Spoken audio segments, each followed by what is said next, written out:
MotorTrend presents Roadkill Nights, powered by Dodge, live from right here at M1 Concourse in Pontiac, Michigan. I am David Freiburger from the Roadkill TV show. I'm here with KJ Jones from Hot Rod.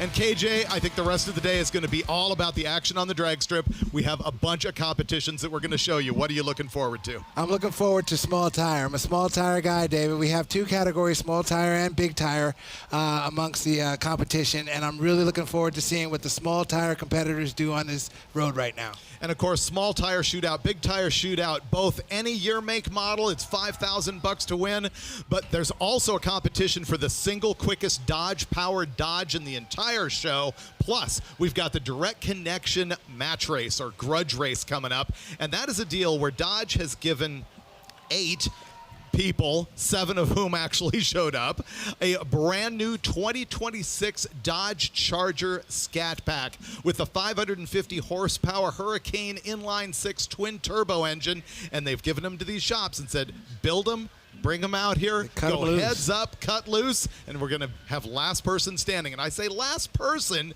because this deal has been won by a woman every single year. Now, every participant of this deal is going to get, or they got, a Direct Connection Hurricane Category 3 crate engine, 550 horsepower, turbocharged inline-6, the Torque Flight 8 DC-1 transmission. And then, of course, they've also got that 2026 Dodge Charger platform. Now, we've also got the history of some of the winners here, and I was saying that it has always been won by a woman. There's Alex Taylor, 2021 and 2022.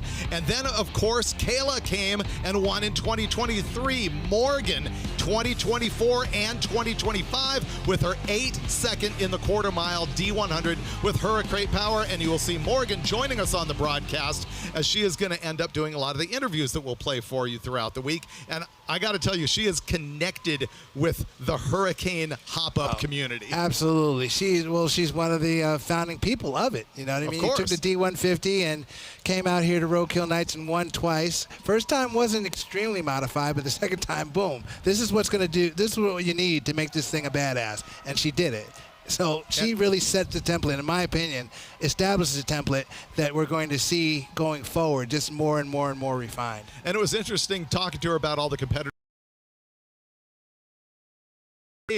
Or no, I'm not going to say shade. I'm going to say pride that she believes that she probably has a car that made a little bit more power than some of these. Others have stepped it up big time. We've got some cars here with 4-digit power at the tires. At the feet. And by the way, these are all-wheel drive vehicles, and it'll be interesting to watch this, KJ, because the rules say they have to maintain their transfer case. They have to maintain all-wheel drive. Okay. However, some of that is controlled by the electronics in these cars, which we know has been largely bypassed in a lot of situations for standalone controllers for engine operations. And so we'll have to keep our eye out and see who we think is truly all-wheel drive. Who's doing it all the way. Who has defaulted to rear-wheel drive. Well, it's interesting you say that, and people will see on the live feed and here in person, one of the cars I noticed has a ridiculously big tire on the back of it. So, you know, you think all-wheel drive, why would you do that? Two-wheel drive, I can kind of see it. I mean, it really looks like one of those street race cars from back in the day when you took a Sawzall and just channeled off the rear fender wells and then stuck this big tire on it. So and that's one of the Grudge Match cars. Yes, it is one of the Grudge Match cars. So which way is that car going to go? Looking forward to seeing that. All this news and more is going to be coming at you as we do continue throughout the day with that big tire shootout, small tire shootout. And are they still in time trials, or are we going to end up seeing those go into eliminations at this point? I missed about the last hour. No, they are yet to run their time shots. We have not seen a Grudge Match car go down yet. No, I'm talking about big tire and small tire. Big tire, cars. I believe that might be time for them to sit out and wait now. Okay.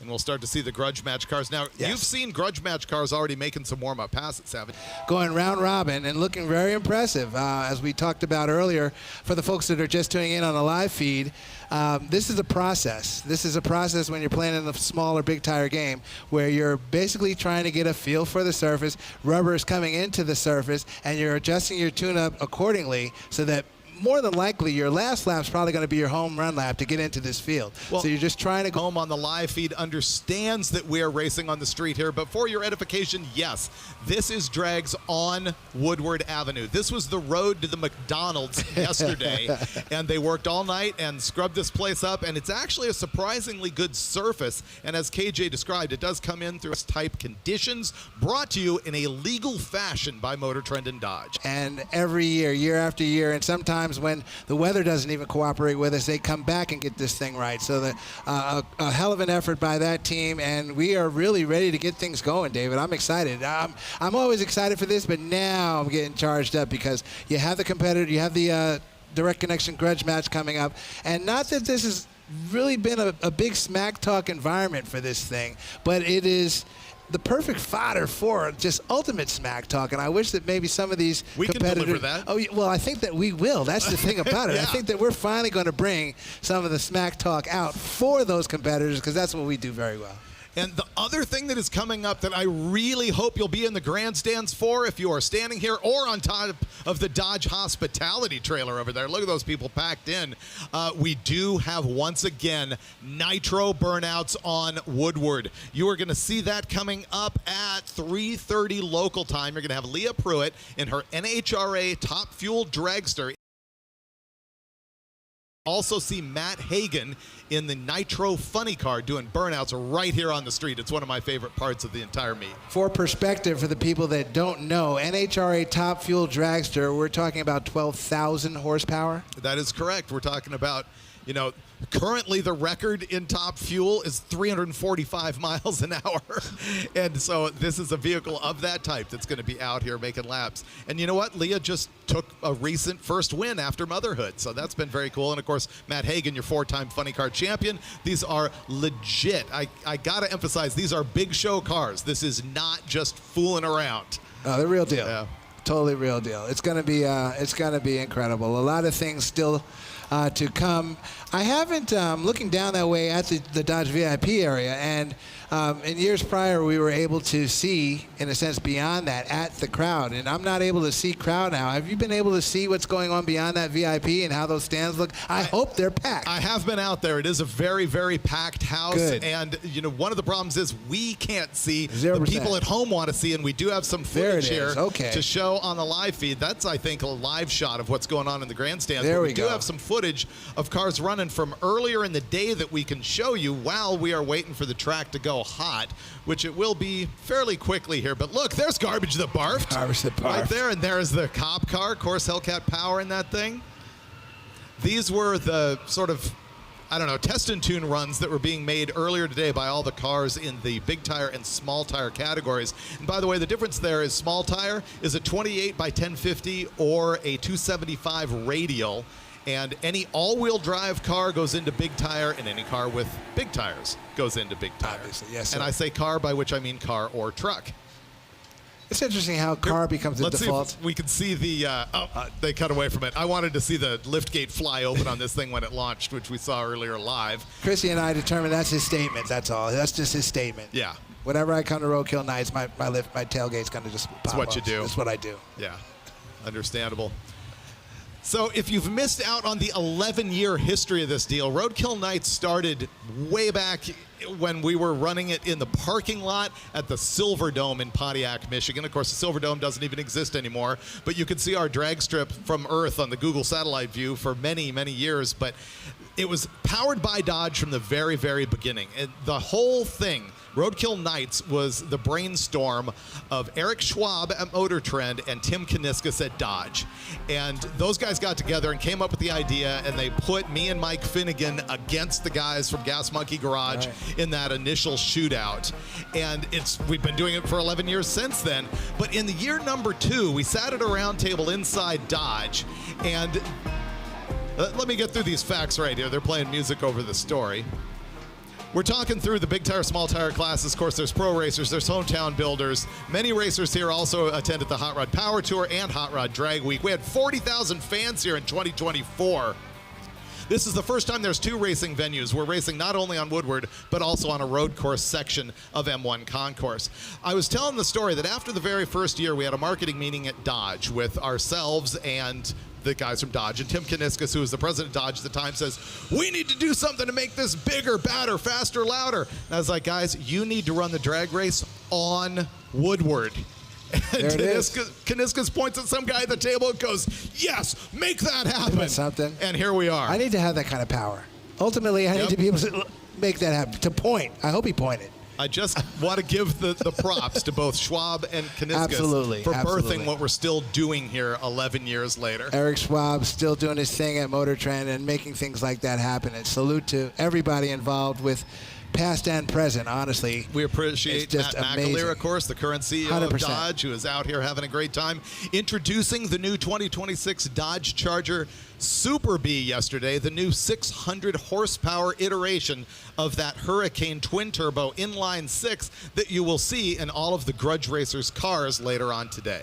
Chrissy and I talked about that car, man, and again, when it came out and in the press day yesterday, kind of a dramatic entry. Matt made his statement, had his comments, and then the driver brought it in. And I just kind of knee-jerk, man, that's kind of cool. Just looking at it coming and looking at that car versus the other ones, the color options that are available for this, and Cha-ching green, and we talked about though the technology in it is really taking the stuff next level, which I think is tremendously cool, and it's it's promised for a really, really good future in hot rodding going forward, I think. I really like the all-wheel drive car with the rear-wheel drive button. That's it. That's the sell for me. You know, if you can hit a button on the fly and go all-wheel drive, rear-wheel drive, no going to neutral, no waiting, counting to 10, standing on your head. Do it. Just boom, it's done. You can't beat it. Because, I'm a dinosaur, but even I recognize all-wheel drive is virtually unbeatable. From a traction point of view, even in a place like this, yes, it's just you take the same power, same car, 2 people, all-wheel drive versus 2-wheel drive. All-wheel drive it has a radical advantage. Autocross, it's stunning how good all-wheel drive is, but I want to do burnouts.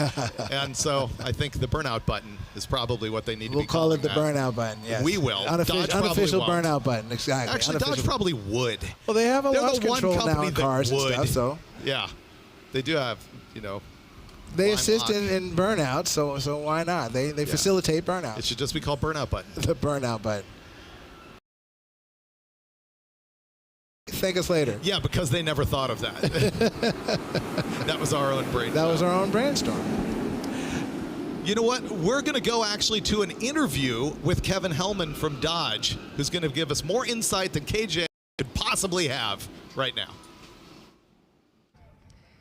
All right, hanging out here with another familiar face at Roadkill Nights. I feel like we catch up every year. Yes, this is great. We were just admiring the wonderful breeze that is flowing through here. Yeah, I hope this continues all day. Kevin Hellman, head of product design for Dodge, and we have something very exciting that's actually more exciting than this beautiful breeze behind us here. Yes. The brand new Dodge Charger Super Bee. Yes, we announced this car and revealed it yesterday. I think you were here for that. It was an exciting event, exciting day to really show off the next iteration, the next push on the new Charger 6-pack. So this 2027 Super Bee launch edition behind me here is the highest horsepower 6-pack that we have. It makes 600 horsepower, 0 to 60 in 3.6 seconds in the quarter mile in 11.8. So the highest performance 6-pack we have, and it's going to sit at the top of the line of the Charger lineup. So very excited to have shown that off. All right, so we talked about the horsepower stats, we talked about some torque, we know how fast this thing's gonna go, how much that inline 6 is gonna breathe. What are some of your design notes that are favorite about this car? Yeah, I mean, the design team did a fantastic job in really staying true, I'll say, or honoring the Super Bee heritage with the Stinger stripe on the side. But they did some really cool stuff with the black around the back of the car. So it's actually a different color fascia, they tied the stripe into it. And then we have this all new front fascia here that's much more aggressive. It's really to give all of that air, the 30% airflow, to the 600 horsepower to help this new engine breathe, but not just breathe once, to do it over and over again, laps around the track, and runs down the drag strip. So those are some really cool things. And then you'll notice the nice touches in and out. We like this sucker punch yellow that we put all over the place that kind of anchors the whole car. It's a little bit more modern than the traditional yellow, so you'll see that too. But the team did a fantastic job on really honoring the past in the Super Bee and pushing it forward. one of my favorite things is the updated Super B badge. And so it actually has the turbo of the T6 in the wheel and in the exhaust there. So it's a really cool little nod to this next generation turbo car. Okay, I don't know about you or the rest of the Dodge enthusiasts out there, but I've been singing black and yellow, black and yellow, black and yellow. We got to be trending. Week Wiz has got to be trending because of it. I've been hearing it in the office for the past 2 weeks. I was like, this is a nice background for the office. I think I can keep this. Okay, so I love the color. This color really pops. It's amazing. Are there going to be other colors available, and when can people get their hands on it? Yes. So the color will have a black version, which is essentially the inverse of this. It'll be black with a sucker punch graphics and rear fascia. And then we have one on a new gray that's called Shady, and that'll have black graphics. That's going to be your more sinister look, and it'll have that sucker punch pop in the brakes. So 3 different liveries. It'll be limited edition, and we're really excited. So we're going to share more about pricing availability later this year. Okay, so you got to stay tuned for that. So my last question is, when am I going to get to borrow one of these, take a drive? Well, I don't know. We can do it later today. Ooh, it's a plan. It's a plan. All right, Kevin Hellman, great to see you once again. Yeah, Lots more to come from Dodge, guys. Thanks. She's an enthusiast. She does a lot of road racing. That's her discipline. So it was kind of cool to have her working here with me on the drag segment of motorsports, and I guess in a sense teaching her a few things, and she was teaching me a few things about the road course side of it too. So it was pretty cool. Yeah, I wish I'd had an opportunity to go have a look at the road course action here. Unfortunately, you're not going to see that on the live feed, but it is going on, which is one of the reasons why you need to get here to Roadkill Nights in person if you possibly can. Actually, if you're in the local area to Pontiac, it's not too late to drive over here and get on the shuttle and hop on board and see all the people that are here about to enjoy this racing and see the Dodge thrill rides, everything else that's going on. As far as the live feed goes, it's going to be very concentrated on the drag racing. Once we do get that back going, they're working on cleaning up the track and getting competitors in place. Meanwhile, you'll hear the expert tutelage of myself and KJ, and we're also going to be doing things like thanking our sponsors, such as Mickey Thompson Tires. Mickey Thompson, man. Yeah. Of course, Dodge has been the anchor of this thing since the very, very beginning, and we appreciate them as well. MotorTrend still is the presenter of the Roadkill Nights event. And Mickey has been along the way, I guess as many years as they've been having, or pretty close. Yeah, I can't say if they were there the first year or two. I would say likely, but we would have to hit up JMO to find out the facts on that. JMO would know. JMO would definitely know. But we talked about this briefly last night, and the trend and the way this type of thing happens with a lion's share of the participants being on a Mickey Thompson tire. Yeah. It's really pretty cool. It's become kind of a standard in different segments of drag racing and motorsports across the board, I'd say. I hear some tires disappearing right now over at the Dodge Thrill Ride section. And pretty soon, let's see, at about 2:45, you will hear the Nitro cars warming up. That's about 20 minutes from right now. Nitro cars are going to warm up. And then at 3:30, they will be out here doing burnouts on Woodward. Hopefully, we can get some cars in action on track before that goes. We are going to continue with the live feed until we declare a winner here later on this evening. So if you are got your live feed going on in the corner of your computer, hang with us. We will get to action as quickly as we can. And it will soon be cars going down the track rather than, KJ and I's stunning good looks. We have an interview with Matt McAleer. He is the big guy. He's the CEO of Dodge. And we spoke with him, and we're going to let you have a listen to what Matt had to say. Morgan Evans here with Dodge. So what is it about Roadkill that makes it so special for Dodge? Well, other than obviously the racing, street legal drag racing on Woodward, it's a chance to bring the community together, to bring builders, enthusiasts, car lovers of all sorts together for one day to kick off the Dream Cruise Week in Michigan. It doesn't get any better. It does not. There is something here for everybody, so come out and check it out if you haven't seen it. So let's talk about some of the things that you dropped yesterday, because you dropped some pretty cool things. So we have some new stripe packages, we have new color packages, we have some concepts. Yeah, we do, and then we capped it all off with the all-new 2027 Dodge Charger Super B, the most power-dense muscle car ever. And everybody. Well, we absolutely told you last year when we were here that we were just getting started, and it was important to come back and put our money where our mouth is. And everything on that car, it's not a sticker package, everything on it, from the 600 horsepower to the 50% more cooling, the massive 16-inch brakes, to the bigger paddle shifters, which people ask for, to the rear-wheel drive button on the steering wheel, on demand, rear-wheel drive at your thumb tip. It doesn't get any better. It really does not. So I know that Dodge is always evolving. Can you tell us anything about what we can see next? Well, as we said yesterday, we're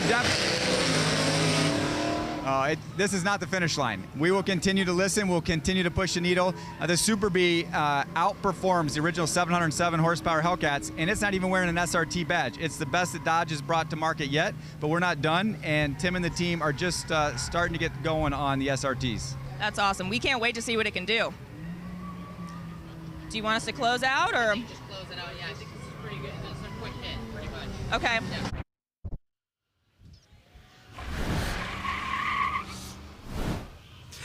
And that was Morgan Evans. She is the champion of this whole deal in the last 2 years in a row. And you saw at the end of that interview right there that they had sort of cut it off, and you saw a little bit of behind the scenes stuff. But Morgan is absolutely killing it. She has no the CEO of Dodge, and I think she killed it. And so what we're doing right now is actually lining up cars in the twin turbo LS in that one.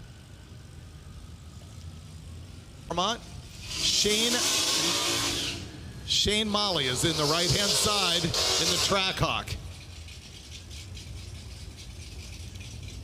Now keep in mind, this is the street. It is a prepared surface. We've had total venue concepts out here all there, and you did see Dylan in the Fairmont get there first. We're not announcing ETs. This is not a common length track. In other words, this isn't an 1/8 mile. It's not a 1/4 mile.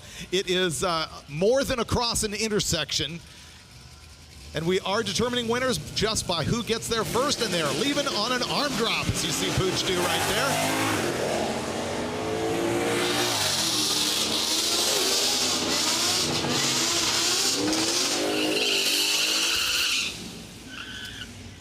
These cars are going to be in both the big tire and small tire categories, and this is a shootout that is run almost every year at Roadkill Nights. And it's the small tire cars have to run on a 28 by 1050 tire, likely a Mickey Thompson or a Mickey Thompson 275/60/15 drag radial. You can also run in the big tire category, and you can do that if your tire is wider than the aforementioned sizes, or if you have an all-wheel drive vehicle. So if you have a new Charger, for example, that's all-wheel drive, it would run in the big tire category. Oh man, you saw him get up on the chip, anticipating the arm drop, whipping it, having to get back on the throttle. Justin White is there in the Corvette. Michael Warden in the Mustang gets there first. Right now, this is still sort of a test and tune. I don't believe we have yet reached the point of actual eliminations. I did have to step out for a couple hours while KJ and Christy Lee took over, so I did miss some of the action. That thing sounds stout. Mike Ajinski down there in his Chevelle. The GTR all-wheel drive car on the left-hand side of the track. This would be running in big tire as an all-wheel drive vehicle. And it's interesting, KJ and I were watching earlier, and this thing actually hooked up and bogged, which was an unexpected sight. We'll see if they've pulled that together.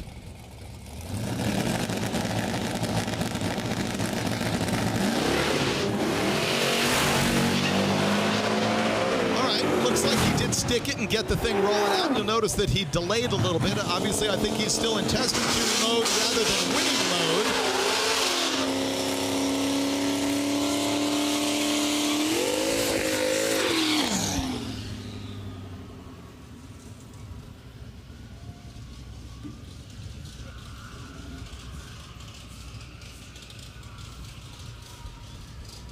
Can you sit down?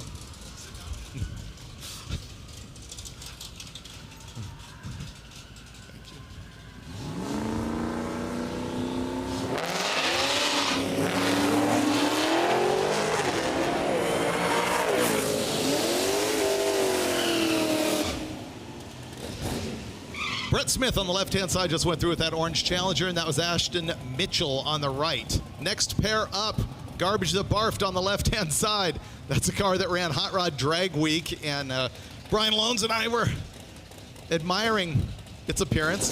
This is actually an earlier car that was worse looking than this, and we dubbed it Garbage That Barfed. He ran with it. This is another version of that car. That's Matt Donovan. Kelly Slazinski is in the right-hand side in the Fox Mustang. Donovan's going to get out first and get there first. By the time you leave, if you're a car length ahead, you're pretty much going to be a car length ahead. Now, here's a treat. Look at this car on the right-hand side. This dates back to the very beginning of Roadkill Nights history. That is the car that was built by Gas Monkey Garage to do a shootout against myself and Mike Finnegan on that very first year, that very first episode. I've never actually seen the episodes of Fast and Loud that I'm on. I don't want to because I lost, and that car won, as he did just then. Ryan Majkrowski is in that car. Paul Terlowski was in the opposite side. So yeah, the dart there. We had the first 2 Hellcat swapped vehicles anywhere at the very first year of Roadkill Nights.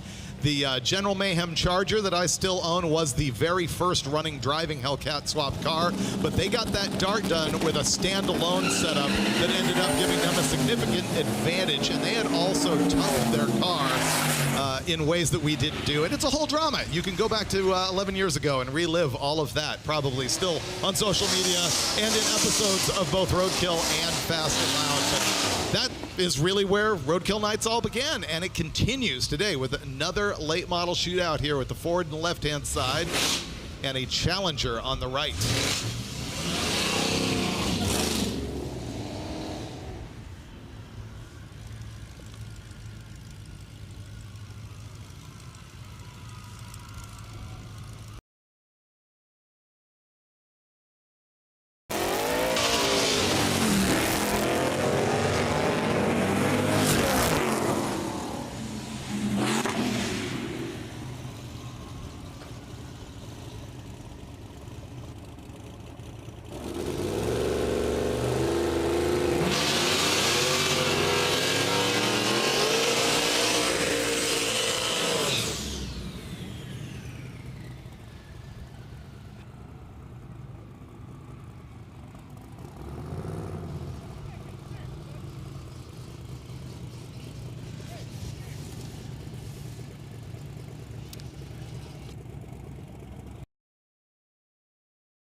That this is in fact class eliminations.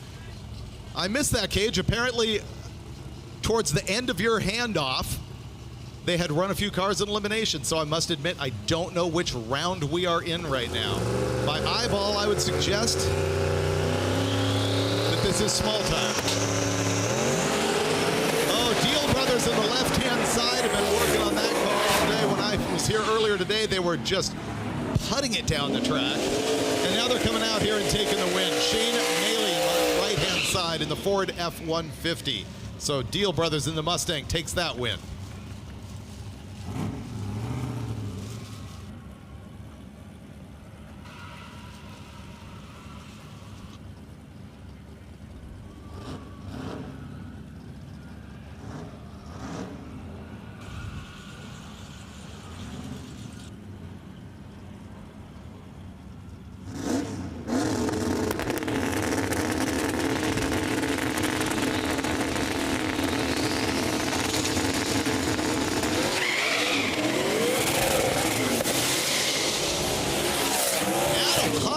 Absolutely trucking in the left-hand side in the S10 for the win. Tanner Poznali in the right takes the loss on that lap.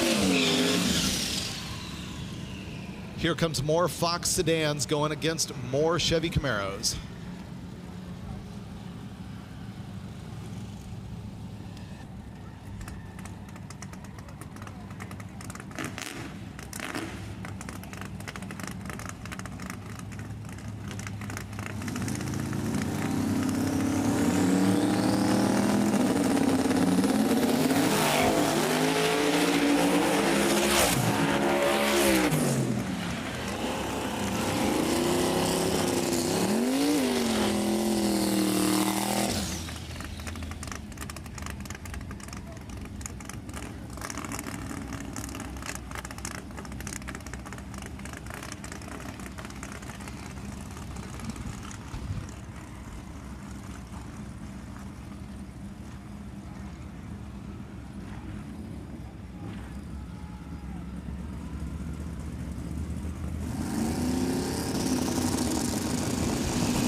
apologize for my fumbling with the microphone. Trying to get my act together after sitting back down. This is not eliminations. This continues to be qualifying.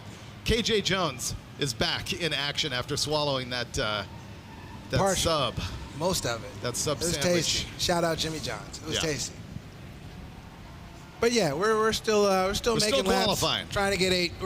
Look, folks, we're trying to get 16 cars at the end of this day. 8 with big tires, 8 with small tires. And 7, not 8, in Correct. the Direct Connection Grudge Match. That's the math. So what you're looking at now are both contingencies still running up and down this track, trying to get a quick ET to be in one of those groups. Simple math. Let's go forward, David. Let's put that fumble behind us. Let's go forward. It's only on the internet for everyone to see forever. Kind of All like right. me losing at the very first Roadkill Nights. I feel great. It's all good, my man. But what we can discuss, I didn't see that lap from the Deal Brothers. Did they just get down? Oh, yeah. They just got down. They So did. there we see that development is now really being refined. And I don't know how many more laps all these guys are going to get. It does seem like everybody's had a lot of laps. So one of the things that me and Brian always talk about is, at this point, are you feeling confident enough to say, I'm in, and let me just go ahead and sit down and not come back and make another lap? Or do you say, there you go, and me and Christy talked about that a little bit earlier, every lap is a gamble. You're sitting at the blackjack table, and you don't know if that holder has an ace or if he's got something that's garbage. You don't know how it's going to go. I'm a conservative gambler, as you know, David. I'm sitting on something that can get me in the field. It's your Absolutely. decision if you should take that opportunity or not.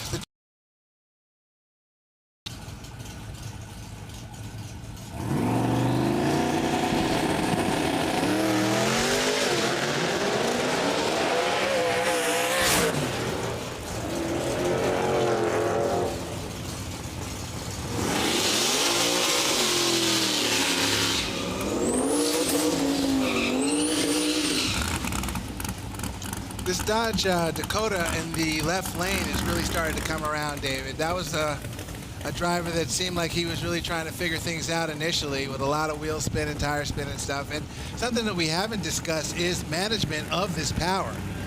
Haltech systems, Holly systems. Some people, I'm sure, use the HP 207.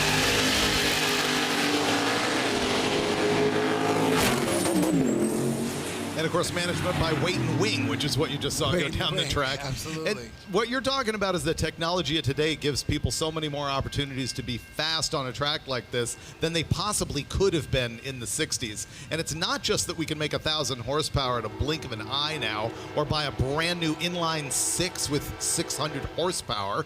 It's also that we figured out how to manage that power through these Torque Flight 8-speed automatics, through the all-wheel drive, and through straight-up traction control with timing, Exactly. which is generally handled with ignition timing. This is one of the greatest scenes at Roadkill Nights. You can't see it on the live feed. Yes, you can. There it is. There is the train in the background as a pair of cars go down. We got the Amtrak Midwest rolling through in between the staging lanes, and everybody's getting the parade wave out there. Destination unknown only happens at Roadkill Nights. Passengers on that train. I'm not sure I've seen a passenger train roll through before. I've seen the Service cargo trains, and yeah. service trains, but yeah, those passengers were just like, what is going on here? Definitely pretty cool. We've been at a couple different locations for Roadkill Nights, but one of the signatures of this exact spot is the train. It's pretty awesome. Here's the type of challenges our people go through trying to set up the track. This is a good one. You have to think of everything to make a drag strip in the middle of a public road like this, and one of those things you have to think about is, how do I get water for the burnout box? Well, for years, we've had a fire hydrant right there. You call the city, you're like, can I have a tap on the fire hydrant? And they give you a little box, and it counts how much water you use, and you pay for it, and you have a nice day. So they did that. They got all the permits. They showed up. They walked over there. And the fire hydrant is gone. And there's a cap on the ground covered in dirt. Get no water. Like, what? Who saw that coming? So they had to figure out how to run like 800 feet of hose Wow. out there to get water into the Water. burnout box. but made it happen. Made it happen. You just saw a good burnout from 2026 Dodge Charger in the left lane. Johnny Hopewell, 64 Ford Falcon in the right lane. Johnny's been working at getting traction out of that Falcon. Looks like he's got it under control now. Good lap for Johnny in the right lane. Well, yeah, he actually won.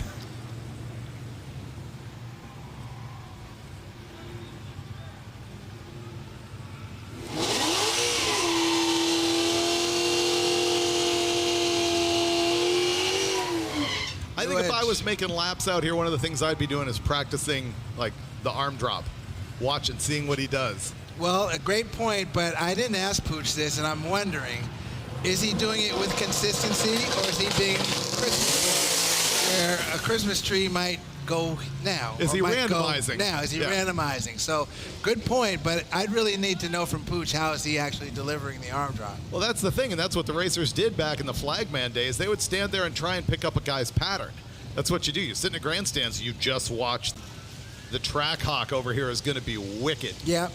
Track hawk's going to get away and run away. From Greg Reefer in the Mach 1. See you later. Bye-bye.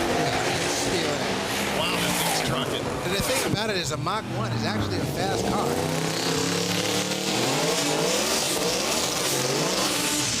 Mach 1, the 4-cam version of the 4.6. Naturally aspirated, yep. 4-liter Barra, Australian horsepower under the hood of that Fairmont Futura, 84 model.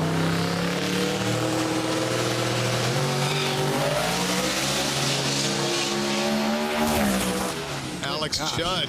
What a lap. Man.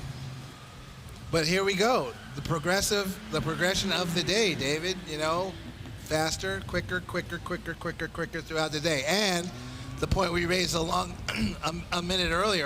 earlier, the track's coming in. The street is coming in. People who have been here sitting in the stand, people who are watching, we're looking at something that's gone from a grayish hue to now a genuinely black surface. That's rubber being applied. We've had the TVC rotor going back and forth on it, the rotator going back and forth on it and dressing the track. So it's actually a good surface now. And with the elements being not too hot, not too cold, kind of in a good space weather-wise, we really have something that's probably pretty sticky out there right now. It'll definitely pull your shoe off. Uh-huh. And then there's consistency, like this Demon, little wiggle out of Demon up top. But he's been consistently going down and demonstrating, you know what, I could probably play in this arena.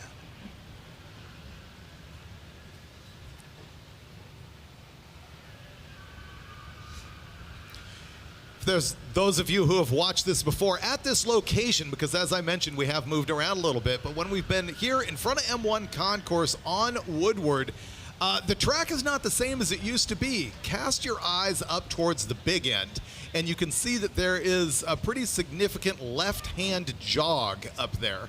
And that has always been there, but it is different than what it used to be. You can see that on the live feed right now as it feeds down on that big end.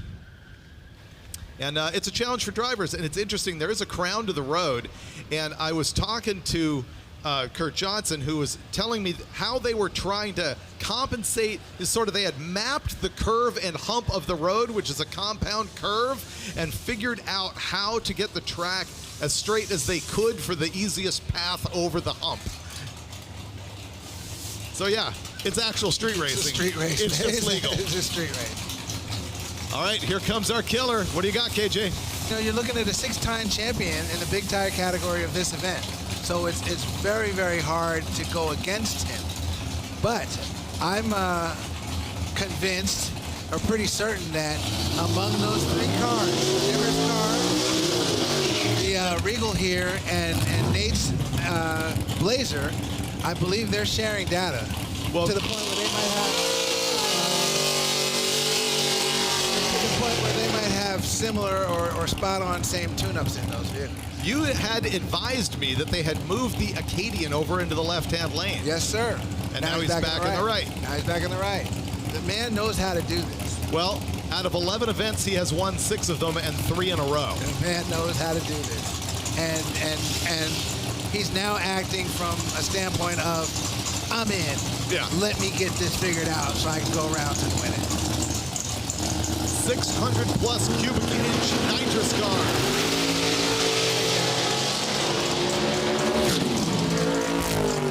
That's the proverbial like hookup on an ice rink. That's the proverbial, I got to make a really grave mistake to lose Yeah. this thing. Honestly. But it's cool to see, man. You know, that's a testament to just, you know, really applying yourself and being dedicated to do well at an event. And a lot of drag racers do that. A lot of drag racers win in the NHRA level. XYZ is their track. They always seem to win that national event because it's their track. This is Jimmer space for all intents and purposes, but anything can happen in a drag race, so we have to wait and see how this all plays out. Look at the old and new little SUVs. Nate Slocum in the Blazer. Tom Bailey on the right-hand side is going to watch Slocum drive right past him. Nate with the pedal. He had to pedal a little bit, but he did run away from Tom.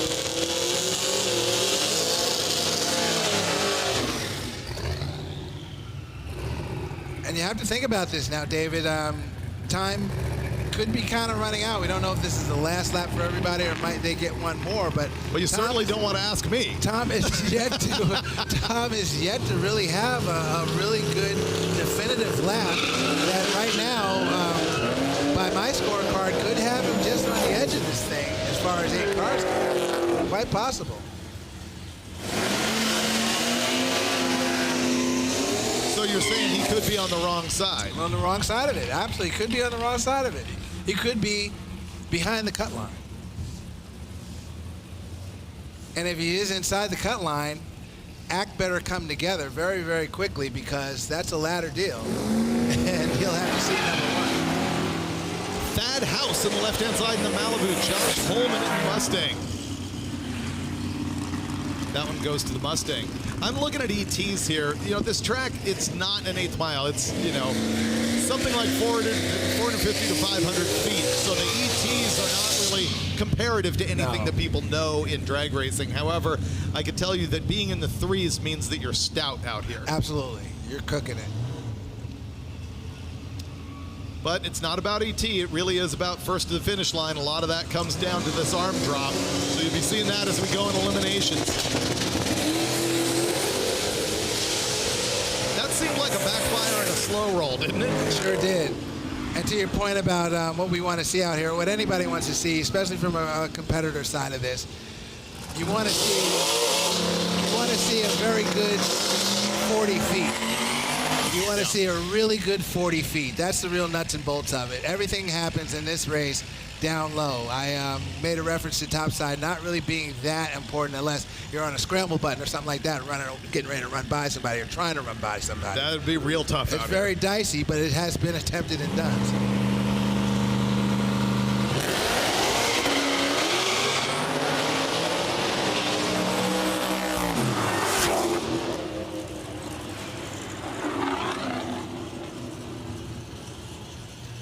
I like this clean 79 Mustang, David. Good looking car. With LS power? I'm not certain. Looking at the intake manifold, I believe so. Yeah. That was my hint. I got you. Although it says 5.0 on it. They do make those Ford high rams. The high ram. It could be. I honestly don't know. I would hope that it is Ford. But anyway. I do too. I would hope that.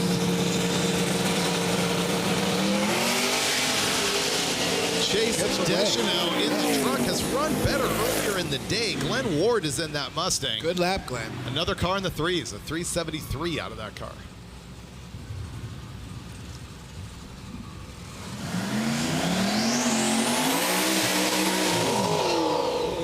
You know, I would say in the very earliest days of Roadkill Nights, it was a novelty to come out and race on Woodward, and it was just sort of a mishmash of muscle cars kind of doing it for the fun and for the experience, and it has now become a cutthroat thing. Oh, yeah. I mean, I haven't seen a slouch, really, Not yet. since I sat down here later in the day. Early on, there were a couple of cars that were pretty clear while me and Chrissy were watching this. There were a few cars that were clearly here to have fun and have the experience. There were a few, but now, again, it's getting later and getting closer to selecting 8 cars. now it's like, all right, we're playing for keeps. This is serious. And I'm now going to put my tune-up in and try to get it.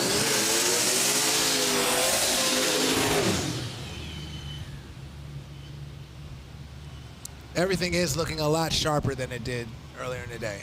Much, much sharper, that's for sure. Jeff Hall has got this awesome Skylark.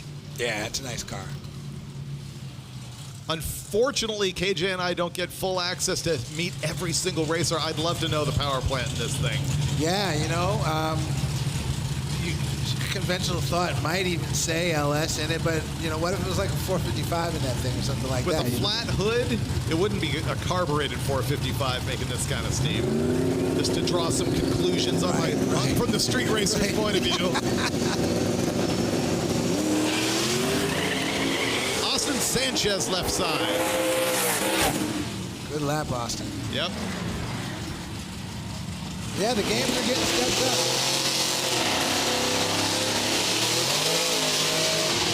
The games are definitely getting stepped up now from everybody. And the excitement builds. You can't say that the dude here in the Gasser unibody Ford truck isn't having fun. Look at all the events he's been to on his windshield. Oh my gosh, He's been to the Mickey Thompson event, the SICK event, Drag Week, Power Tour. That guy's making it happen. And another lap at Roadkill Nights. That's what it's about, man. That's about digging the hobby. You know what I mean? And hoping that you have the means to do it and just getting out there and doing it and having the experience. Life is about experiences, David. You know, and when you're a car person, there are a lot of different experiences you can have. It's just a matter of having the time and the means to get out and do them. So that's why I say get out there and drive your garbage just like these guys are. Now, this is the dart that you've keyed me into. Oh, yeah. That dart is a bad dude. It's a perennial picture of consistency, especially on the ET side. That's what matters most here. And at the end of Roadkill Nights, that racer's usually holding a check. That's Peter Bokadon. Peter's usually paid. I think last year we did the crude math and Peter was about 15 grand up. Yeah. It is $5,000 to win any one of these classes here today, and the runner-up gets $1,500. There's actually 10 grand paid down in each class.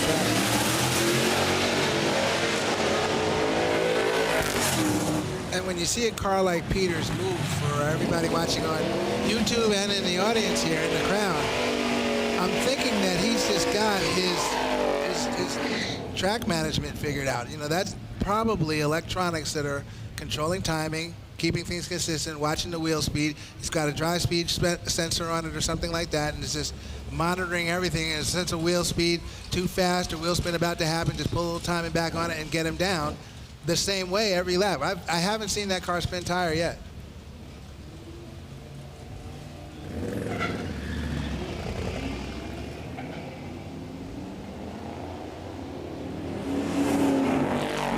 Jonathan Nooch in the right got beat by Graham Kelly in the left in the Mustang. 72 Vets to right lane. This is out there for the experience guy.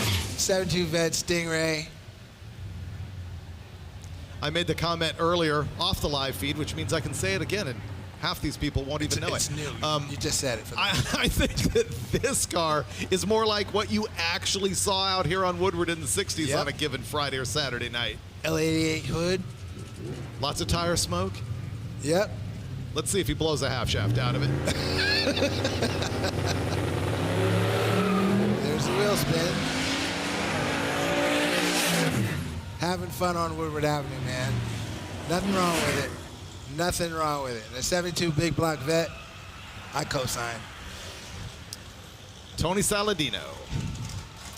Dylan Masterson was on the opposite side in the Fairmont.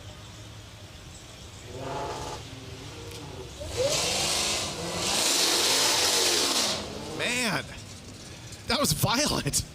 They all are. Those things just, they're the move, man. They are the move. But you brought up the jailbreak Durango. That's the move also. Yeah, jailbreak Durango's good. That is very, very good. If you want a pink interior with a green body, have at it.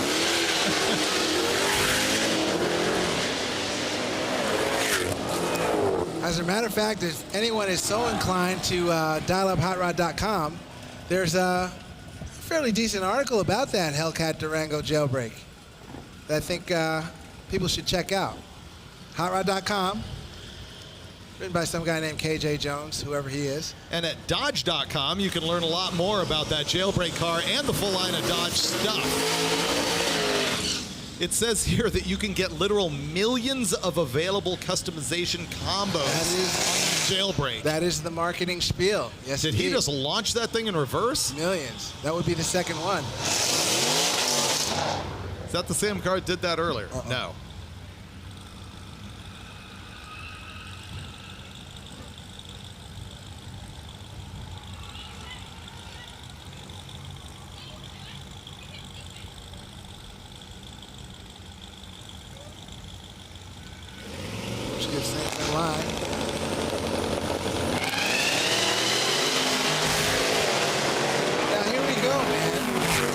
Taxi cab confessions. We haven't seen that car move like this since it's been here. And all of a sudden it comes out with some now hustle. It's alive, yeah.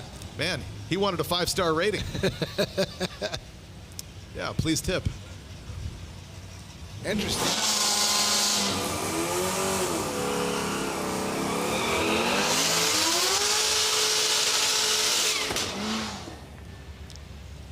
Mickey Thompson Tires and Wheels making so much of this happen. We thank those guys for supporting Roadkill Nights.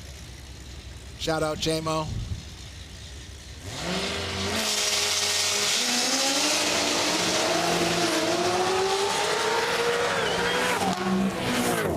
Good lap by the vet.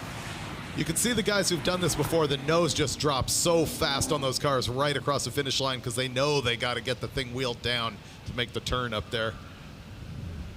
You know, we talk about the Durango super performance models. You know, they also have the GT and the RT, both of which deliver performance capability and unmistakable Dodge attitude that competitors only dream about.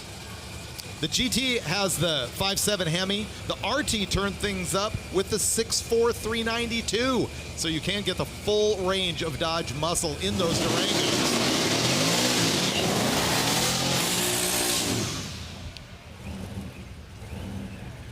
Big block in that Chevelle sounds stout, dude. Yeah, I was digging this thing earlier. It shrieks.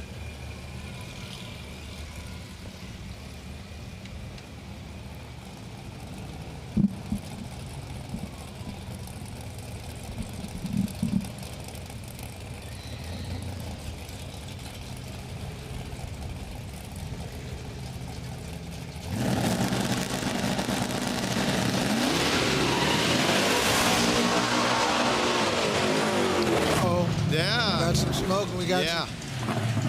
Was that tire smoke? I believe so. Okay, I hope so. There was something about it that looked worse than that for a minute because it was only coming off one side. Yeah, it started eating and then the wheels broke loose. Tires broke loose.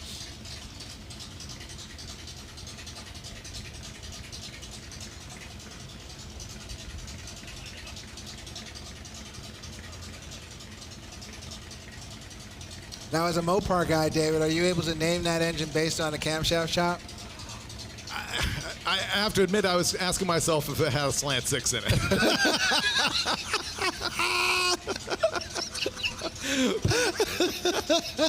But I do observe from this distance that is a big block Mopar. Okay. Yeah. Somehow it's just got that sound. Leaning tower of power. Something about the way his exhaust system's constructed is just giving it a little something. Speaking of slant 6s, did you see, I was in Iola, Wisconsin at a really cool car show and swap meet out there, brilliant car show and swap meet in Iola, and I saw a four-door Dart, had a leaning tower of power into 225, and it had the Offenhauser aluminum intake on it. Okay, yeah. Yeah, that was really cool. Now it's not a 6-cylinder. I don't know. It's something also about what it's ringing in my earphones, my cans. Yeah. It sounded just, 6-cylinder-ish. Big block, and let's see how it runs. Doesn't okay. come alive. We've seen him do better, and I hope he does next time. Yes.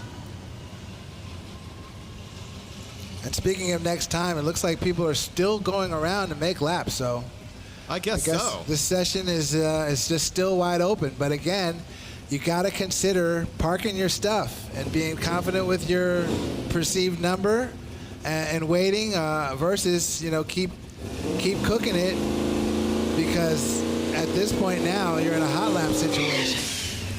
You're in a situation where you make one and you still don't feel confident about it, but you got to come right back around because that window's going to shut.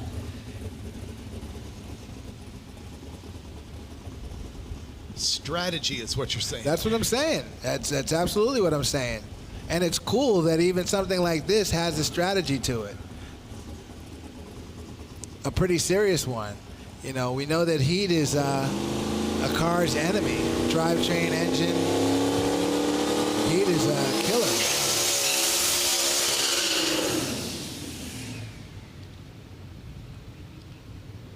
Mike Warden in the Mustang.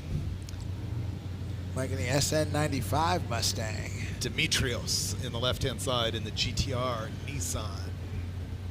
Demetrios finally had a good lap his last time around. His previous had all been with a really dramatic bog. That it really seems, I mean, it's an all drive car, but it seemed like this everything grabbed and just pulled it down.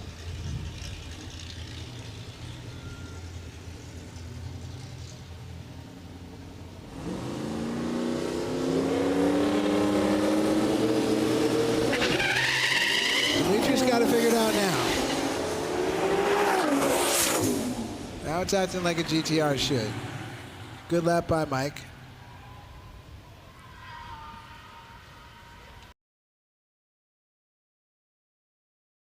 Nitro Burnouts on Woodward, about half an hour out, 3:30.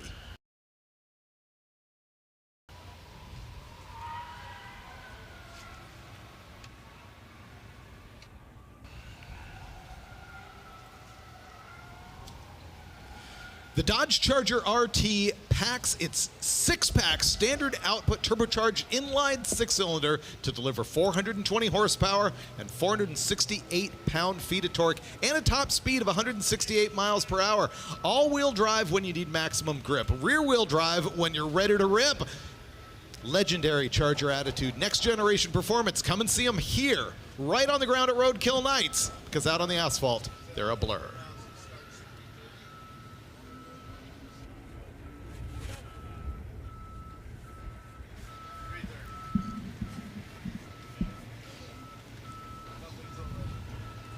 David, as we've been sitting here with this this magic box right here. I'm ready for you to crack that baby open. Is it time to crack it open? Yeah.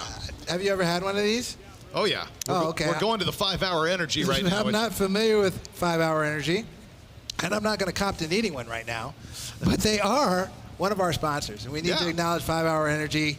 This is tasty caffeine, 230 milligrams of it, and it's a way to turn up your summer. 5-hour energy firework freeze.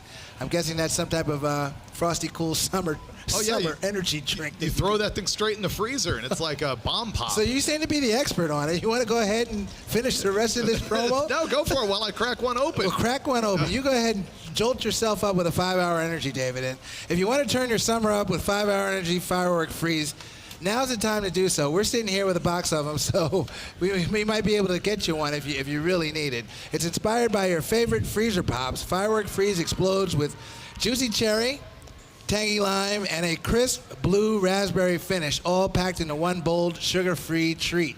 Sugar-free shot, I'm sorry. Drink it chilled, take it on the go, mix it into a refreshing mocktail, or freeze it into a seriously cool summer treat. Sip it, chug it, chill it, take your shot your way. That's 5-hour Energy's Firework Freeze. Now, David? Here it comes. On a count of 3. David's going to firework freeze himself. 1, 2, 3. Oh, my gosh. Put it down. Oh, yeah. Put it down. Now you're going to get some action out of me. Okay, David's going to be singing for the rest of this program, folks. Right on. Just so you know, a little disclaimer there. David will be on tilt. How long does it take to kick in? You tell me.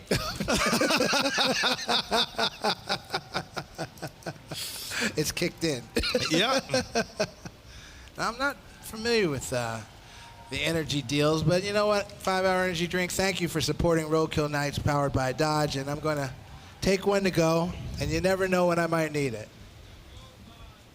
Oh, the live auction is coming. So this is for a 2015 Dodge Challenger that was on the Roadkill show. An infamous episode that you recall with me and Finnegan thrashing on these Dodges, doing a 3-way tug-of-war burnouts, running them on motocross tracks.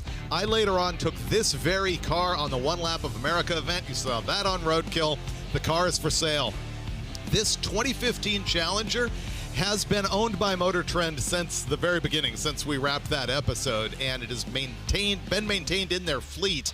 And finally, they're letting it go because they're looking at purchasing something new and different.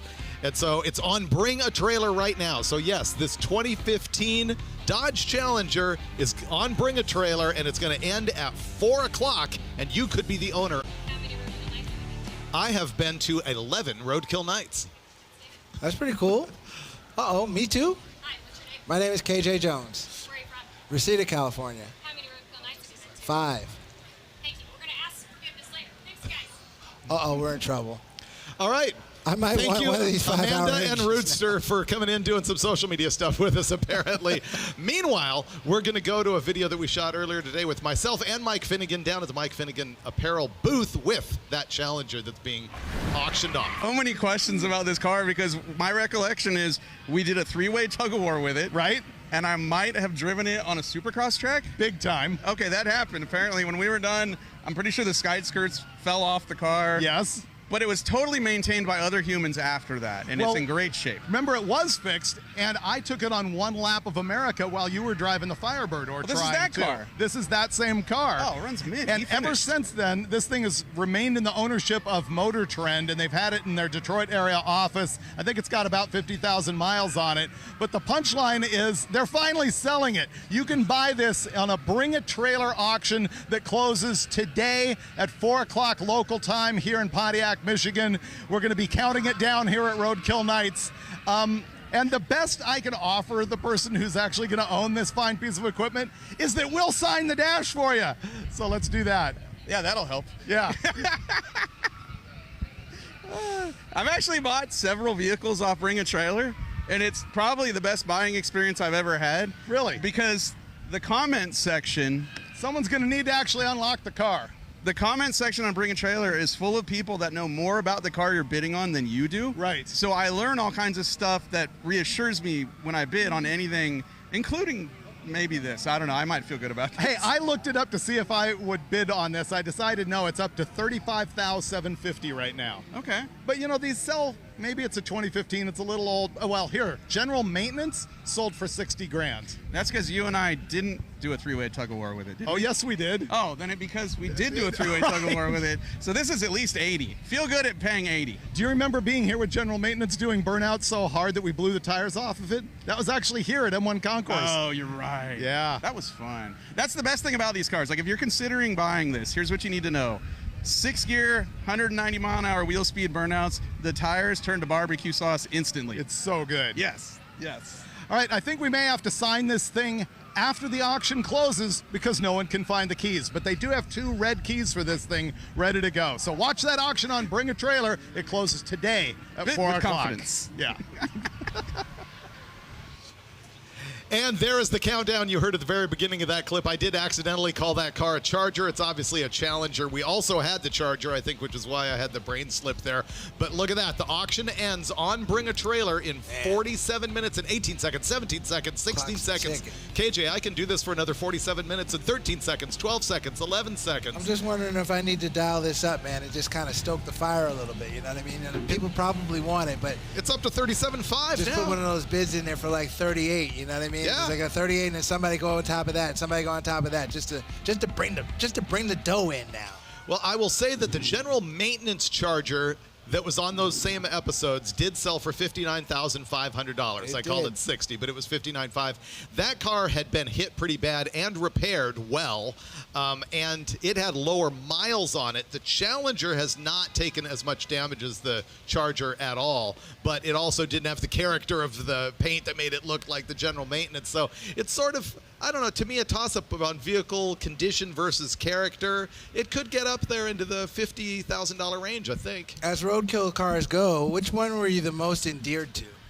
The one I love the most? Yes. The General Mayhem 68 Dodge Charger. Yeah, the original one that started Roadkill Nights. And that's the one that you still have. I do still have it. It was one of the greatest episodes ever, in my opinion, of Roadkill, when we built the whole car and got it running and driving and did the whole Dukes of Hazzard thing with it. And then it went through the whole process of becoming the very first Hellcat swapped muscle car ever. And then, of course, it lost at the very first Roadkill Nights, and then it went on to do a bunch of other things with that Hellcat. I did ultimately remove the Hellcat drivetrain and return it to its original configuration with a 440 in it and everything, and made it sort of how it was originally. And the Hellcat continues to live in a 69 Super B replica. Okay. So that's sort of the history of that deal, and I do still have that General Mayhem 69 or 68 Dodge Charger. Well, you talked about earlier Eric Schwab, MotorTrend's Eric Schwab, and Tim Kaniskis starting this thing. But do you ever think about, seriously, you and Mike and the things that you did being the actual ground zero for Roadkill to even happen? Just the zaniness that you established many, many years ago now, morphing into something that is including this. Fans have been very, very generous to tell us about how much the show has affected their lives and everything, and it is always humbling, and it makes me feel like my career of goofing off with stupid cars absolutely had some value when you realize that people come out and still do this event and aspire to be here. And people, even just in the autograph session earlier today, were telling me, I got into cars because of you guys. And I think, you know, it's not necessarily because of me, it's because we were in the right place at the right time to trigger you, and we were doing the right thing, showing you that cars can just be fun. And that's my basic message, and you keyed into it a little earlier. Just get out here and drive your garbage and have that experience. If there's any message that really comes away from me having done Roadkill, I think that's it. Drive your garbage. And talking about garbage now, there's some garbage parked over there by Finnegan's trailer. Yeah. And I think that we have a little interview with you and Mike talking about those vehicles, huh? Let's do it. Let's do it. Haven't been able to really engage with the fans here, and haven't been able to show them our vehicles. Mike, you made it happen this year. What'd you bring out? Dude, I'm having so much fun. I brought out Stubby Bob, the wheel-standing dump truck that you and I built, in my driveway and then at the MotorTrend studio, and it runs again after several years. It has the heart of the rubber duck Firebird in it, and it runs and drives. It's not quite ready to wheelie, maybe next year, but it does run and drive. But the other ones that, and I brought the Rotson, which I think is in pretty good shape, and we're gonna race those two head-to-head on Woodward Avenue this afternoon. And then I also brought Death Metal Charger, which we had a hell of a time last night on Woodward Avenue with. So his place, eventually, maybe the pink slip sort of got signed and shipped to him at some point or not, but it's his. And he's out here doing a shootout.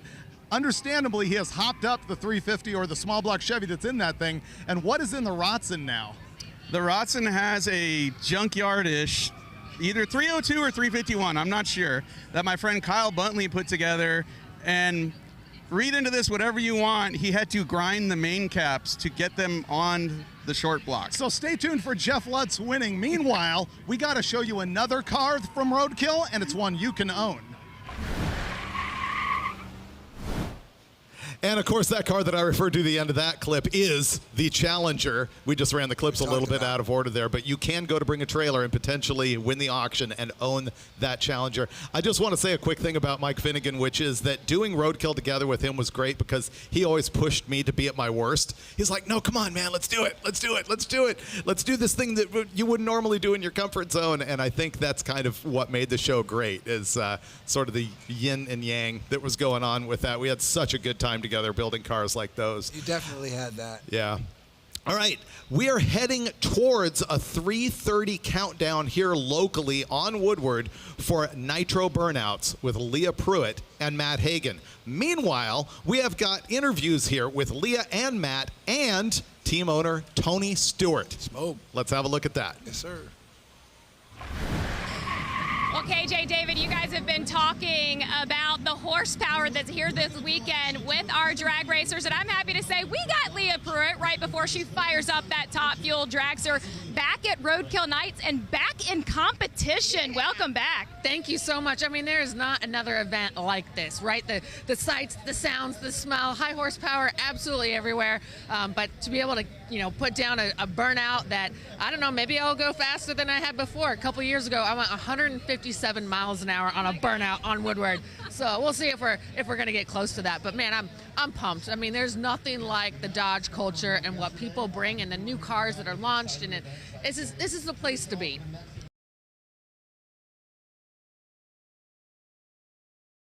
In her career, picking up that 19th win this championship to be in contention, and we are there. We have that momentum, and as I said, you know, these races right now, that's not just for that General Series championship. Yeah, we might miss the #1 spot, but we're going to be positioned really well when we get down to those final races. And of course, racing in Martin, Michigan, level just keeps ratcheting and ratcheting as we go, and I'm looking forward to winning in that space. And that race will be in the countdown as we kick off the 2026 countdown.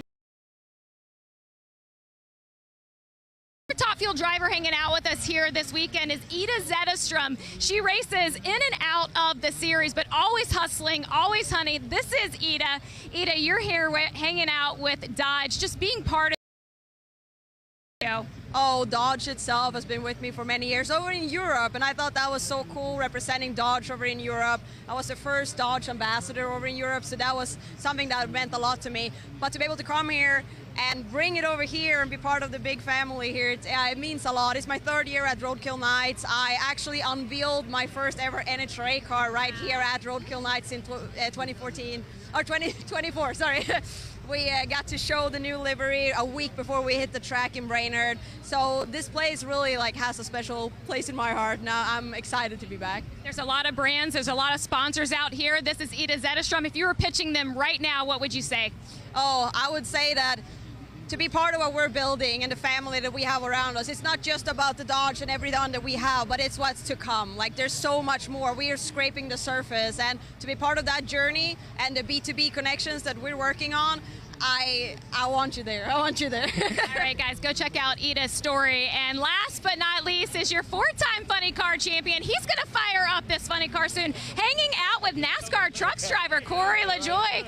Matt, this is your ride. You've won 4 championships in that. What does it take to be a funny car driver? Not much common sense, you know what I mean? There's a fine line between bravery and stupidity, and we don't know which side we're on some days. But at the end of the day, teamwork, group, you know, honestly, I can say that the 57 races that I've won and the 4 championships that we've had has been all because of the group of guys we have. I mean, without them, none of this happens, and just so blessed to have such a good group. For people that are hanging out with us here at Roadkill Nights today, what are they about to hear? They're about to hear a 12,000 horsepower, 80,000 foot-pounds of torque, you know, just get cackled up and warmed up, and they're going to smell some nitro. And with this wind blowing, I think everybody even down there at the starting line is going to be able to smell this stuff. Can you give us a little idea of what that sounds like? He is Matt Hagan, and he is looking for his 5th championship here this season. It is a death match out there in Funny Car. KJ David, let's get things started.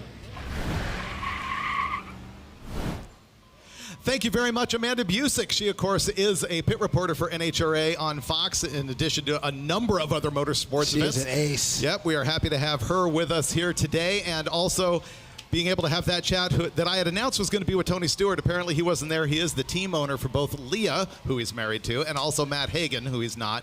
And we saw an interview there with Ida Zetterstrom, and she is actually an FIA. Leah's Top Fuel dragster is running good this season. They are 3rd in points right now. They've got a serious shot. I see Ida down there right now, hugging Christy.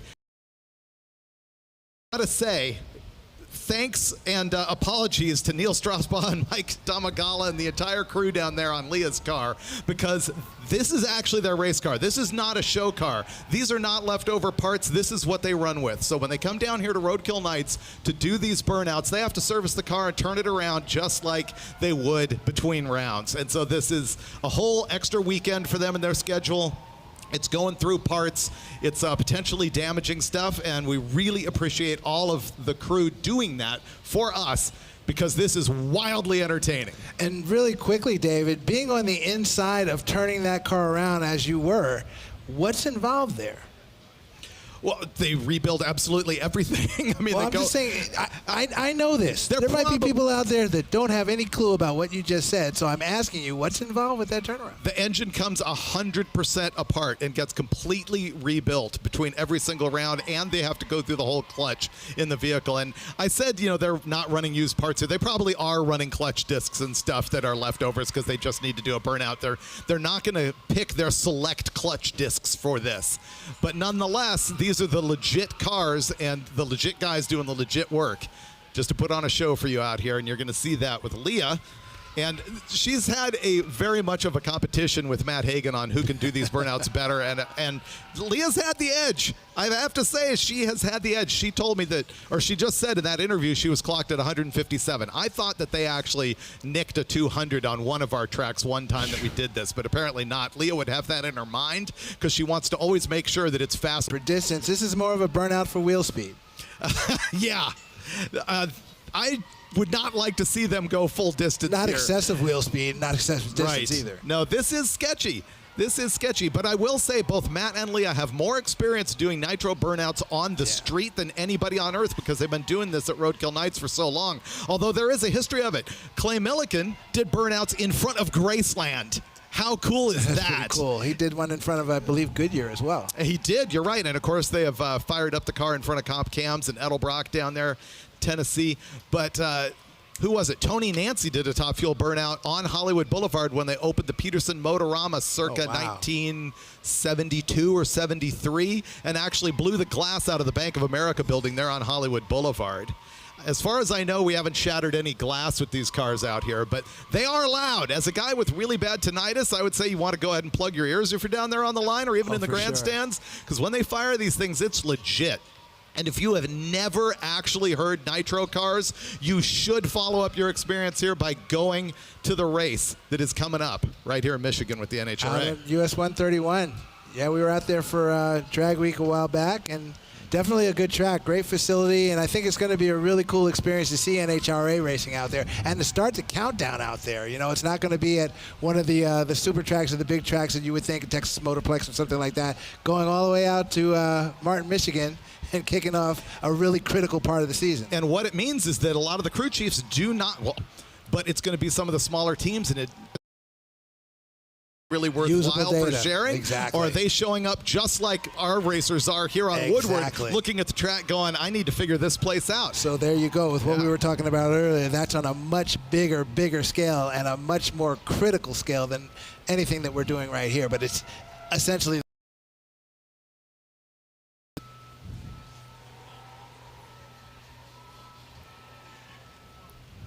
you can see, I think, Neil Strasbaugh right there is on our live feed. You can see him wearing the Direct Connection shirt. He's walking back towards the car right now. He's the crew chief on Leah's car. He's talking to Kurt there. Kurt Johnson, TVC, Total Venue Concepts. Who also works for that team. The track master. He is their track specialist. You think he was saying?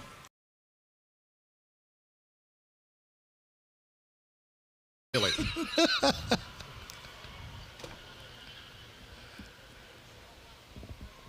So there is someone down there with like a big orange flag that they're going to wave when we need to let off.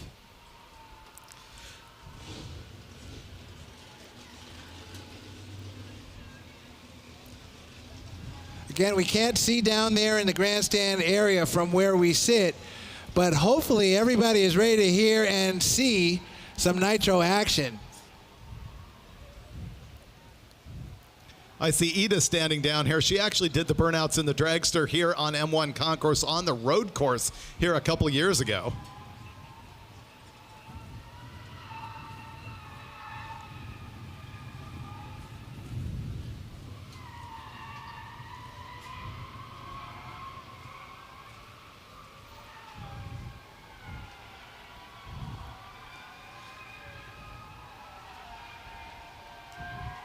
Hey, Ida, can you hear me down there? No, she's not paying attention. I wanted to get the yay or nay on whether this is more or less sketchy than what she did on the M1 Concourse track a couple years ago. That's a good question. I mean, certainly we're not in that seat and probably won't ever be in that seat, but based on what I remember about the dynamics of the back there, I think that would probably be the sketchier one. Which one? In the back. In the back? Yeah, I would say so. I think Matt Hagan would agree with you. Here comes Leah after having taken a year off to start a family. She's back. She has won a race in motherhood. She is a champion in Factory Stock Showdown So I think what you're going to see is probably crew chief behind the car giving a signal to the guy up front to give the wave off to Leah to start the burnout. I can't tell who they've got fore and aft. Can't make them out from here.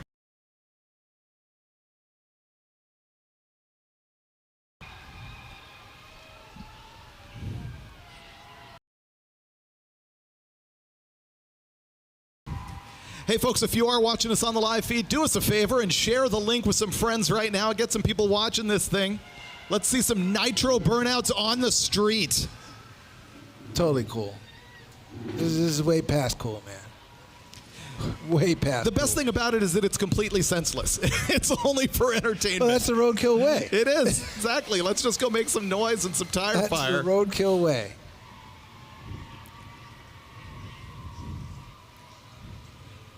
If we've got media and influencers and such down there on the starting line, brace yourself. This thing is going to be louder than you know. If you've never stood next to one before. Right. And your eyes are going to bleed.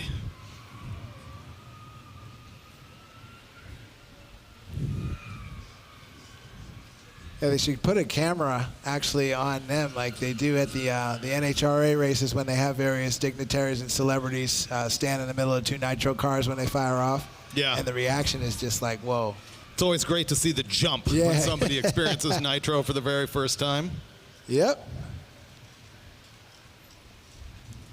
That's a memory all too well. More than 20, almost 30 years ago, actually, the first time I took my wife to an NHRA event and did not let her know about the sounds of Nitro. Because my rule was the first one you had to take without your ears being plugged. Yeah. I would be a guy who used to endorse that until I'm now, had to leave my job at NHRA because of my hearing. So I encourage the use of hearing protection at this point. I understand. Going forward, she certainly did and does, but that first one, I was like, now you got to take it like a woman. Yeah. Take the beating. Yeah. And she did jump. She had no clue. Here we go. Here it comes.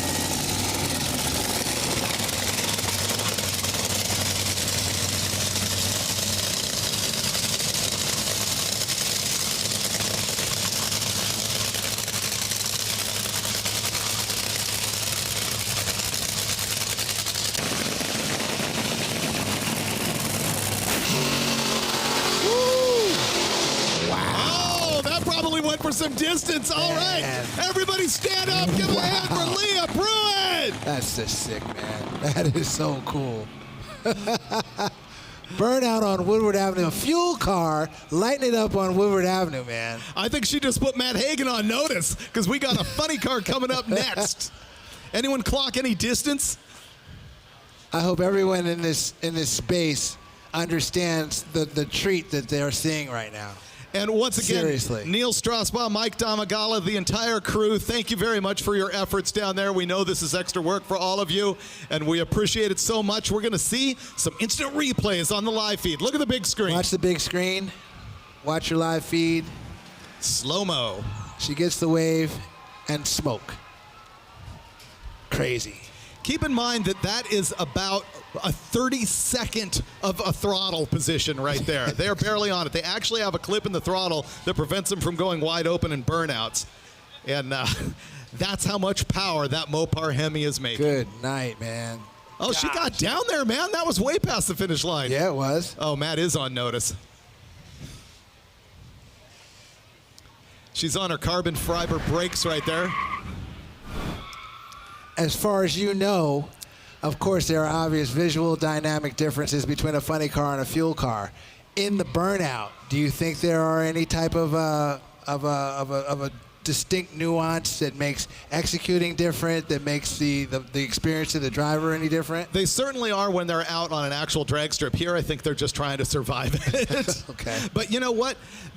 We got one more look at her pass right here while I answer that question. You know, a lot of people think it's just stab and steer in these cars, Right. but the execution of the burnout and how you save the clutch disc can make a big difference in how the car goes down the track. The driver's job is really to maintain that clutch disc throughout the burnout and backup. That's why you'll see a lot of the burnouts be shorter than they used to be at actual races. But look at Leah just laying it down. She roasted it all the way. She roasted it. Past the sign. That was awesome. Yeah, it's cool. Super cool. Now as I look down there, I can see Mike Knudsen and Phil Schuler. We thank you guys and your crew for all the work that goes into making this happen. I think it's important to acknowledge those guys who are out there getting dirty. Oh yeah, crew guys. Honestly, my opinion, crew guys across all of the professional teams in NHRA drag racing are like the best guys, man. It's an incredible sun up amount to of work. sundown and beyond. Incredible amount of work. And you know, a lot of them think this is pretty cool, but at the same time, it is just more work. It's work, absolutely. But we're putting on a show. It's what we do.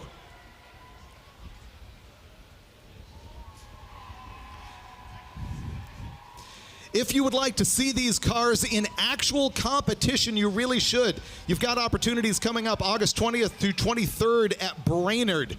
Then you can see the U.S. Nationals at Indy. If you've never done that, you absolutely need to be there. If you would like to see the Dodge sponsored Great Lakes Nationals coming to US 131 Motorsports Park, be there September 18th and 20th.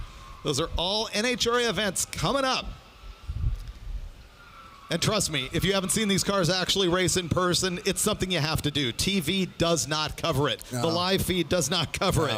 Me describing it to you does not cover it. Even less. It is thunderous. It is really one of the more amazing things I've ever experienced ever, honestly. I would also encourage you to do deep dives on the personalities that are in the racing. Really, it gets a whole lot more interesting. Just like watching football or baseball and following all the numbers, knowing the personalities, it's the same in drag racing. You see the people changing around on different teams, and you see what happens with crew chiefs who maybe worked for that other driver the year before, and now they're running against their old car. There's a lot of interesting phenomenons like that that's interesting to watch, and there's new drivers this year that are also really stepping up the entertainment of seeing who could do what to who. And you're saying that not from having your experience with NHRA. That's literally information that's not necessarily like public, but it's available out there and accurate. It's not like this rumor on the internet. There are sources where you can find out what's going on in NHRA, somewhat behind those scenes, like you're saying. You just want to follow everybody's social media accounts. All of the drivers have them. They give it up themselves. They Yeah. pretty much feed it out themselves. So, you know, Leah and Matt both have very active social media. Matt does this awesome thing called Race Day Fit, where he dresses for the occasion at every different venue, and it's pretty hilarious. Halloween every race. It is Halloween at every race. Yep.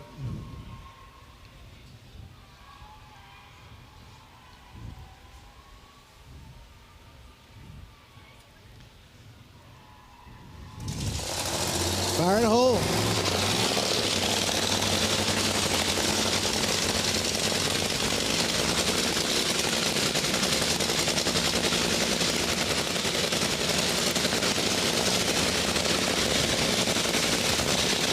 As the body comes down on Matt Hagan, ready to do a burnout on the street, Woodward Avenue. Let's go.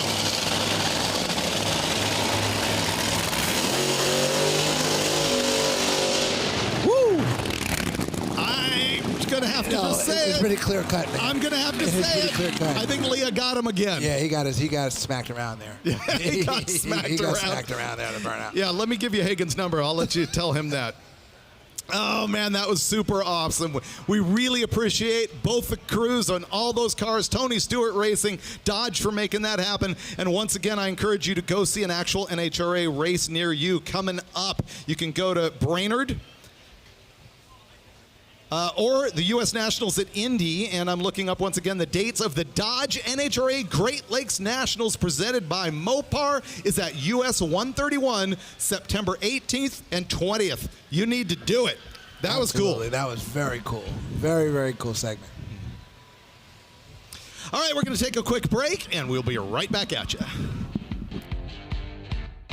Rod Power Fest comes to Atlanta August 28th and 29th at Echo Park Speedway. Experience 2 days of pit road drag racing with cash prizes, autocross, incredible custom builds, the Hot Rod Editor's Choice Car Show, sponsor Midway Experiences, and non-stop performance action. Hot Rod Power Fest, August 28th and 29th at Echo Park Speedway. Learn more at hotrod.com/events.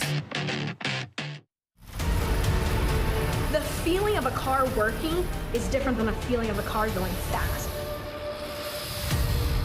We are running the Big Bubba ET drag, and when we got it, we ran our best pass ever, but it's a shoebox 55 Chevy running 6-second times on a Mickey Thompson tire, and that's cool.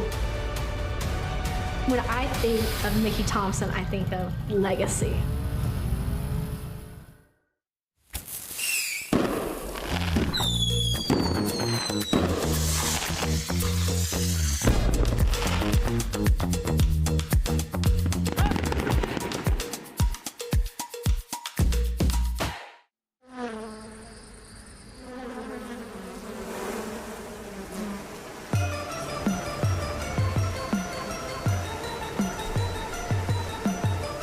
Evolution has one rule.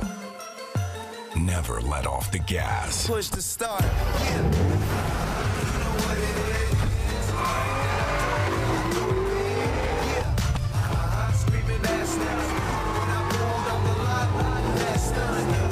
Black stripe, yellow paint. I hear they're scared of it, but them pros ain't. Salute the pedal once, make the floor shake.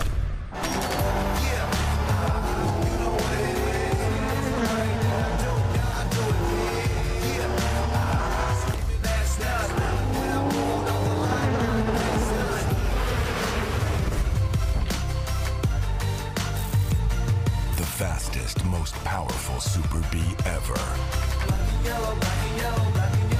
2015 Dodge Challenger Hellcat that was in a very early episode of Roadkill, back when that TV show was sponsored by Dodge, back when we had that TV show. MotorTrend is still a thing. I'm going to explain that just a little bit because people are so confused by it. Good, yes. Roadkill and all the TV shows were canceled, but that was not MotorTrend, the company that still exists. That was MotorTrend, the TV network. They're the ones that shut down all the shows. They still exist as Turbo. You can see a lot of reruns there. However, Hearst, the publishing company, still owns MotorTrend. You can still get MotorTrend magazine. You can still get Hot Rod magazine. You've still got HotRod.com. You've still got all of the events that are brought to you by Hot Rod, such as Roadkill Nights, Power Tour, Drag Week. So Power Fest coming up. I have to cut you off. Power Fest coming Power up. Fest Thank next you. in line. Yes, so, indeed. MotorTrend is still very much alive and well with all of those things. And so do not confuse that with the fact that the TV shows no longer exist. And the people at MotorTrend are not the people who made the decisions about those TV shows. And so there is no corporate entity to be mad at that is present at this event. I clarify that because I get people so much trying to say, oh, you know, you guys shouldn't be supporting those guys. Well, I should, because the people who are here at MotorTrend are still supporting us, as you can see by the fact that they've invited Finnegan and I back to Roadkill Nights. But you can win that Challenger on this auction on Bring a Trailer that ends at 4 o'clock today. What's the price there right now, KJ? The price is now $39,750. I had forecasted about 40 grand. I know there's somebody in the grandstands right now who can open Bring a Trailer on their phone and bid on that baby. And Mike Finnegan and I will side the dash, unless you stop us from doing that. I mean, it's not a requirement. And, well, let's just say that they're here. They might be on the phone, and they might be anywhere in America to do that. They could be. But 16 minutes is the countdown. It'd be wickedly cool if they were here. It would be cool if they were here. As a matter of fact, that's your incentive to keep on bidding the thing higher so you can be the guy standing there to literally get the key as Finnegan and I sign that with you. That would be pretty epic. It was funny earlier when we did that little video, Finnegan and I couldn't get in the car to sign it because somebody else had the key, but there are 2 red keys for that thing. And I'm not going to swear to you that that red key hasn't been in constant rotation for every mile that thing has seen, but that Challenger, it is a little rough around the edges. I'm not going to lie to you, but hey, it's roadkill. It's a hot rod. And it's a piece of history. And I really liked the format of that car when we took it on One Lap of America. I had a blast doing that. We had the stickers all over the thing. Looked like a road race car, looked like a one-lap car. And it really performed. I had so much fun on the road courses in that thing. Even though it's automatic, the program that they've got in the SRT version, that, Torque Flight 8-speed, I found it really fun on the road course. Worked pretty well, huh? Yeah, it worked pretty well. And, of course, it's got the, stability control that saved my bacon more than once. But anyway, that is a good car to go check out because the countdown is on for Bring a Trailer to win the auction of that 2015 Hellcat. It's going in a few. It is going to be gone in a few, and we'll just see how it finishes up. What's the number and then who gets it? I'm going to call 42.5. All right, good call. I'm going to stay in the 40K range. I don't think it's going to go too much higher. I said about 40. I said $40,200. Okay, so you're 40,200. I'm 42.5. So we'll see who actually gets there. Someone in the grandstands, make me right. Somebody in the grandstands, make me right. Make me right. Wouldn't that be wonderful? Make me right. Like, I can do that, David. Let me just open up bringatrailer.com on my phone and make that bid. And you know what? When you don't win that car, you might as well just go ahead and place your order for your 2027 Dodge Charger Super 100%. B. They were unveiled here yesterday. It is the current highest iteration of that Dodge Charger. It has got the new 600 horsepower version of that Hurricane twin turbo engine, the same engine that you're going to be seeing in this Grudge Match shootout coming up here later today. You're going to see 1,000 horsepower versions of that car hopped up. Oh, and on the screen right now, you can see what's going on in the drift pad. The Dodge Thrill Rides, you can see a lot of those cars, those scat packs out there doing the ballet in red, white, and blue. Been listening to that screech all day, and it's cool to see this overhead shot of the cars doing their thing. Red, white, and blue. If you notice the color motif there, red, white, and blue. There they go, neat. Red, white, and blue burnouts on the pad. Wow. Roadkill Nights, powered by Dodge. That's it. Just a whole bunch of everything going on. You see some new Chargers making their way across the road area, across the train tracks, and then lining up. So you got some activity about to happen, David. Think we're heading into the kickoff.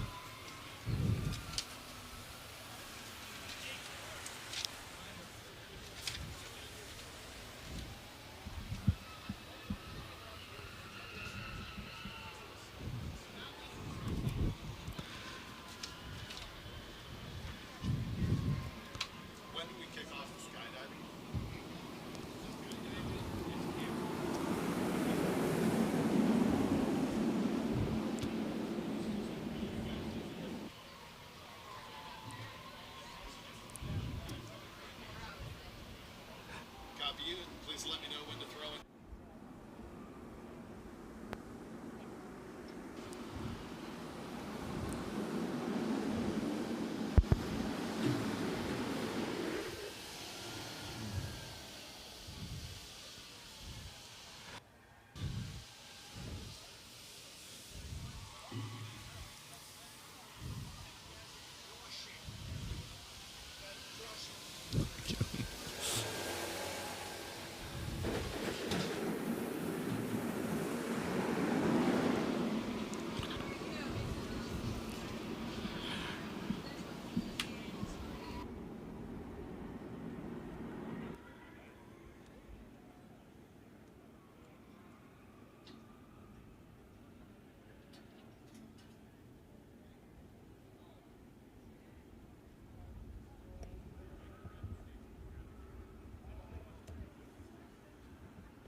All right, KJ, we're down to 1.5 minutes on the Bring a Trailer auction. Minute 30. Lightly used Dodge Challenger. Whew. At least, you know, the complete story is on the table for everyone to see. Like, if you're bidding on this thing, I'm going to trust that you've seen the Roadkill episodes that it is on. It's like, yes, isn't that the thing that you hooked a chain to and dragged 2 other cars around with? Yeah. Yeah, that's it. Didn't you run that in 1 lap? Right now, the bid, $40,100. We need somebody to make me honest. I said this thing was going to go for $42,500. KJ has got $40,200.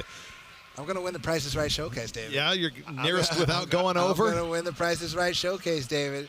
Unless, you might. Unless a snake bid, unless like an eBay-like bid comes up in the last second. Well, remember the way Bring a Trailer works. If somebody bids at the last second, it adds 2 minutes on, so you can't just snipe. Oh, I didn't know that. I'm not a Bring a Trailer shopper, so I wasn't aware of that. You cannot snipe as easily. We're down to 40 seconds. This is it. On the 2015 Dodge Challenger from Roadkill. 40 bands for a 15 Challenger SRT Hellcat. Slightly used. Now 30 seconds. If someone bids, it's going to bump it up to 2. Will anybody bid at the very last second? We're down to 25 seconds. Here, another 200, 100. $40,100 with 15 seconds to go. Cage wins the Price is Right showcase. Here comes 10 seconds. Wow, it's coming 9, down. 8, 7, 6, 5, 4, 3, 2, 1, and boom. Bam! Sold. Checking for last second bids. It'll check for last second bids, and are we going to overtime? It's going to take a little bit for my phone to refresh. Sold for $40,100. KJ wins the day. Yes, $40,100. Someone is the new proud owner of the Roadkill used 2015 Dodge Challenger. That's 2 down. 2 down. You had the Charger and now this Challenger. Golly, $40,000 bucks. That was fun. That was neat. Following the countdowns, like New Year's. You know, as much as we joke about how much that thing was beat, I would have bought it. I mean, I would have owned that thing and driven it around. I've been in it since the days when we beat it really hard, and it was still a useful, functional vehicle. It is a little rough around the edges, but Finnegan and I will go sign that thing for you here sometime at the end of the day if we can wrangle us both into the same time and same space. Thank you very much to the winner on Bring a Trailer of our 2015 and Challenger. To be clear, before you close that, David, it has received some attention that it needs. As in?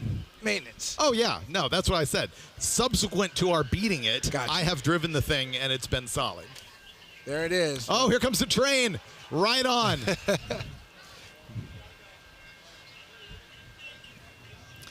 All right, while the train's coming through, you can watch that live. We are going to have another interview here for our live stream. Direct your eyes to the big screen. Morgan Evans here in the Ram Trucks booth at Roadkill Nights 2026. I am here with Matt Huber. He is the Senior Vice President of Ram Brand Products. I am super excited about the street truck lineup that we have behind us. So can you tell us what we have?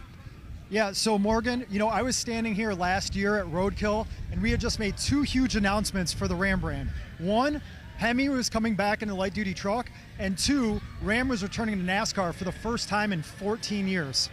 And we had just launched our new campaign of Nothing Stops Ram. And I think everything that we've done in the last year has proved that we're locked in to deliver that promise to our customers. It's an amazing time to be part of the Ram brand, whether you're a customer, a fan, or an employee. And we're here today at Roadkill, and it's awesome because you can see firsthand everything that we've been working on. So we launched Hemi at the end of last year, and the response from our customers has been tremendous. The orders have come in even stronger than what we thought they were going to. Those strong orders help lead Ram to be the fastest growing automotive brand in the industry in H1 2026. Awesome. Then we kicked off the year really strong on New Year's Day when we revealed that the TRX was coming back, but this time as an SRT and with 777 horsepower. And then, of course, we did it with a viral video of the truck jumping my boss, Tim Kaniskis, in the desert. That was incredible. It was amazing. And then I think everybody's got a new poster to put on their wall after that stunt happened. So we just started shipping those trucks in June, and I know our customers are really happy because now they are driving the new benchmark in the off-road truck segment. And then in February, we kept the excitement going, and we were back on the NASCAR track in Daytona Beach. First time in 14 years, and you know, we just didn't get back into racing. We kicked it off with a reality TV series called Race for the Seat, where we allowed up-and-coming drivers to compete for a driver's seat in one of the Ram NASCARs for the entire 2026 season. Minnie Tyrell won that show, and he's now driving the number 14 truck. Then in March, we went out to Indianapolis to the Work Truck Week and revealed that we're launching an all-new Ram ProMaster midsize van. And I know people here at Roadkill are not passionate about midsize vans, but for our commercial partners and customers, it's a sweet spot in their business, and they'll be very successful with it. Then in May, we did something that none of our competitors are doing and where no one thought we would go. We revealed not one muscle truck, but a lineup of Rumblebees. 4 Rumblebee muscle trucks with 3 V8 engines available in them. The 6.4 liter Hemi 392 available in the light duty Ram for the first time ever. Then of course, like this truck has in it, 6.2 liter supercharged Hellcat with 777 horsepower. This truck will break the record for the fastest production truck ever built. A record that's been held for 20 years by, of course, a Ram, the Ram SRT 10. So, but then on Thursday, it really went to the next level because Direct Connection announced that they have the technology to make the dark side of the Rumblebees, Direct Connection kits. It's going to take the 3 V8 horsepower to over 600, over 700, and over 900 horsepower. Oh my gosh. So you can see those Rumblebee Direct Connection trucks over in Direct Connection Alley. But also what's there is we have 3 of the industry's top aftermarket upfitters there. So Fox Factory is there. They have 3 trucks. They have the DC 650, which they launched that last year. It's a slammed street sport truck with a 5.7 liter Hemi in it, but boosted up to 650 horsepower. They also have a DC HD, which is just a badass heavy duty truck on 37s. They have a TRX on 37s as well. And then Roush is here. They have Direct Connection by Roush Truck, which they're just launching. It's a wonderful looking truck. And then Hennessy is here. They took a Rumblebee SRT and boosted the 777 to over 1,000 horsepower and over 200 miles per hour. Then, you know, we listen to our customers constantly, and something a customer's been asking for decades. We have it here today, and we're just starting to build it now. The heavy-duty Power Wagon is now available with the legendary 6.7 liter Cummins turbo diesel. So now this truck not only can go anywhere, but it can tow anything with 1,075 pound-feet. So besides all of the awesome products here we have today, we're just having a lot of fun at Roadkill. We have our NASCAR drivers here signing autographs right now. We have one of the WWE fighters here, part of our TKO partnership. Going to be doing meet and greets from 3 to 5 today. And of course, everybody needs to take time to ride the Buck and Hemi that's over there too. So just having a great time today. Are we getting you over there or what? For sure. I ride it every time I can. I'll go if you go. Okay, we'll see you there. Well, it sounds like you guys have had an incredibly busy but successful year. I mean, I love to see the return of the street and muscle trucks. So can you tell us, going forward, is there anything we can expect to see from Ram? Well, we've been in the news that this Nothing Stops Ram mantra, it's not just a one-year thing. We have a product plan that goes deep out into many years to come. So we have a lot of new products coming, from small trucks to an SUV. Awesome. Yes, and so, you know, we know that these trucks, we're going to be launching them soon. We're going to see them out racing here next year. Oh, yeah. And then all the other products we have coming too. That is so awesome. Well, we can't wait to see it. Thank you so much for your time. Thank you, Morgan.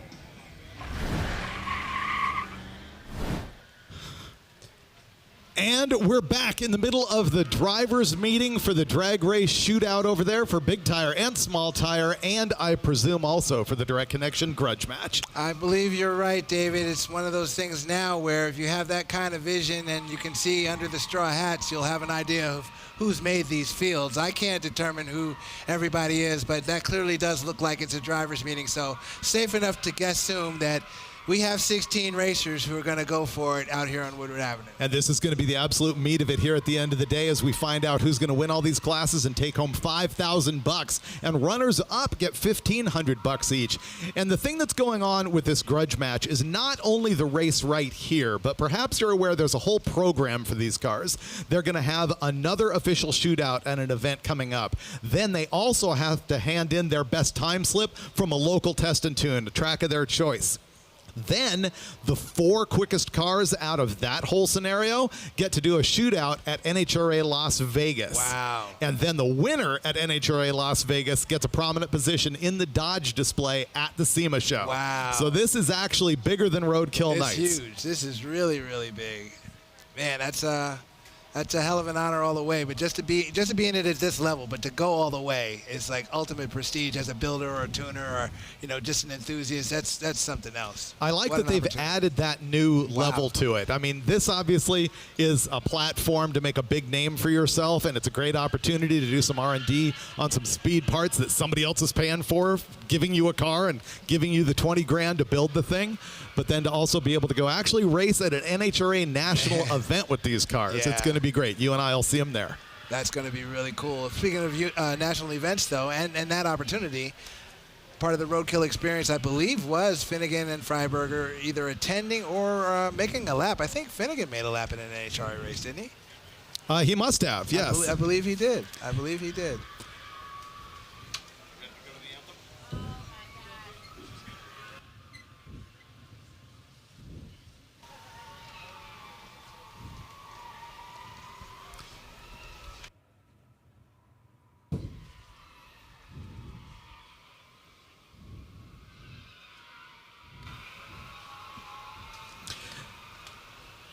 Ladies and gentlemen, please focus your attention on the American flag at the top end of the drag strip on the left-hand side and remove your headgear as we go to the national anthem sung by Monica Notaro, a Michigan native who often sings the anthem for the Red Wings.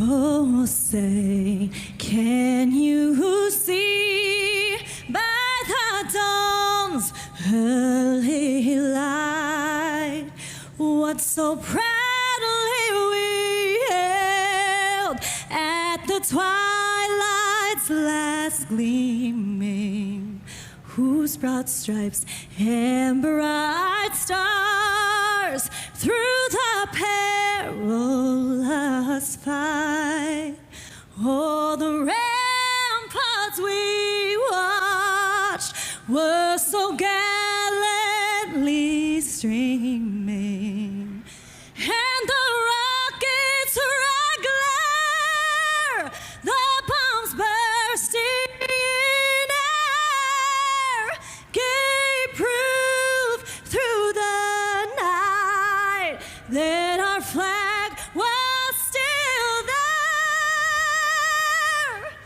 Oh, say does that star-spangled banner yet wave? Oh, the land of the free and the home of the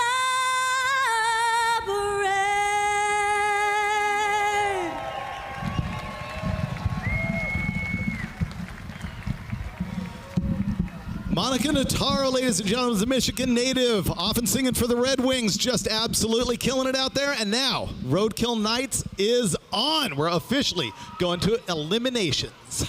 Dude, let's go racing, baby. Here we go. And here comes Dodge, making it big. Look at that with the red burnout. I think I know what's coming next. Oh, yeah. There's a theme here. The red, followed by... Here comes the white. Man, Dodge just knows how to put on a party, don't they? They do, man. Dodge knows how to do it. And here comes the blue. Right on. So Finnegan and I were able to do this in some Roadkill cars many years back for Roadkill Nights, and what was funny is that the ink from the smoke in the colored tires actually got on our mass airflow sensor and shut down our car. This is things that you learn as you go. Right. Dodge, thank you very much for the patriotic display. We love everything that you do for us. Absolutely. An outstanding day here on Woodward Avenue in Pontiac. Roadkill Nights, powered by Dodge. MotorTrend's Roadkill Nights, powered by Dodge. And now we are really about to get into the real meat and potatoes of this event, where we will see very shortly our Direct Connection Grudge Match competitors square off, as well as 16 competitors in 2 categories of racing, big tire, small tire, right here on Woodward Avenue. So stand by for that. Take a look at those Dodge Chargers as they drive out.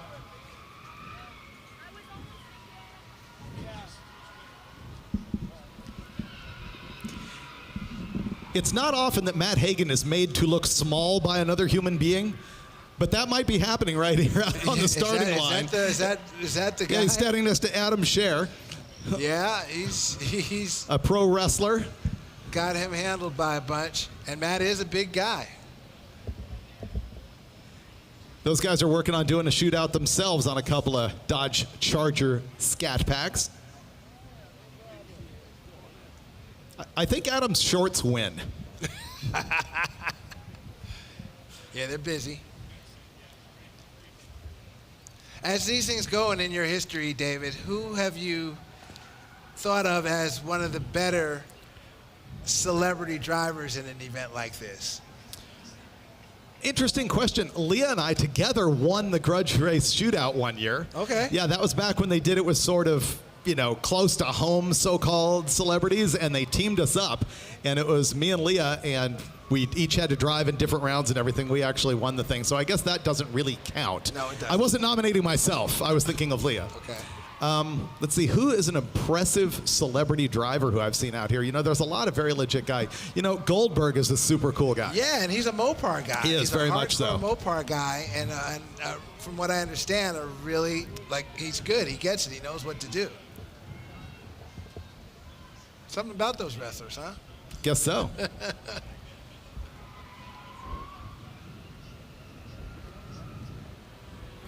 I know who's your best celebrity driver out here. Who's that? Tony Stewart. Okay. That's a driver who's a celebrity as opposed to a celebrity who can drive. Yeah. Okay. I'll take that with no argument. Absolutely. Smoke is no joke, man. That guy is, he's good in anything he sits in, clearly. Anything he sits in, he's good. And just a very cool guy, easy to hang out with. Well, you know, when you're at your level and can actually hang out with him, I guess you do know that. But that's cool. That's good. Good deal. Hope to see more of him and them. Mike Leamy, Hot Rod's Network Content Director.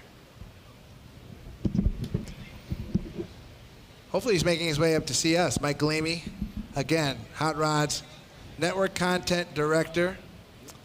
Of course, you'll see coverage from this in Hot Rod Magazine coming up, and it's all over hotrod.com as well. And Hot Rod Social. Hot Rod Social, which is at Hot Rod Magazine. Lots and lots of Roadkill Nights stuff. You can follow the Roadkill Nights hashtag. You'll see a ton of content. There's also stuff coming out of Tony Stewart Racing as far as social media stuff, and all of the other teams that are competing here.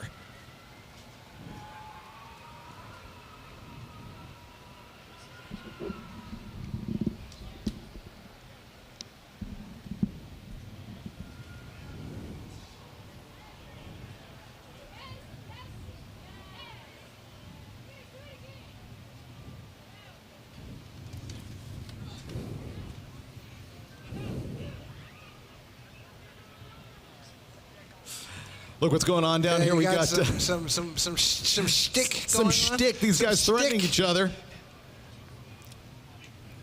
That big guy's like, you don't want this, Hagan.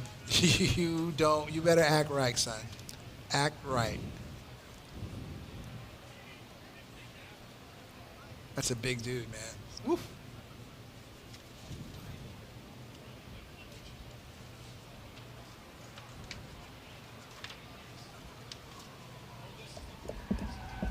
The drivers are approaching their cars, David, both in Equally yoked, equally matched Dodge Chargers. Going out to do some photos, I guess, first. Do you have any idea what initiated this? Is Hagan like a wrestling fan and just said, you know, I want to challenge the biggest, baddest former wrestler I can imagine? I don't have the intel on that, but I would imagine that's the case. They appear to be friends. They're fooling around down there on the line, having some fun for social media. Matt Hagan, of course, 4-time NHRA Nitro Funny Car champion. Posed by the Woodward. And there he goes. That's a good photo. Photo op. Good-looking photo op there. The wrestler known as Braun Strowman. A big man dwarfed by a bigger man. Yes.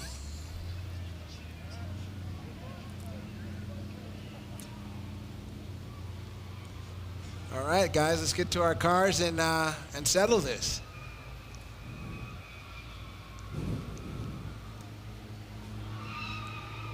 They are, of course, getting into their 2026 Dodge Charger Scat Packs with the Hurricane engine, 3 liters, 550 horsepower, twin turbo.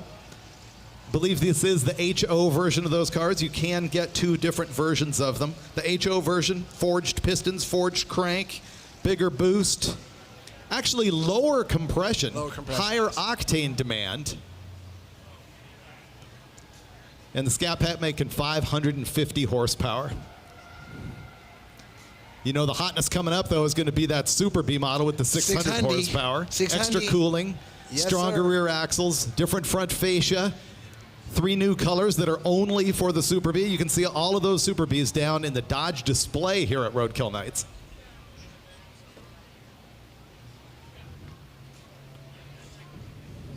I think those Super Bs actually could go like proverbial hotcakes, man. I really have an idea that those might just, boom, all of a sudden they're gone. Well, if there's anybody who knows how to take one model and spin it into a million great iterations, Yes, it's Dodge. Yes, indeed.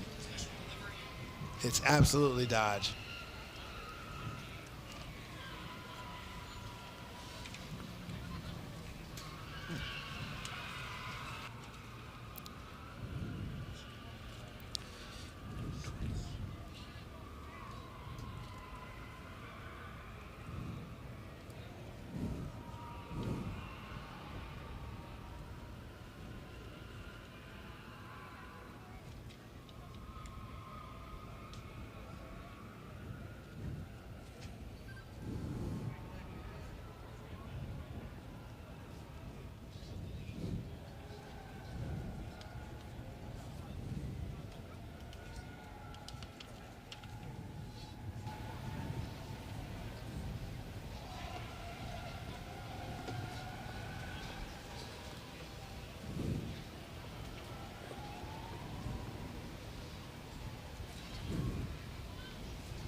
And they're off.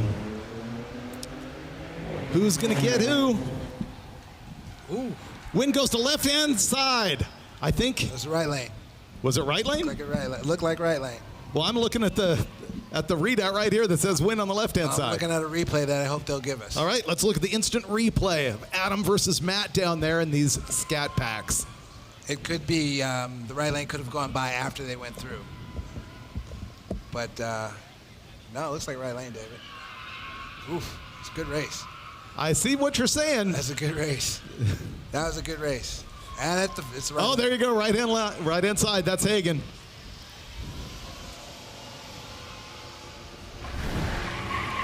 That was a good lap.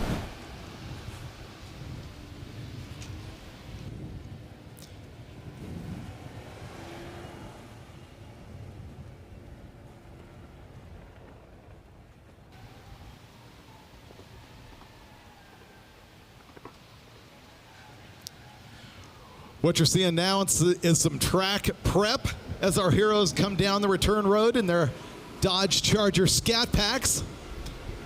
Probably come up here to the starting line for some gloating. I don't know. Hagan might be in for a beatdown. Look how well matched they were, actually. Hagan might be in for a beatdown. Yeah, well, that I'd like to see, actually.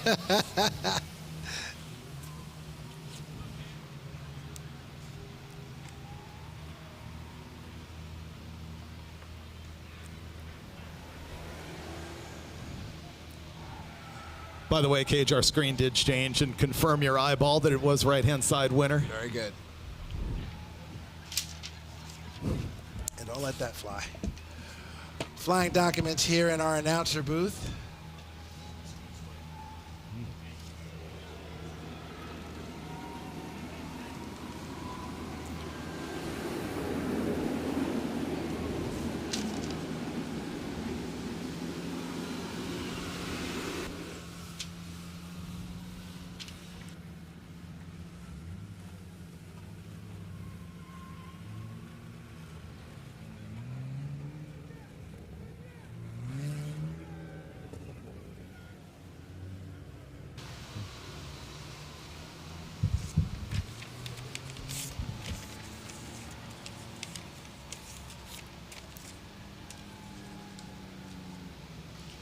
You know, KJ, this has been a totally different perspective for me. I've been to every single Roadkill Nights event, and in some cases it's been as like the host and co-host of Roadkill TV. And in other cases it's been, you know, post-TV and me just doing the, you know, appearance thing, getting to interact with fans. This is the first time I've really sat here up with you guys all day long, with the exception of about 2 hours where I was out doing some other things. Oh, it's been really cool, man, having you up here and working with you again. It's really sad that my partner in crime, Brian Lones, couldn't be with us, but definitely with us in spirit, and hope we're doing him proud, because he is the lead dog in this thing for sure. You did take some competence deduction when he failed to get on the airplane, that's for sure. However, you know, it's been a good time, and it is a different perspective. The bummer for me, though, is I haven't been interacting with fans, and I do feel bad about that. I'll be hanging out this evening after the show closes, trying to get with as many people as I can. I appreciate those of you who actually bought the VIP package and got to meet Finnegan and myself earlier today. Yeah, it's cool. But yeah, for the most part, you've just had visits with me and Brian amongst your other things that you do here. That's right. You were part of our schedule. Yes. Yeah. It's nice that you were able to make time for us. We appreciate it, of course. I was able to break away. But no, man, hats off to you, man, for really stepping up in a real pinch. I just referenced my buddy Mike Galimi a few moments ago, and when all of this came together the other day, just a little insider info, nothing too detailed, but when all of this came together last night at the 11th hour, and you know, I've known Mike for a long time, so I'm able to pick up on his stress very easily. And when I saw him, the minute I looked at him, I'm like, okay, what's wrong? Okay, what's wrong? And I'm sure that Plan B is in action. You're working on it, but I need to know what's wrong now, because your tell is just, over the years, has become too dramatic. Well, and that news was that Brian Lones couldn't make it, but here I am to fill in the gaps, and here comes the lineups for our Grudge Match showdown. It's time.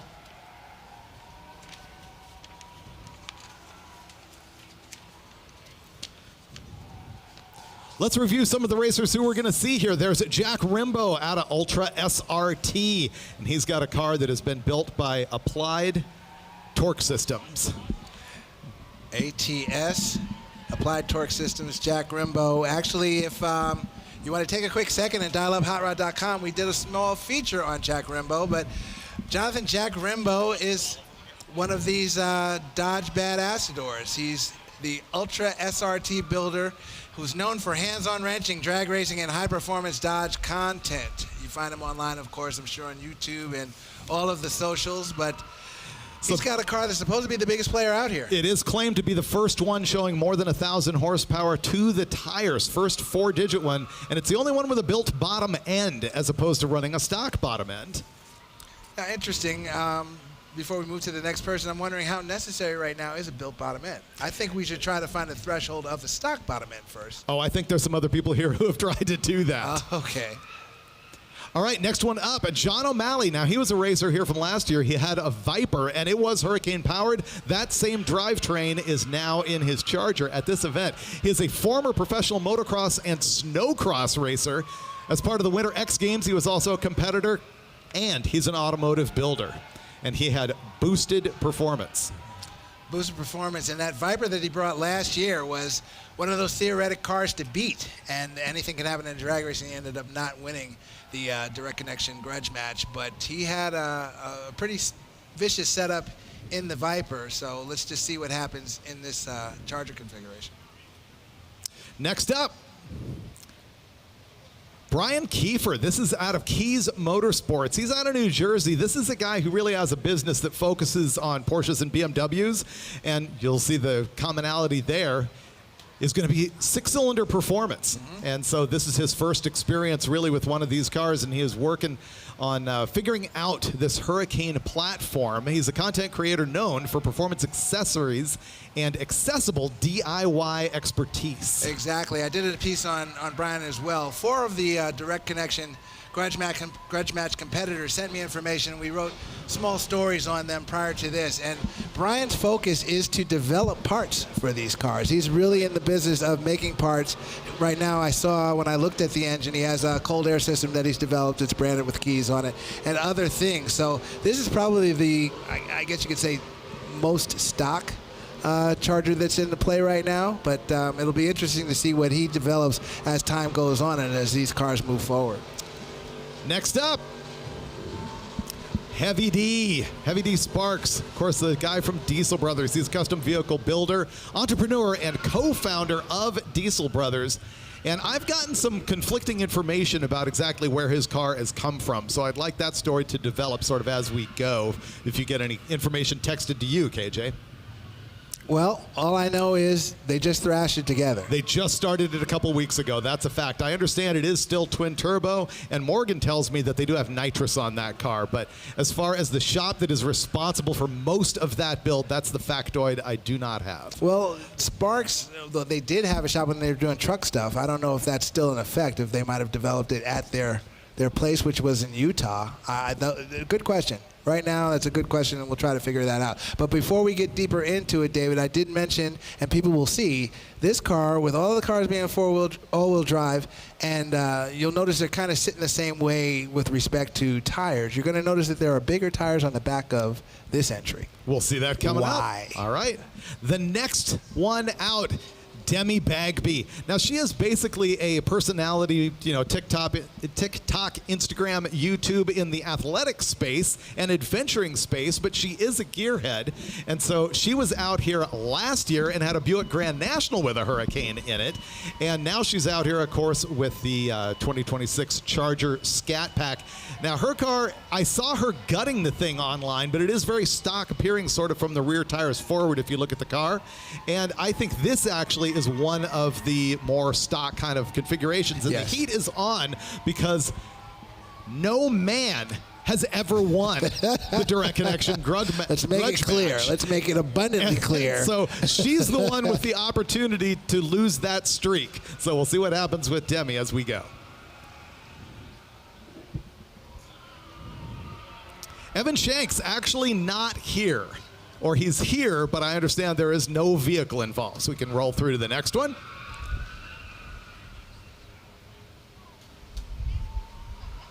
Rob Dahm, understandably a very cool guy, super famous for putting together billet Mazda rotary stuff.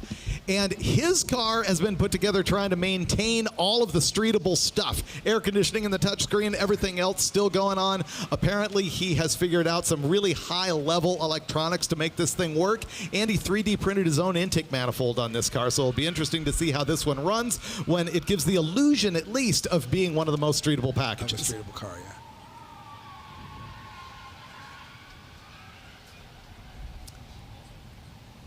Oh, wow. We don't have a screen here for Titan Motorsports, which is really kind of the heavy breather, I think, showing up over here. Oh, we actually do have a screen for him. There he is. There Titan they are. Motorsports. There they are. Which is Otto Adams. And they are really famous in the Supra space, as you can see by their snapshot here. They've got the famous Copper Supra. They have got six-cylinder inline import performance dialed, and they are going bloodthirsty at figuring out how to make that same kind of performance happen out of the Dodge Hurricane Inline 6. And these guys have a whole lot of NHRA Wallies to their credit. Yes, this is going to be indeed. one of the teams that is taking this very, very big bad seriously. wolf in this one for sure.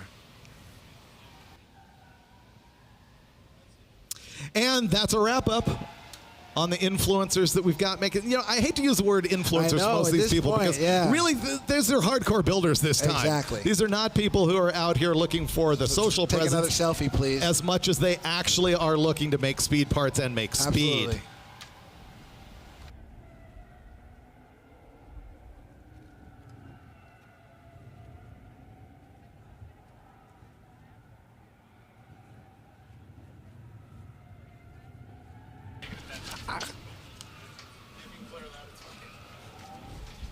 That's a good one.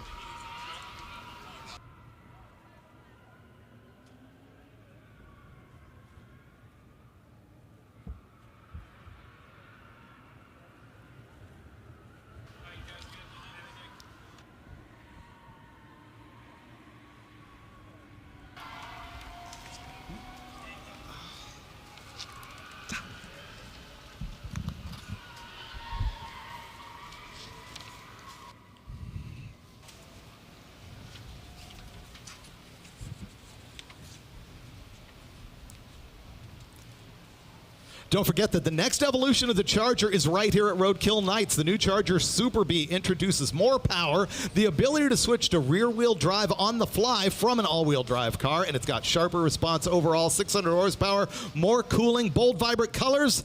It's the fastest, most powerful Super B ever. Check it out at the Dodge display today or learn more at Dodge.com as we've got cars rolling to the box. Here we go, David. Don't call them influencers, as you said. They are not. They are builders, and they've done a lot of work in a short period of time to get these cars together. So let's take a look for the first time and see what performance, big-time performance, if you will, in the Hurricane space looks like. Got Keys in the left lane and the ATS car of Jack Rimbo in the right lane. Look like Rimbo up top. Right-hand side.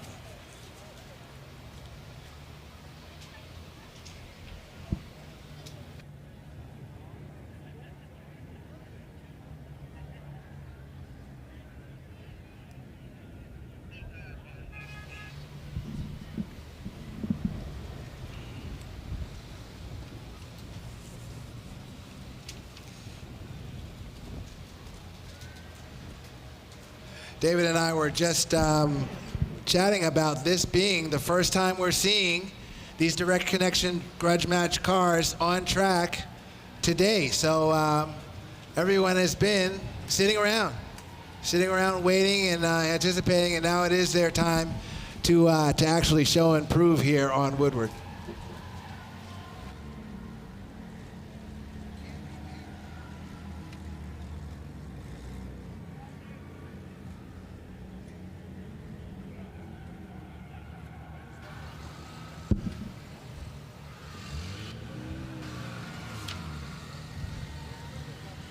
All right, that is Demi Bagby right there that you can see in the pink crazy wrap on there. As a matter of fact, if you look carefully, you can see logos for Roadkill Nights as well as for Matt Hagan's meat company. He sponsors that car. Matt Hagan, of course, the funny car driver who you just saw on track.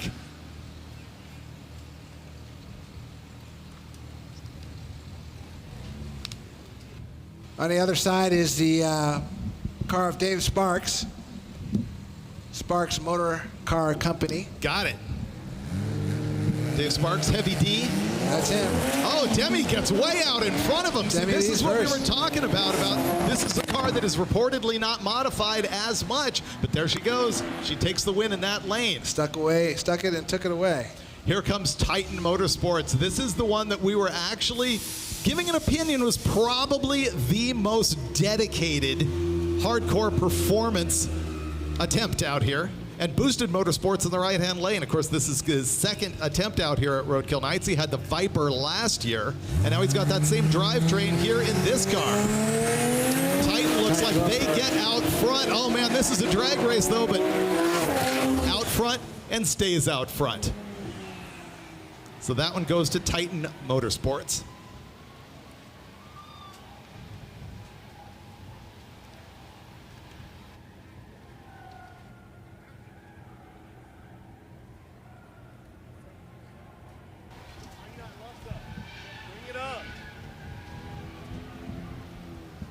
I don't know who's got the plain white wrapper out here. I have no idea, no info or no intel on this car here. But apparently they get the buy. And that is because we got 7 cars here, because we did have one of our teams who was unable to even show up with the car. Look, they actually got a, left before the arm drop on their buy run right there. I guess they were maybe trying to practice, cut it close. They did leave before the arm was dropped.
Hey, attention in the pits, attention in the pits. If you left your iPhone in the men's room by Finnegan's tent, Mike Finnegan has it inside his enclosed trailer. So you can go buy the Finnegan merch tent and probably buy out all of his inventory in return for getting your phone back.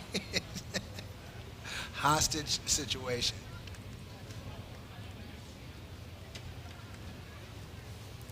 Well, it looks like we only had 5 of our grudge match competitors come up to make a test hit. 5 out of 7. So there's 2 cars yet to come who Leaves you to wonder untested. Why. Leaves you to wonder why, David. I guess one of the mysteries that come with the Direct Connection Grudge Match.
All right, KJ and I have been...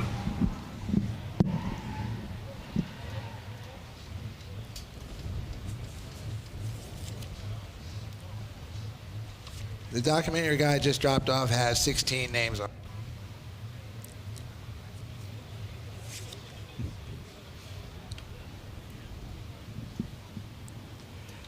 Do you have them for the screen or no? Ready. There it is, David. we've got a bracket. We've got a bracket for the small tire competitors here at Roadkill Nights, powered by Dodge on Woodward Avenue.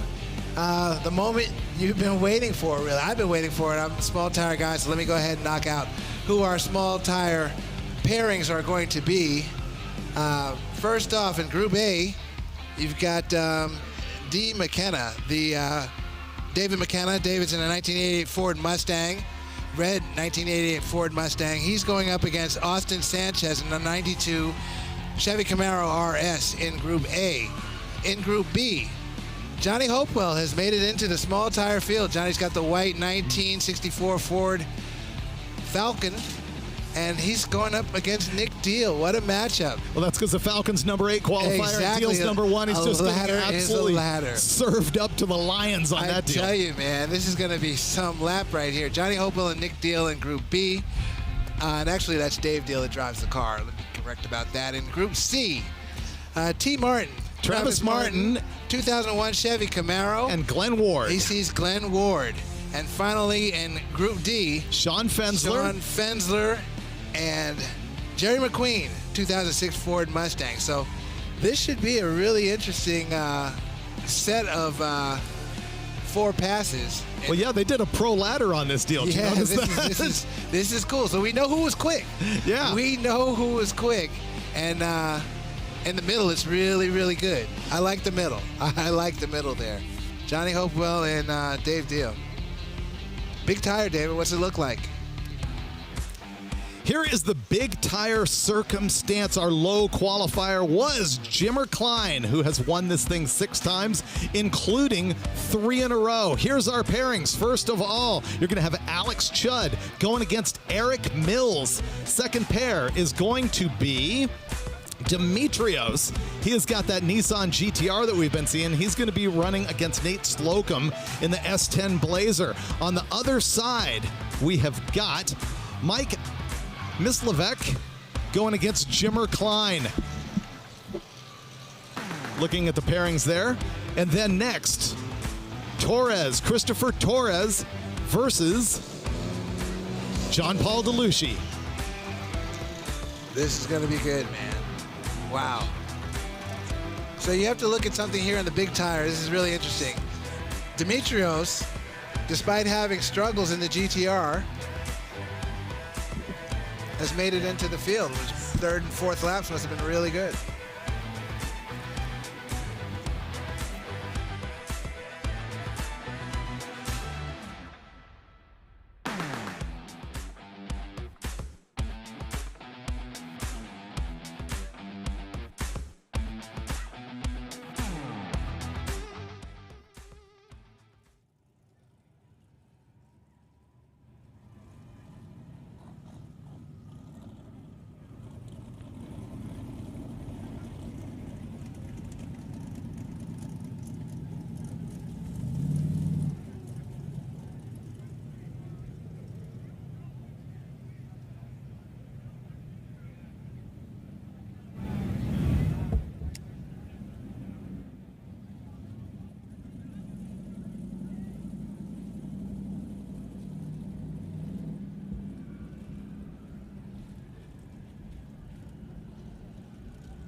All right, KJ, looks like Big Tire's out first, even though they got small tires on them. These are both all-wheel drive or four-wheel drive vehicles, so they're running in the Big Tire class. Yes, David, and it's interesting because these are two vehicles from the same camp. So what sucks worse than anything else in the first round is racing your buddy, racing a guy on your team, and that's what we have here. First round matchup between two guys on the same team, one in the F-150, Coyote powered with the crossplane crankshaft, and the Cyclone in the left lane. All-wheel drive Coyote powered with a flat plane crankshaft. So again, they're from the same camp. I spoke with them this morning a little bit, and they are actually squaring off in the first round, which you never want to do that. You want to meet your buddy in the final in a drag race, but that's the way this is boiling down. So we're going to see who gets to the finish line first.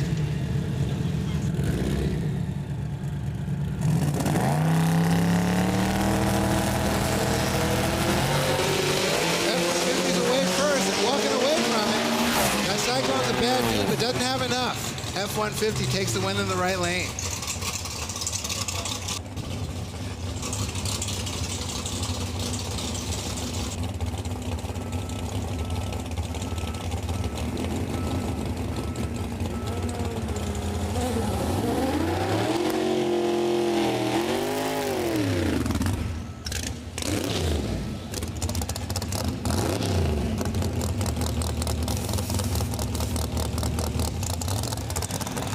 Dimitrios on the left-hand side. He's got the GTR once again. He's running in the Big Tire class because he is all-wheel drive. We got Nate Slocum on the other side in the S10 Blazer.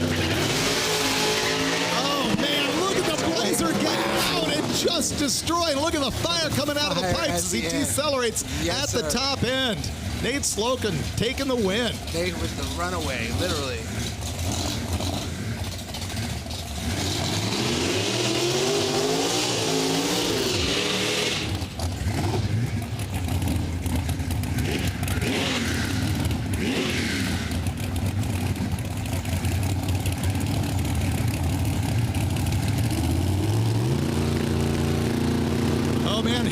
Jimmer Kline is up at the line. This is our six-time winner. Gonna be a dogfight. Nope. He is absolutely out front, and he is going to take down that awesome Trans Am of Mike Mislevek.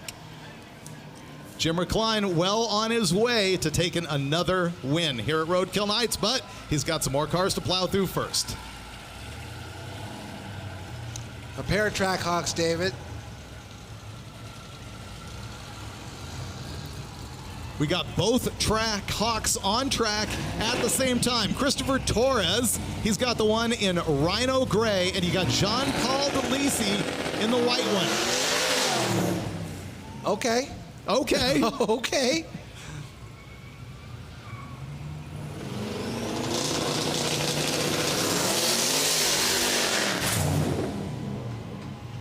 I kind of like they're putting on a show, and it's not really a burnout across the line, but it is a squat and scoot. Like a squat and scoot, just drag out there.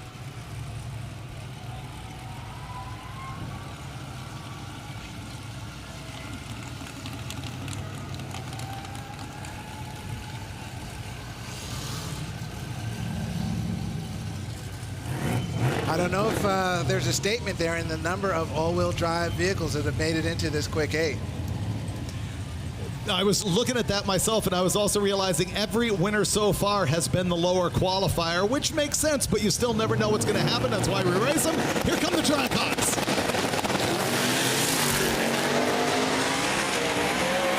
Oh, tight, close to the wall on the left-hand side. Light goes to the left-hand lane. Christopher Torres takes the win. That was the gray car. Christopher Torres takes down Jean-Paul.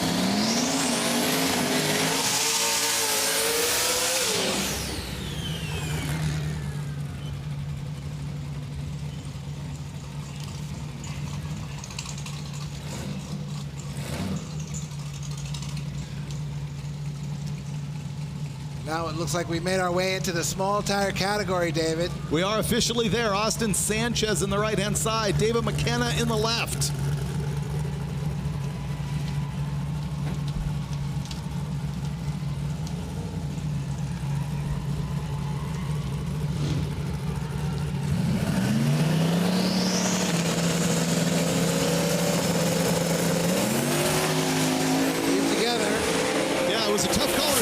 first, but it looks like the advantage is left-hand lane, but the win goes to the right-hand side. Austin Sanchez in the Chevy beats McKenna in the Mustang.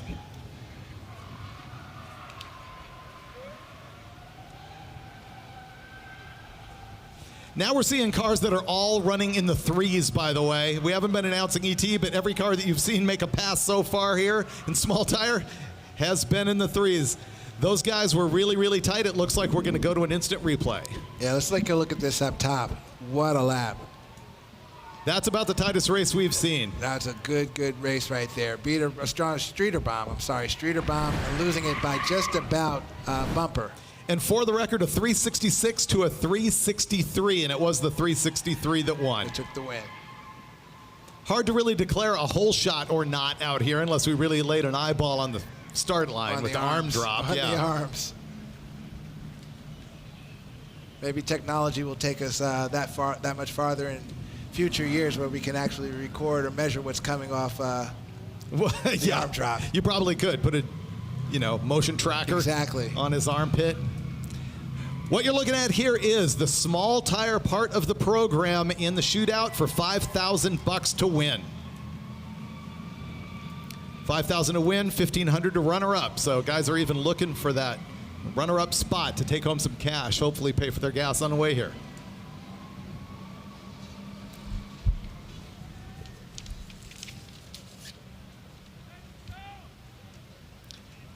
And we do already know, I think, the quickest Dodge-powered Dodge is not going to go to anybody in the big tire or small tire category. That's correct. At least none that are racing right now in the Quick 8.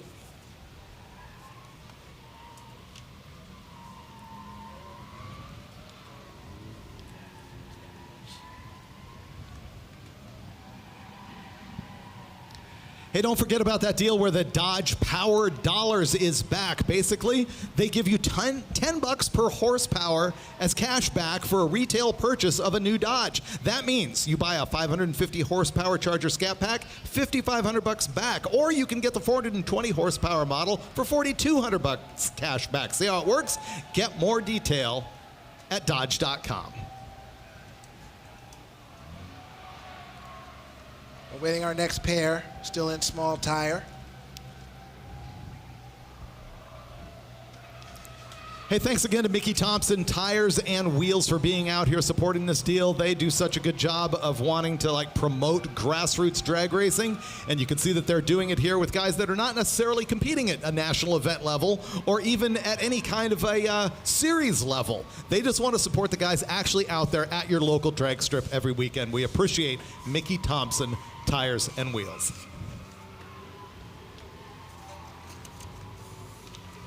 Take a look at some pairings in our next round of big tire that will be coming up.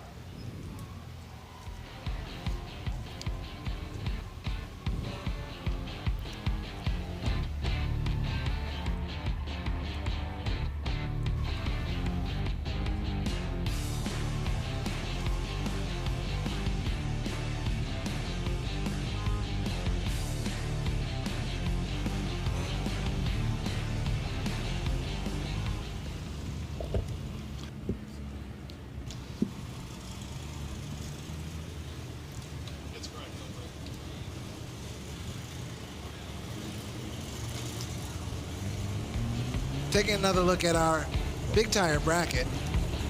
Actually, we'll wait on that. We've got two small tire cars coming up here.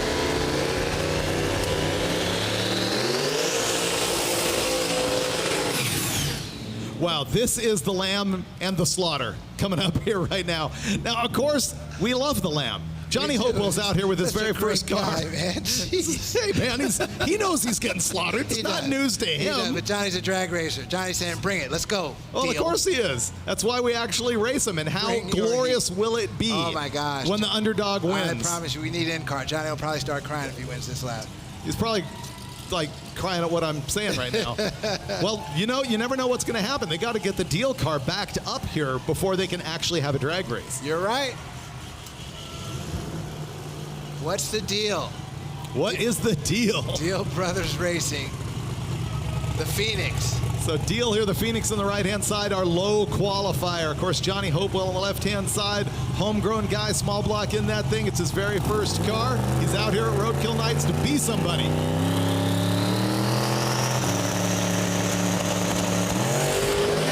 Johnny Dave's a little late. Dave Deal's checked out. Good shot on Megan and Johnny Hopewell. Dave on to the next round. So the move there, if I had been Johnny Hopewell, is to absolutely jump the hand drop and hope that he got a chase. Yeah, and then take a shot. Absolutely. That would have been the move right there. I would have enjoyed that. Taking a proverbial shot. Yep. All is fair in love and street racing. Oh, yeah. There are no rules. Exactly. Travis Martin and Glenn Ward. Travis is over there in the Camaro. Glenn in the Mustang.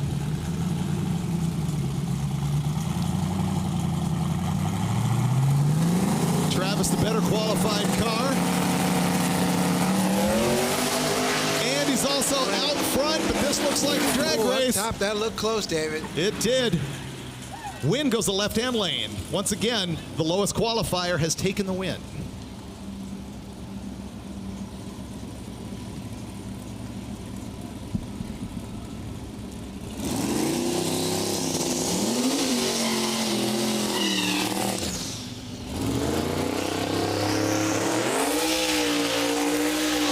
Pair of Mustangs, both LS turbo powered.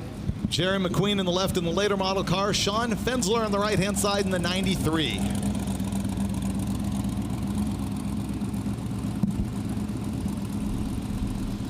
These two cars qualified 4 and 5, the 93 model being the quicker of the two.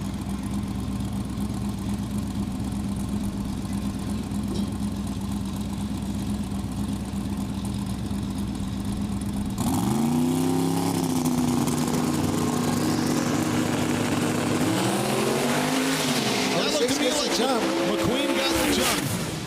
And look to the left. Takes the win, the left-hand side. 2006 Mustang. So that is the first time that we have seen the slower qualified car take the W.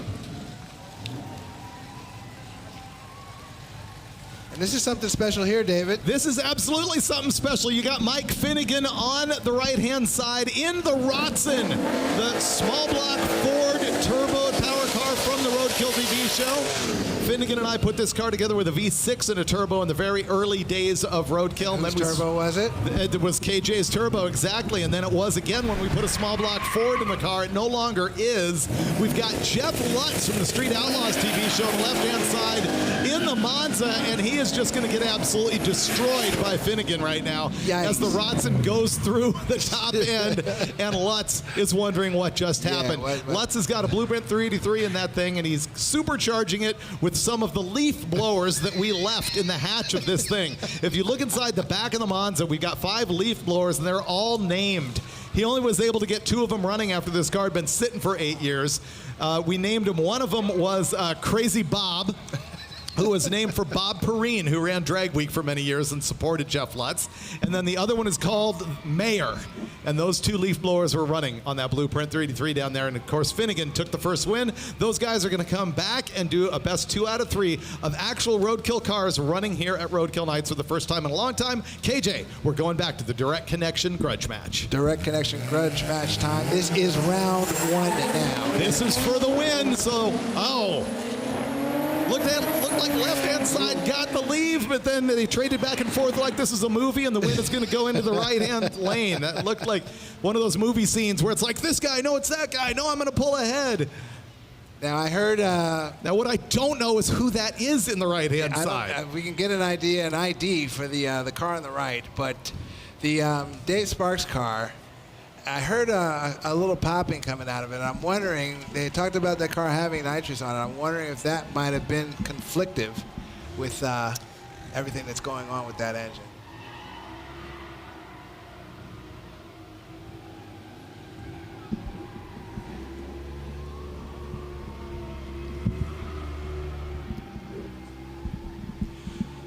All right, back up here with Boosted Motorsports in the left-hand side. That's this guy who was here last year in the Viper with the same powertrain with the Hurricane in it. In the right-hand side, Demi Bagby, who had the Grand National Buick with the Hurricane in it last year. Theoretically, Demi's got the slower car, and that seems to be holding true right now as John O'Malley for Boosted is going to end up taking the W in this round. Demi, on to round 2. Bye-bye.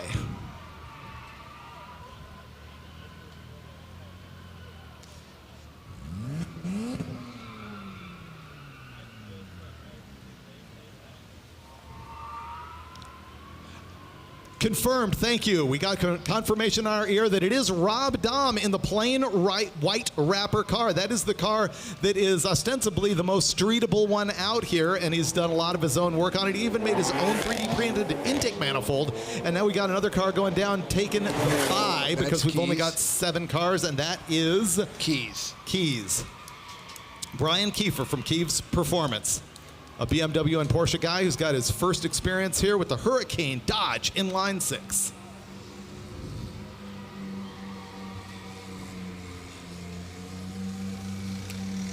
Big first round matchup here, David. Big first round matchup. You have the car that's advertised and boasted as having the most horsepower in the left lane with Jack Rimbaud. And then over on the right side, Otto Adams out of Titan Performance, the guys who have just absolutely destroyed with Supras out there in the drag racing world. And that car actually wearing livery similar to the Supra. Looks like Otto got out front early. Making a move. Rimbaud's making a move. Win goes to the right-hand side. It is going to be Titan Performance for the win.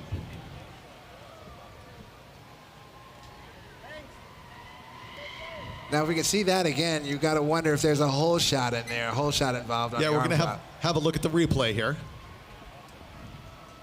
Because Rimbaud made a really good move up top. Made it really close. Yeah, he did. That was about the distance that was the difference between the arm drop leave. Exactly. I think that an arm drop hole shot win there. There it is.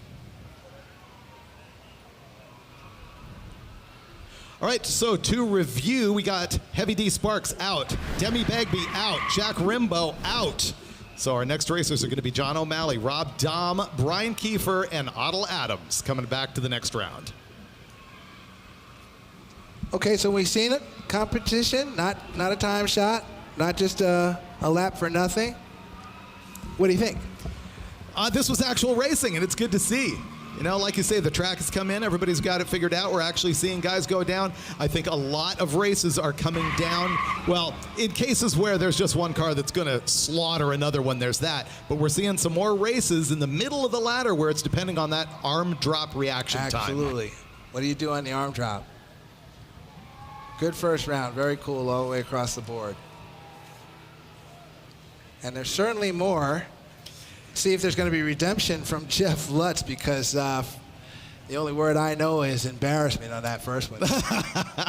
You know, I would think Finnegan and Lutz would be right back here ready to go. There's no chance either one of those cars broke. No chance that they broke. Certainly don't need any type of cool down. It's like run it. 5 Hour Energy kicking in, Cage. I'm ready to go. I was going to ask you about that. 5 Hour Energy is on board with Roadkill Nights. And this is... Let me make sure I get it right now. This is cherry blue raspberry lime, and it is the Firework Freeze. So the Firework Freeze can be served up ice frosty cold, or it can be just taken out of the box like we have here, and shot any way you want to take a shot with it, David. Are you ready for another shot is the question? No, I don't think so. I'm still you said that really quickly. I'm on hour 1 of my 5 Hour Energy. Why would I do it again? Double down. Make yourself 10 hours good.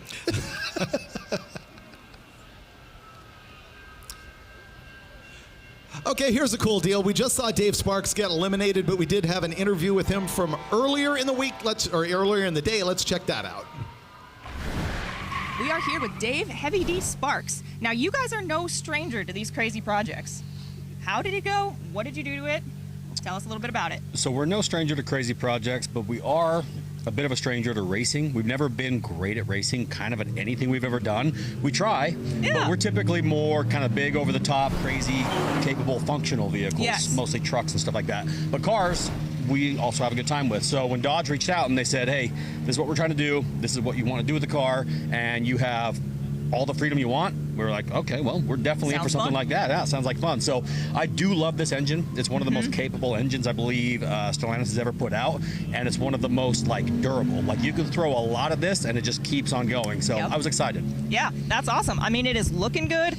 When did you start this project? Was it fairly last minute? Yes, that's the hard part about this project is at any given point, our shop is 2 years backlog on different builds and stuff. Yeah. So when we had a couple of big partners, both Dodge and Polaris come to us at the exact same time for a couple of different builds that were big show builds. The Polaris builds we just revealed 2 or 3 days ago at another show, and this build was happening at the same time, and we only received the car a little over a month ago. So to be able to do what we wanted to do and turn it into a full race car in 30 days while half the shop was divided on other projects, it was tricky to say the least. It's definitely a challenge with those time frames, but you guys are here. It's in one piece. It looks good. Running good, I hope? It's getting there, yeah. So we ended up going with a 71 millimeter HPT turbo, PPC out of Utah, custom turbo kit builder, really, really solid race car guy.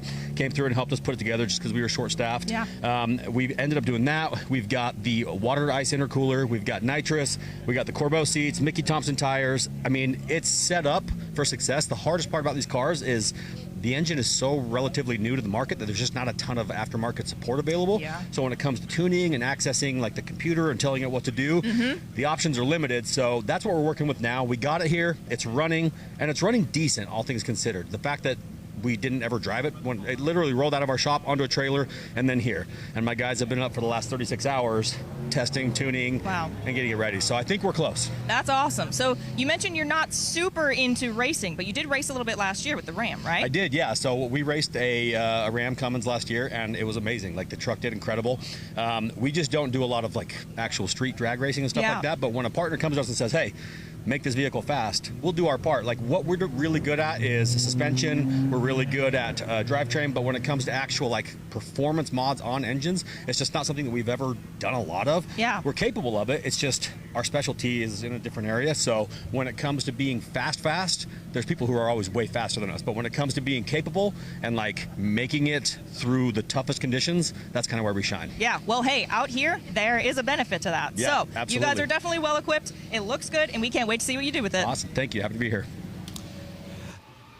That was, of course, Morgan Evans, our 2-year champion out there talking to Heavy D Sparks. And you know what? He was talking about the thrash. I have to give Morgan some credit. Earlier, we were talking about somebody who didn't get a car here, and she just said under her breath, I'd still be awake. Well.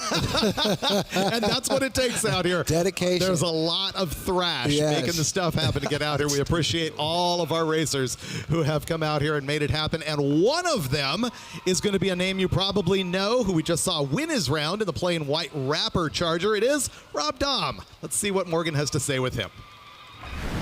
We are here with Rob Dahm, part engineer, part creator, part rotary enthusiast. I am really curious what you think about this Hurricane platform and what you did. You know what? A month and a half ago, I would not have a single bit of an answer, and now I have so much to say that you're going to have to cut me for time. I mean, yeah. What are we looking at? I don't know. Perfect. So we can explore this together. Now, what I will tell you is me, as of 2 days ago, I was pulling a lot of all-nighters, trying to understand what Dodge did. And as in, there is so much, and I'm not being extreme, there's so much overbuilt on this car that is toned back for the production vehicle. Of course. But it's there. And to find what this car is capable of without swapping to what I know has been an absolute treasure hunt, and it's provided so many cool moments over the last couple weeks. But I've found so many things that Dodge, I think, was hoping somebody would find. That is awesome. Well, I think you were the perfect man for that job, because I've been watching and I've seen everything that you've done here,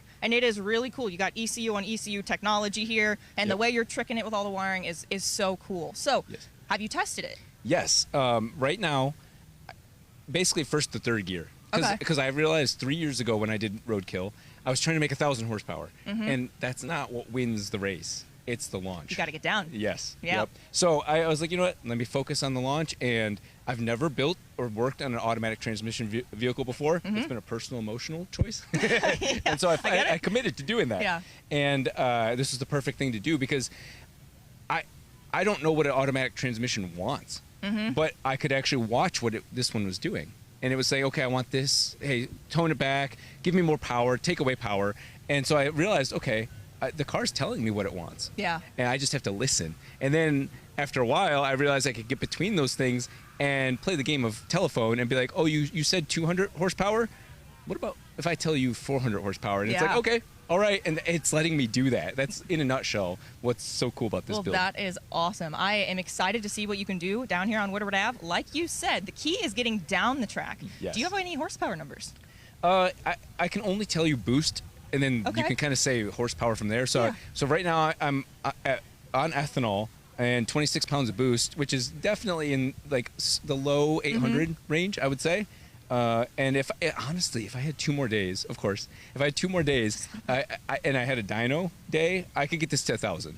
Awesome. I didn't go for power and then break the car. I fixed anything that could break and then started adding power. And that's the right way to do it. Exactly. So with that being said, I am so excited to see you race, get some test hits in today, and That's you right. race tomorrow. So good luck. Yeah, absolutely. Thank you very much. Thank you for being here. Rob Dom with a lot of technical trickery going on with his Charger build. Let's take a look at what Demi Bagby went through. We are here with Demi Bagby. She is also a returning Grudge Match racer from last year. She built a really cool Hurricane Swap Grand National, but this year she brought something a little different, so tell us about it. A little bit different. I know y'all already hearing about everyone's motor, so I want to talk about this awesome wrap because we got to race against each other last year, and it's a little bit different this year because we all start with the 2026 Charger, and I had to come here with some BAM. Look at this wrap. Very colorful, very pink. I'm the only lady here this year. Unfortunately, Morgan and I aren't racing together, so we had to come here loud and proud. You are holding it down for the ladies this year, so I got a lot of faith in you. Thank you, thank you. Historically, it's actually always been a woman that's won, so. Oh, here we go. Let's make history Here we again. go. Repeat, baby. Well, it does remain to be seen who's going to take victory here at Roadkill Nights, powered by Dodge, in the Direct Connection Grudge Match and in the big and small tire categories. We saw a good first round of racing and poised for even more going towards the final, especially in the small and big tire categories. And what I didn't realize were Finnegan and Lutz are going to do it 2 more times, so it's a best 2 out of 3, which makes that really cool. Right. Yeah, so Lutz can hopefully save face. Is that what you're saying? He's got to save face. I mean, square it up at 1 and then have that rubber match. I'd rather see that than to see what we just looked at in the first round. To be fair, both those cars actually have sticks, and Finnegan was hoping that Lutz wouldn't have enough experience with the stick in that car. Okay, he hasn't driven the thing ever before. To be fair. But he said they cruised Woodward with those 2 cars last night all night long. And I was like, oh no, Lutz is figuring out how to drive the thing. There's your drive time. But the thing sits at Lutz's house, doesn't it? Yeah, but it's been in the top of his stacker trailer that he doesn't use for 8 years. Me and Finnegan and Lutz and Clay Milliken have spoken forever about doing exactly what those guys are doing right now, so I give them credit for finally making it happen. Bringing back the Leaf Blower Monza and the Rotson and making it happen for the fans here at Roadkill Nights. As Mike drives the Rotson past us right now. Yeah, I think about that a lot when you frantically called me and asked me if I happened to have a turbocharger, and I just happened to have a turbocharger. That was a long time ago. It was a while back. A while back. We came to the house and got it. I think we might have drank a beer before you left. I think it was a 7.3 Power Stroke turbo. That's what it was, from a 7.3 Ford Power Stroke diesel engine. Got it done for the moment. Excellent day at Roadkill Nights, powered by Dodge. Woodward Avenue, Pontiac, Michigan. This is, again, one of the coolest things that I do or have done in the motorsports or racing and car guy world, David. It's just awesome. The things that we're doing and the things that we're seeing are just really tremendous. It's still got tire squeal going on in the back, and I think that goes on beyond the drag racing for a little while longer. Oh yeah, it does. We have another interview here for you to watch with John O'Malley from Boosted Performance. We are here with John O'Malley with Boosted Motorsports. He is actually a returning Grudge Match racer from 2025, but this year with something a little bit different. So tell us a little bit about what you do and what you brought. So this year we kind of took what we learned last year. Obviously we've been up against the same stuff as far as learning these engines and trying to make them go fast. So We had an entire car to essentially sort out this year. So, you know, modules, wiring. So some people chose to stay stock and keep everything happy, and we chose the latter and ripped it all out. And yeah, we're just getting everything to run in like a standalone situation. Yeah. You always take on a big project, you know? So, but this is awesome to see.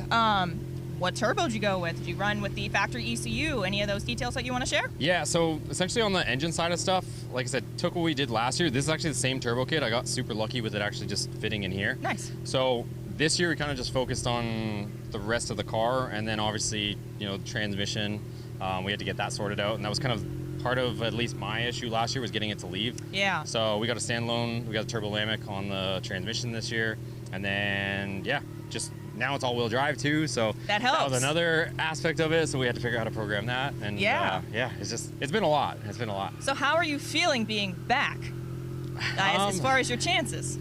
I mean, you know how it is. It's like it's racing. That's why somebody just asked me that. I'm like, you know what? The fastest car, whoever that might be, could blow a hose, and the slowest car could win. It's like you just never know. Yep, that's racing. So, but that's a good way to go into it. So we're excited to see what you do. Yep. Everything looks good here. So good luck. Thank you.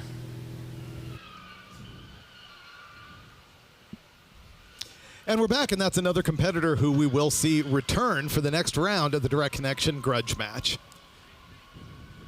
John O'Malley, Boosted Motorsports. I talked to him a little bit. Again, we did a little mini feature on 4 of the competitors here, and John was talking to me about the grief that he got last year, because I guess that Viper that he used, ASC or ACS, there's some type of, I guess, a tuner style.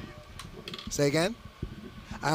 I guess there's some type of a tuner style Viper that makes it really special, and one of very few. And he went for it. He went ahead. He cut it up. He cut it up, and he took a lot of heat for that. But you know, that's something that I guess in the spaces that you've been in, with being the editor of Hot Rod Magazine and the various projects that you've done and the various cars that you've had.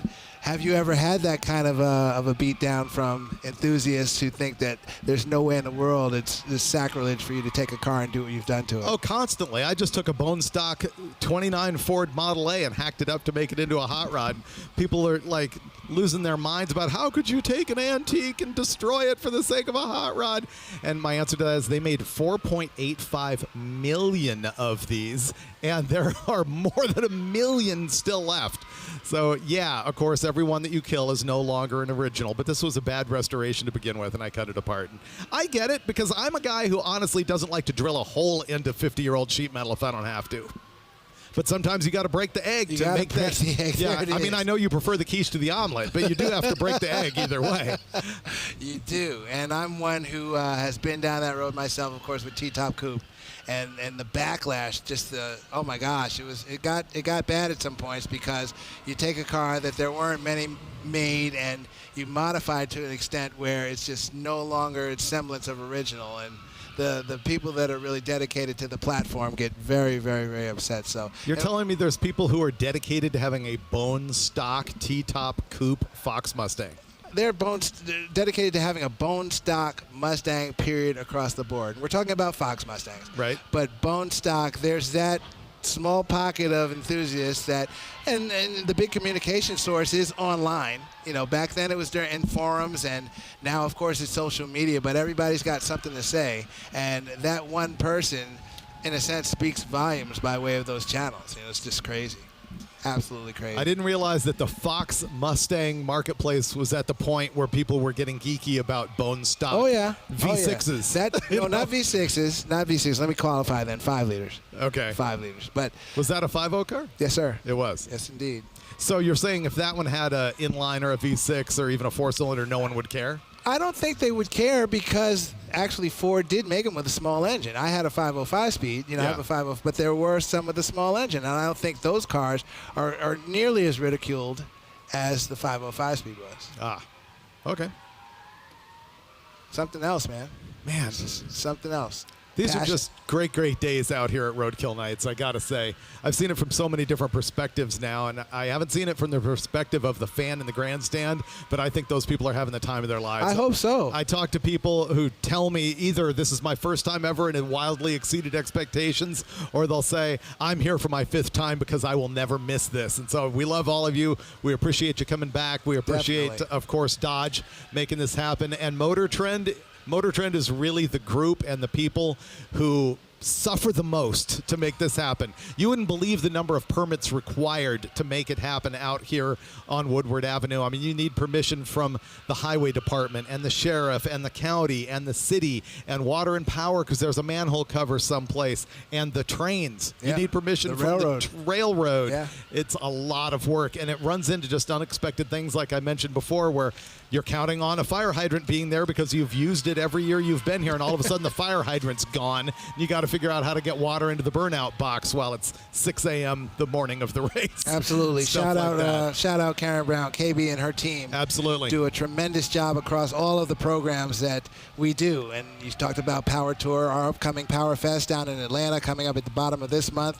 And then, of course, Hot Rod Drag Week, which, of course, you, me, and let's hope Brian Lowndes doesn't have a weather attack of some sort and can get him to get on the plane, and have a lot of fun with us. And stay tuned to all of those programs with us, because there will be online coverage and, of course, coverage through Hot Rod Magazine, hotrod.com for your content. Social media as well, Hot Rod at Hot Rod Magazine.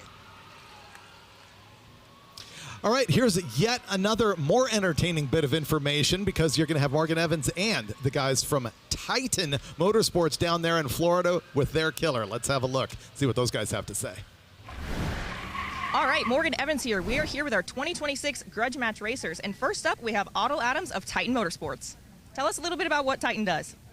Titan Motorsports. So we are first known for parts distribution, and then afterwards we have a race division. So we do a drag racing, and we specifically started with the 2JZ platform. We offer a billet block capable, actually proven over 3,200 horsepower. And then we have an in-house fabrication department where we've made parts like this, the roll bar, different parts on this car that essentially that can come out to the market, and it's just been great. Yeah, it'll be awesome to see some aftermarket support, and I know you guys are going to work on that. Yes, absolutely. Titan Motorsports, David, again, one of the true monsters in the sport compact world. Just that Super was unstoppable back in the day. And it's interesting that their car now, this Charger that they have, they've kind of done a wrap in tribute to that car. To the Copper Supra. Yeah, the Copper Supra. The Copper Supra. That thing was an animal. Oh, my gosh. Quite developed. Let's see fans in the grandstands there on the live feed. Awesome. Still hanging in there. We'll be back to racing shortly, folks, but we really appreciate you being out here. Some of you all day don't move from their seat. Should move from their seat, because there's a lot of stuff happening here at Roadkill Nights. Plenty to do and see. But to those dedicated to staying in their space and checking out all of the drag racing, we salute you. Thank you very much for being here, and we hope to see you more and more and more and more as the years go forward.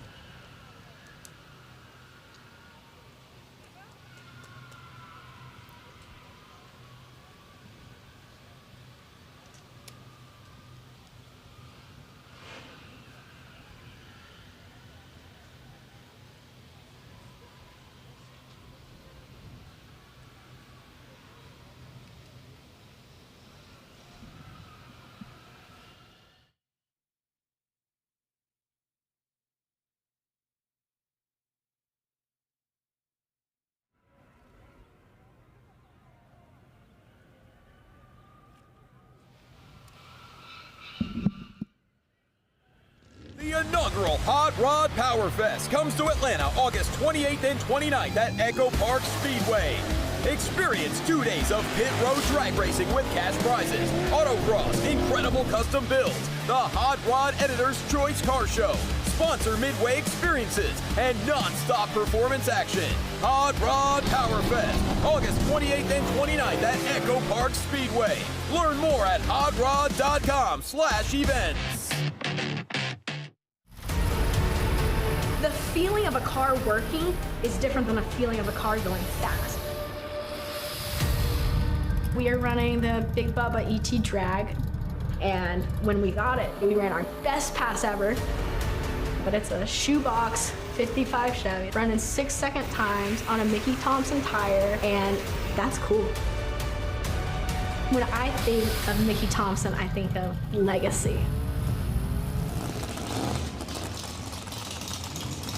All right, we appreciate Mickey Thompson. We were showing you that commercial, but we are back to racing, so we've cut that short to see what's happening in action here. KJ, what class are we looking at? We're looking at Big Tire. We got 4 vehicles, 4 cars in Big Tire. Nate Slocum on the right side, and Chris Torres, the track hawk on the left lane. Nate Slocum's away first and checked out. It's that Kline Slocum juggernaut. Yeah, look at him with the parachutes out on Woodward. Exactly. How often is that? There's a look at your bracket again. You had Nate Slocum against Chris Torres. And then on the other side of that, you had Alex Judd going against Jimmer Kline. 6-time Jimmer Kline. In the left lane, 67 Acadian. Kline's away first. And Kline's checked out. It's a family affair, David, in the final round. 6-time Jimmer Kline once again.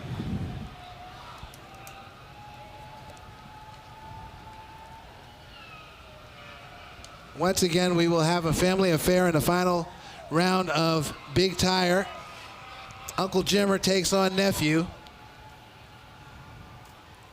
Last year, Uncle Jimmer showed nephew no mercy. It's not like that. I don't give you one.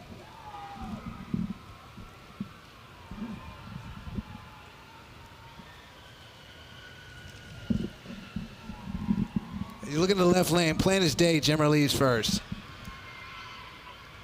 And as we talked about earlier today, Jimmer testing in both lanes, having that baseline to swing this way or that way as far as a tune-up, either go back 2 or go up 2. I don't think it was more than 2. Perfect. Right now, a perfect day. Anything can happen. Nephew might be able to swing the big bat. It'd be fun to see. And take Unk out. Like, take that, Unk. Take down the 3 in a row winner, the 6-time overall winner. Maybe it will become 7-time Jimmer Kline. We'll see. Let me show you something, Unk.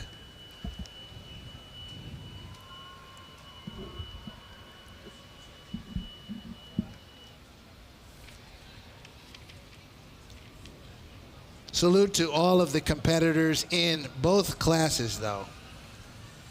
Everybody who came out and made the laps on Woodward Avenue, regardless of not making these top 8 classes, salute to you for coming out and doing it. And we really hope that you had a good time in doing so. Demi Bagby looks like she's having a good time still as you see her standing down there next to her car after having lost, but she's still out here having a blast. And then it did this, and then it did that. You can, body language, kind of see what she was saying, or guesstimate on what she was saying. Some more people down there in our infield area. We're spying on you. Yes. Well, that's Morgan down there. Is that Morgan? Looks like that's Morgan over to the far right with her phone out. Yep, I think it is. Morgan, can you hear us? Morgan, can you hear us? Morgan? I think we've established no. Yeah, that's a no. Nah, dude.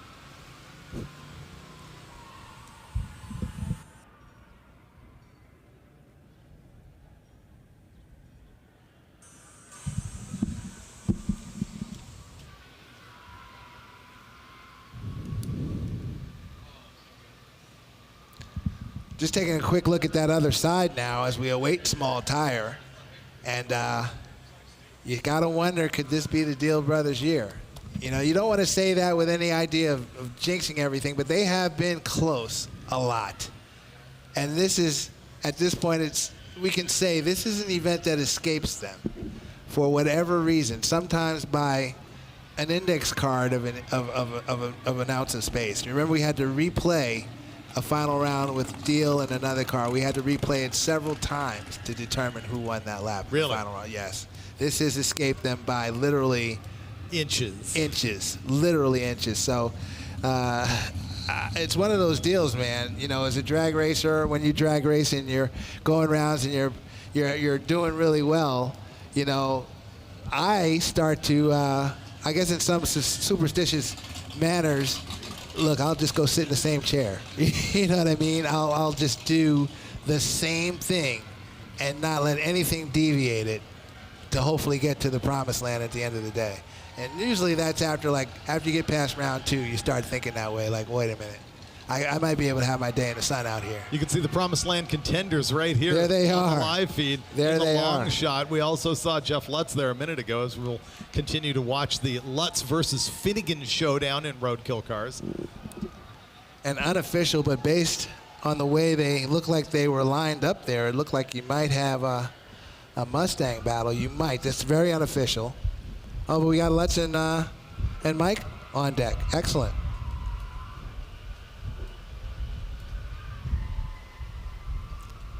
I think I see Amanda Busick off on the far right of that shot, just barely off screen. With social media, Sean Hot Rod's social media pro, Sean Hagai. Known as Rooster. Hi, Amanda. See, only Amanda can actually hear us. She's the only one paying attention. And here comes the train. Yet another train. You know, one of the great things about Hot Rod Drag Week is that image of guys with 3,000 horsepower towing trailers down the highway, and I think one of the iconic things about Roadkill Nights is drag cars with a train going by in the background. And Lutz snuck across. Both cars snuck across, so we can get this lap in. We got Lutz and Finnegan. Round 2. Best 2 of 3 in this contest. A pair of Roadkill cars, former Roadkill cars, Rotson and the Leaf Blower Monza.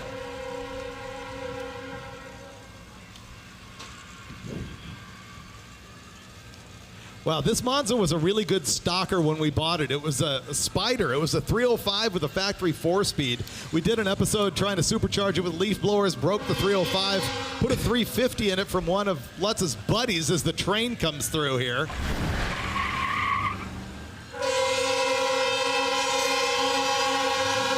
That's pretty epic.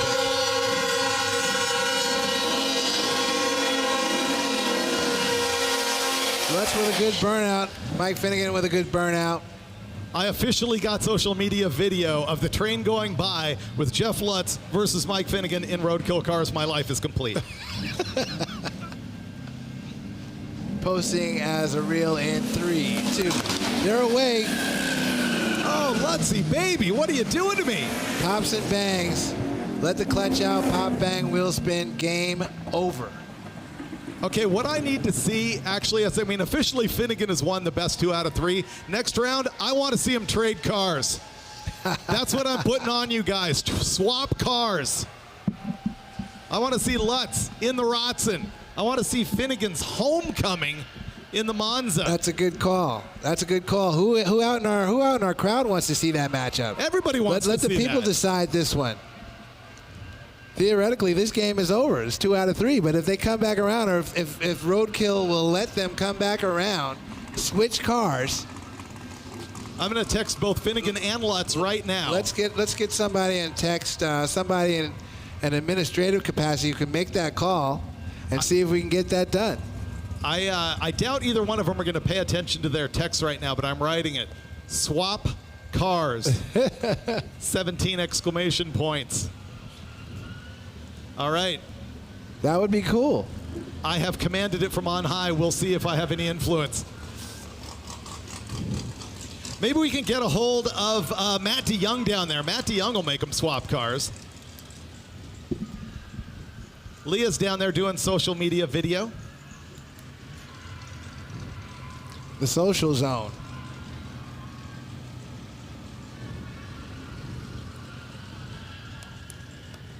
Matt DeYoung, if you can hear me, please influence Finnegan and Lutz to swap cars for the next round. We want to see Lutzy Baby in the Rotson and Finnegan in the Monza. Lutzy Baby. Does he have an awareness that he's called Lutzy Baby? Only by me. Okay. Only by me. Jeff Lutz is interesting because, you know, he's working as a full-time crew member on Clay Milliken's Top Fuel car. And he's actually working as a crew member. It's not like a decorative thing. He's doing the job. Small tire round 2. And you may have seen the interesting news that Rick Ware of Rick Ware Racing, who owns Clay Milliken's Top Fuel car, actually bought Mad Max from Lutz. Oh, really? And Lutz is going to be driving it in Drag and Drive events, but it's part of Rick Ware Racing. Yep. Now, how about that? Is this the first? It's probably a first that a big-time race team is taking Drag and Drive. the Drag and Drive space, huh? There have been guys from Pro Drag Racing definitely involved. I don't think that we have seen an owner of multiple motorsports teams in Drag and Drive. Here we go. Small tire semis. Pooch with the arm drop.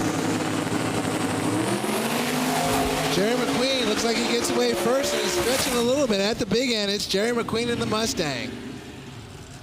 Travis Martin, bye-bye. Jerry McQueen takes the round. Next one's going to be Deal versus Sanchez.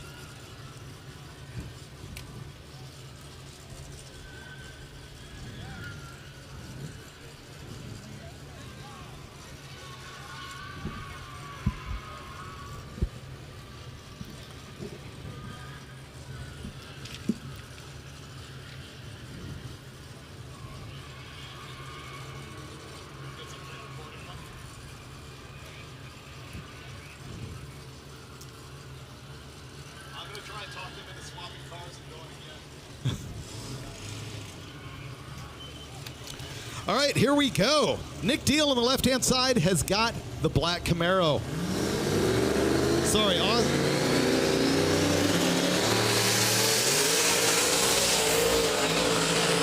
correction. Sorry about that. It's Austin Sanchez in the Camaro. Nick Deal, of course, in the Mustang that we've been talking about all day long. These are your 1 and 2 qualifiers in small tire.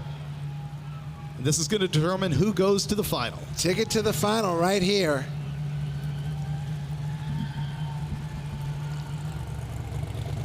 It's a place where the Deal car has been. I'm trying to remember if these two might have squared off, if not last year, maybe the year prior. And they're both running down track with Tony Stewart standing behind him watching what's going on. That's cool.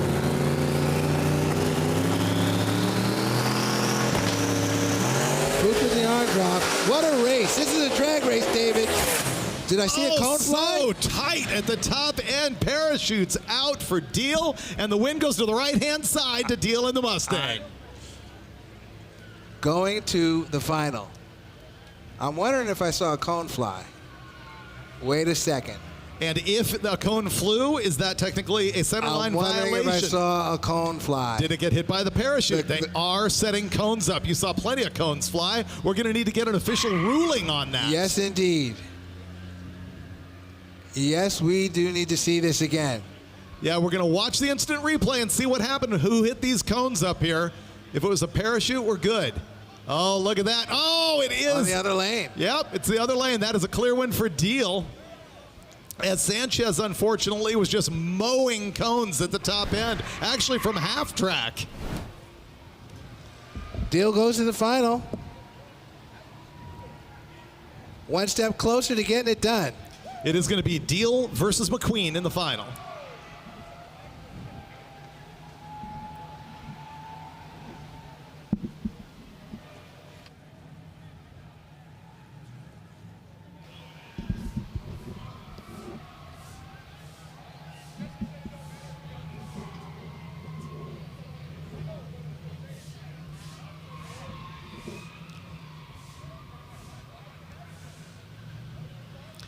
All right, while we're setting up cones here, let's go to an interview with Amanda Busick talking to both Finnegan and Jeff Lutz.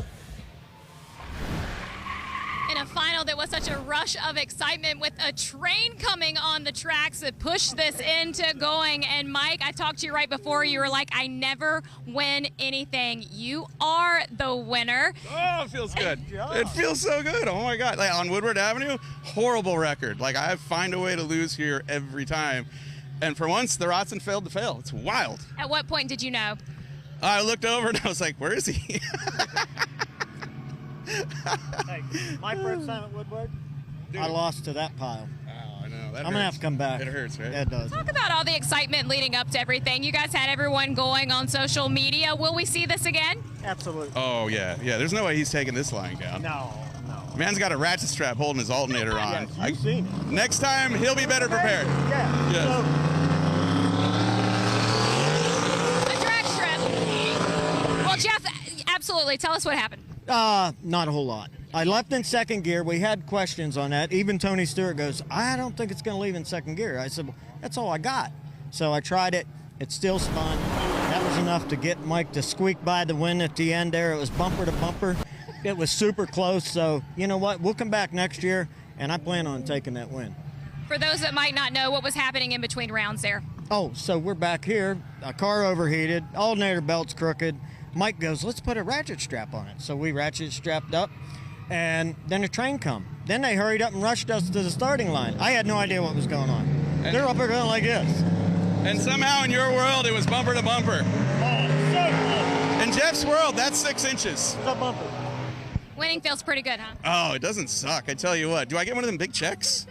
Big giant checks? Hey, wait a minute. We're running for money? I don't know. I could be pesos, whatever. I just want one of them big old cardboard checks. All right, we'll do it here. Your winner here at Roadkill Nights, Mike Finnegan! No shame, Jeff.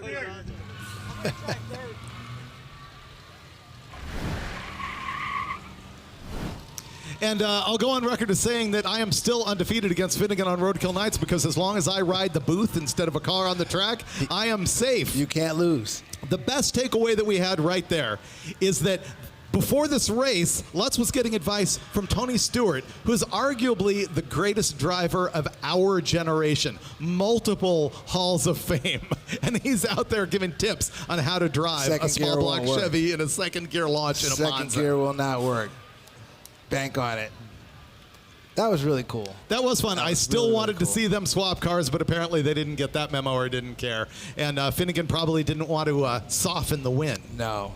Knowing Mike, he's going to definitely enjoy all of that this evening when everyone retires to the hotel and probably talk about it ad nauseum to anybody who will listen.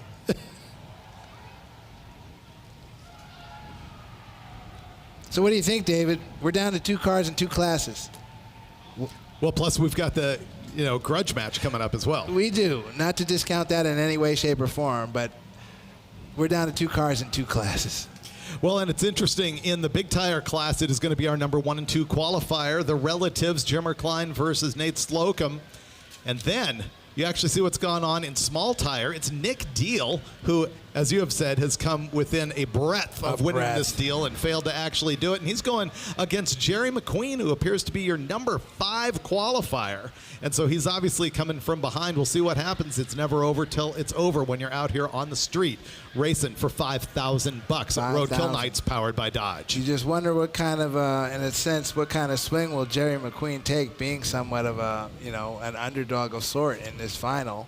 And then what will the deals do to either stay the course or, hey, do we need to hop this up in any way, shape, or form? Do we need to hop this up in some way, shape, or form just to try to guarantee us a win? And that move can oftentimes be to your major, major detriment. Major. Hey, I want to say thanks to Amanda Busick, who's just walking away and wishing us farewell as she gets on the plane off to her next motorsports adventure. It's been great having her out here helping us out with interviews and social media Wonderful. And such. Always good to see Amanda.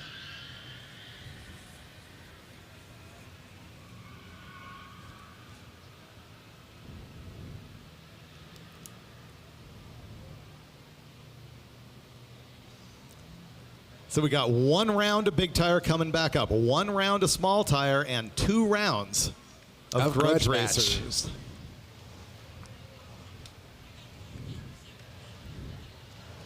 See grudge matchers down there in their staging area suiting up.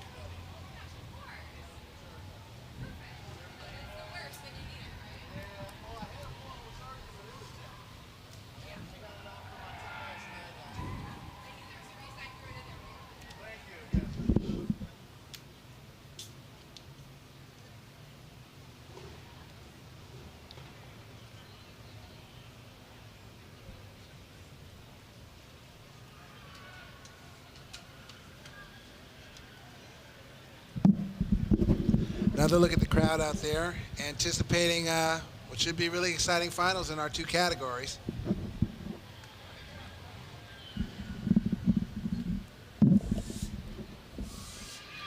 Taking another look down at that track, David, that has really now come in. You've seen a lot of drag strips, and think about how this day started and look at that road right now.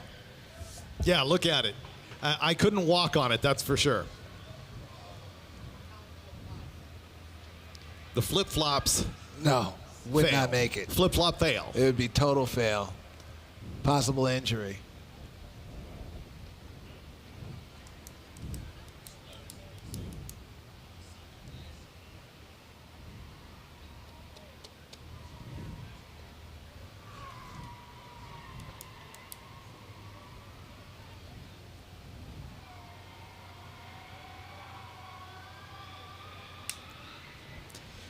You know, folks, we had a rule on Roadkill is to never say it until it happens, but we are, in fact, ahead of schedule right now. KJ's looking at me like, you went there, dude. You did go there. You did it. Nah, dude. Don't do it. But so we will wrap up this program on the drag strip. We'll keep going. The Dodge Drift rides close at 8 p.m. Gates are closed here at the venue at 9, and the spectator shuttle bus operation finishes at 9:30. So there's your program. We should be all wrapped up on the drag strip by 7 o'clock or earlier, the way things are looking. And you can do drift rides through 8 p.m. Gates closed at 9, and the shuttle bus stops at 9:30. So if you're spectating, we appreciate you hanging out, but that is the deal.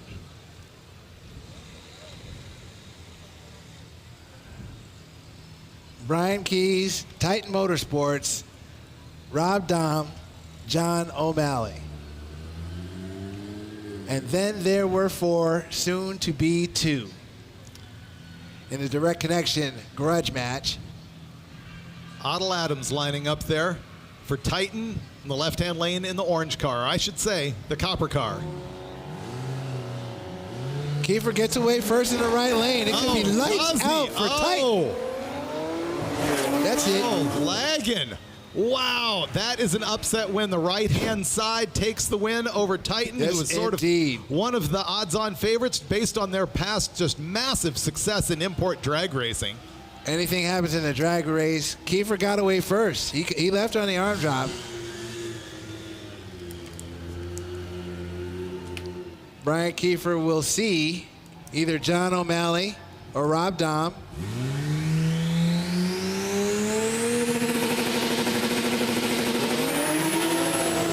John O'Malley away first and clears for the win.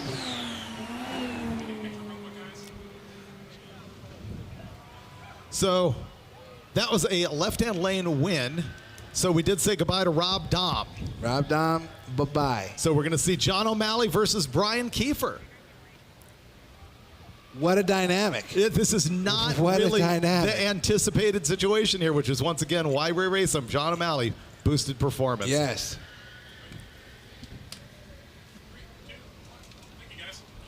Yes, too. What a dynamic that is, man. You have Keffer, who is, you know, modified and more, again, from an R&D standpoint. He develops parts. He puts some of his own parts on the car. And then you have O'Malley, who was a player last year. So could this be his redemption song? Player last year brought back the same powertrain, basically, and just put it in another car. Yep.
To reiterate, people, we are waiting for finals. We're giving cars that just ran time to cool down. They do need to have a significant amount of time, or a fair amount of time, to cool down and get ready for the next round.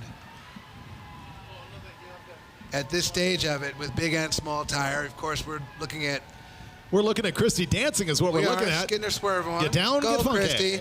Go, Christy. Go, Christy. Go, Christy. It's your birthday. Shake what your mama gave you, girl. Yeah, let's look at that dude instead. But I was saying, we're looking at cars at this point that make well in excess of 1,000 horsepower. They are street cars, yes, but they are very, very particular street cars. So they do need time to cool down and prep for the next round. That's why we're not hot lapping them, and that's why we do have somewhat of a wait. So appreciate everyone's patience in this time.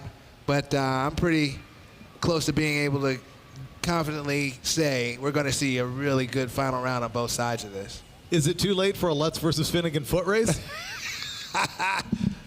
See if Finnegan's leg is up to it.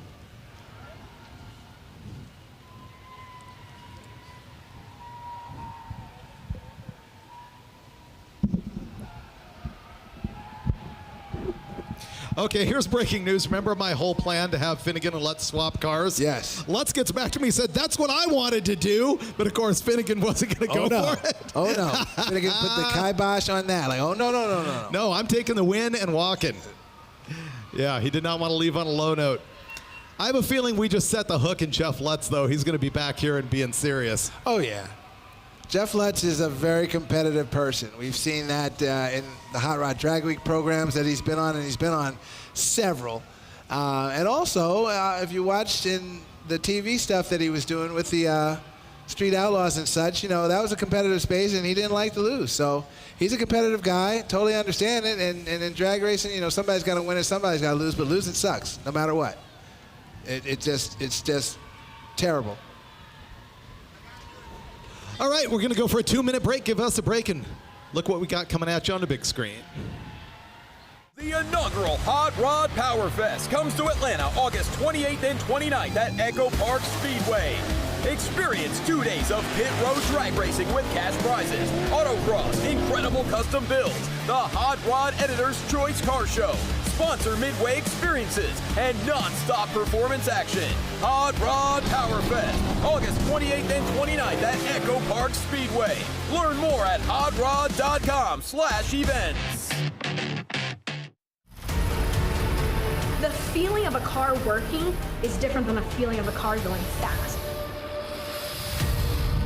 We are running the Big Bubba ET drag, and when we got it, we ran our best pass ever, but it's a shoebox 55 Chevy running 6-second times on a Mickey Thompson tire, and that's cool. When I think of Mickey Thompson, I think of legacy.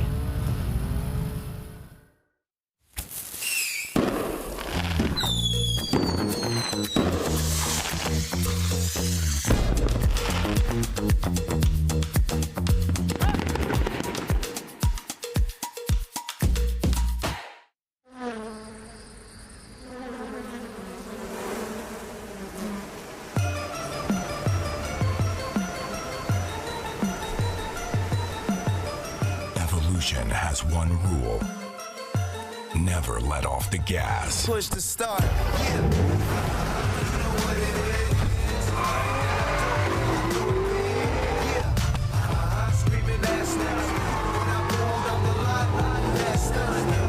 Black stripe, yellow paint. I hear they're scared of it, but them pros ain't. Salute the pedal once, make the floor shake.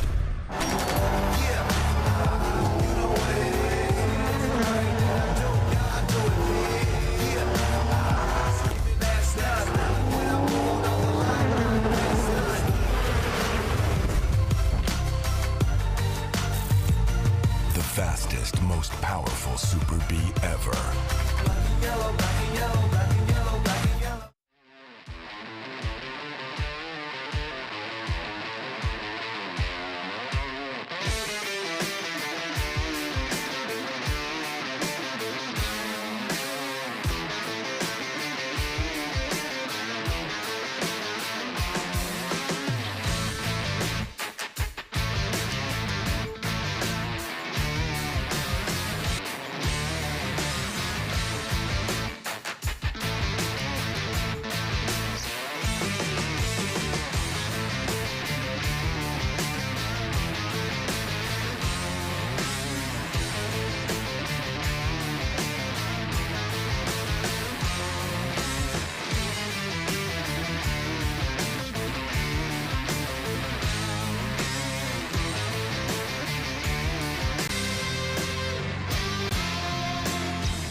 still got 1,600 people watching on the live video stream, and that's on the MotorTrend channel, YouTube alone, so we really appreciate all of you, and we thought, hey, if you're going to hang in there, you should probably be watching something other than a screen and some music as we're waiting for our competitors to get back on track here, but we do have some stuff to show you. So let's roll with an interview with some more of our Grudge racers. Here goes with Morgan Evans.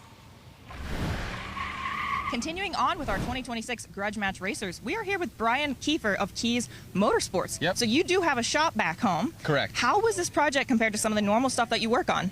Well, it's no secret that we are a BMW and Porsche shop, so this was very different when Dodge called me and said, hey, we want you to race. So that was definitely, it seemed like it was out of the blue, but what was really cool about this car is that it is an inline-six twin-turbo 3-liter, which is very familiar to me. So that was something that we actually specialize in. So when we took it on, we had some challenges because it's such a new platform. There's of course. Nothing on the market for it. So you can even see I had to borrow my son's 3D printer, thanks Levi, to be able to even make an intake for the car, and there's some 3D scanning dots because what we're trying to do with this car is we're trying to make it like the every person's car, that you buy one of these and what is an average person realistically going to do? Yes. Are they going to do a $10,000 turbo kit with a $20,000 Motec? Well, I think this is a $58,000 car. I think something like a JB4 tuner, pure turbos, MagnaFlow. I have a full exhaust. I have 4 catalytic converters. Wow. And we're trying to really show what this can do in basically how it comes out of the box from Dodge. Yeah, I like that strategy. And sometimes out here on Woodward, where the traction is a little questionable, less is more. So how are you feeling about the driving aspect of it? I feel pretty good right now. We definitely have some challenges with the tuning and the limitations of the factory system and torque limits and things like that, like everybody's having. It's not a big secret on that. But because I am lower horsepower, it is all-wheel drive. I do have Mickey Thompson's and some pretty cool Velgen wheels and all. I think that it's going to actually do pretty good because like, I have a 1,200 horsepower M3 at home. It gets dangerous. But I'm actually feeling better than I thought I would. Yeah, sometimes, like I said, less is more. If you got to drive it down there, but you should have no problem getting out of the hole. So we're excited to see what you can do. Awesome, thank you. Less is more. Well, you know what, really good perspective there of something I think you and I were talking about earlier about how these shops are approaching the shootout. Some of them were in here for the bloodthirsty win. He's looking to actually develop product for these cars, which is noble and which is also going to help Dodge's cause. Absolutely. And so Brian Keffer right there out of New Jersey, the BMW and Porsche shop that is now working on making parts that'll fit your showroom floor version of one of these cars. You don't have to cut it in a million pieces and try and be 1,000 horsepower when you can come out here and actually be super impressive and make the finals. Less is more in the finals. Right, with the car that is less is more. But to that point, and to something that I brought up just a few minutes ago, strategy on tune-up in this final round in our 2 big classes, big and small tire. I may or may not have had a contact with a query about performance in the last lap. Of course, we don't have any data on that performance, and I had to respond to that query saying, screen shows all zeros. What he's saying is a racer texted him and said, hey, can you let me know what I ran on the last lap? That can't happen. We did not provide that information. That information was not provided, but the question was posed because that racer is probably wondering, what should I do now in this final round? What should I do with my tune-up? Do I hop it up? Do I stay where I am? Maybe do I pull something back? Just because it's that type of chess game right now in the final. You know what? Let's give a nod and appreciation to one of our other Grudge Match racers who actually made it out or went out in the very first round, but we do have an interview with him. We would like to talk with both Jack Rimbaud and also the guys from ATS about what they brought out with their Charger. Back to Morgan. Chevrolet Monte Carlo Big Block. All right, we'll get to that interview. There we go.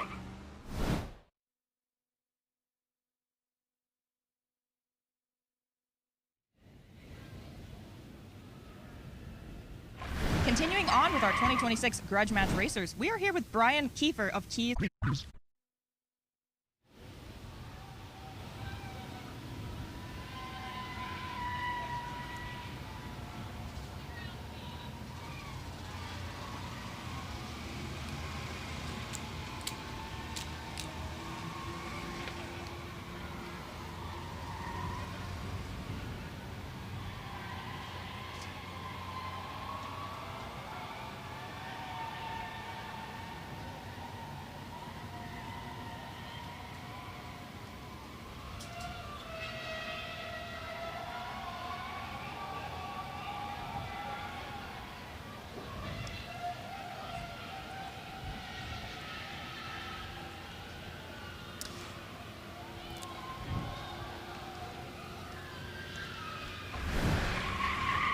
I'm Morgan Evans, and we are here with our top 10 pick show and shine winners. First up, hello. We have our trophy here for you. Tell us a little bit about what you brought. Okay, so my name is Nick. I'm owner of Fantasy Collision and Custom, and I did bring a 1969 Dodge Charger. I'm so proud of it. It's a body swap, red eye, Hellcat, all the technology in it, and I'm glad to be here. You did an incredible job with that car. It's beautiful. Absolutely beautiful. All right, next up, who we got? Nice to meet you, Trevor. Congratulations. Thank you very much. Tell us a little bit about what you got. It's a 38 Chevy truck, Mustang 2, 400 small block, 704. Drove 1,400 miles to be here. That is awesome. You came from Canada, right? I did. Yeah. I did see your truck, and I liked it. Thank you. Congratulations. Thanks. Next up, hello. Nice to meet you. Nice to meet you. Here's your trophy. Congratulations. Thank you. What do you have? 69 Dodge Burnouts. Awesome. Awesome. Congratulations. Thanks for coming. Thank you. Hello. How you doing? Here's your trophy. Thanks. What did you bring? 88 Jeep Comanche. I bought for $800 through a supercharged LS and a 5-speed in it. That thing is super cool. I saw that. I bet it's a blast to drive. Oh, yeah. Congratulations. Thank you. Hello. Hi. Nice to meet you. Here you go. Thank you. What did you bring? I brought a 1968 Plymouth GTX, which is Hellcat swap, 6-speed manual transmission, Dana 60 rear end. That sounds like an absolute blast. Congratulations on your win. Thank you again. Have a good one. Hello. Good. How are you? Rick Avery, Clarkston, Michigan. I got a 62 Rambler wagon. Had for about 8 or 9 years working on it. And I guess it showed pretty good today, so. That's awesome. Pretty happy. Congratulations on your win. All right, thank you. Hello. Good. How are you? Good. Here's your trophy. Thank you. Congratulations on your win. What did you bring out? 70 Dodge Challenger that I Hellcat swapped. I've had the car for 37 years, and it was my high school car. Me and my wife got married in. That is so cool. I love when they come with a story. Yes. Congratulations. Thank you. Hello. Hi. Good to see you here. Good to see you. Here is your trophy. Thank you so much. It's an honor. Awesome. What did you bring out today? I brought a 1970 Chevrolet Monte Carlo Big Block. Always good to go with the big block. I love that thing. Congratulations. Thank you so much, Morgan. Hello. Good. How are you? Pretty good, pretty good. Thank you, thank you. What did you bring out to show today? 80 AMC Spirit, red, white, and blue. Oh, I loved the theme of that car. Thank you. Congratulations. That thing is awesome. Well, thank you very much. Absolutely.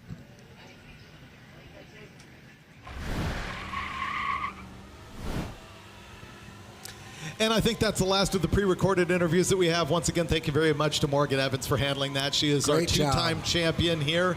And obviously, the streak is going to be broken of all-women winners in the Mopar Direct Connection Grudge Match. It will, David, but that, that was it's a hell of a streak, man. Yep. To go that long, and kudos and props to the ladies who have come in here and shown improvement throughout the years here at Roadkill Nights in the Direct Connection Grudge Match. It's just outstanding that that's happened. But yes, we will have a male winner, and we just need to determine which one it is between Brian Keffer and John O'Malley. But we see those are drift cars that are set up, drift chargers. The first stick shift chargers, I guess you could say, on the planet. They put on quite the performance the other day.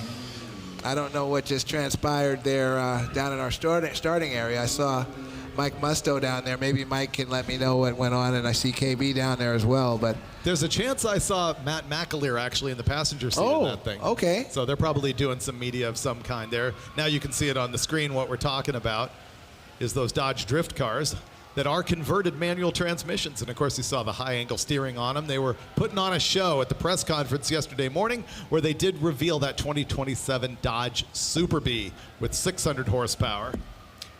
Oh, we actually have an interview with the guys who built these. Let's have a look at that.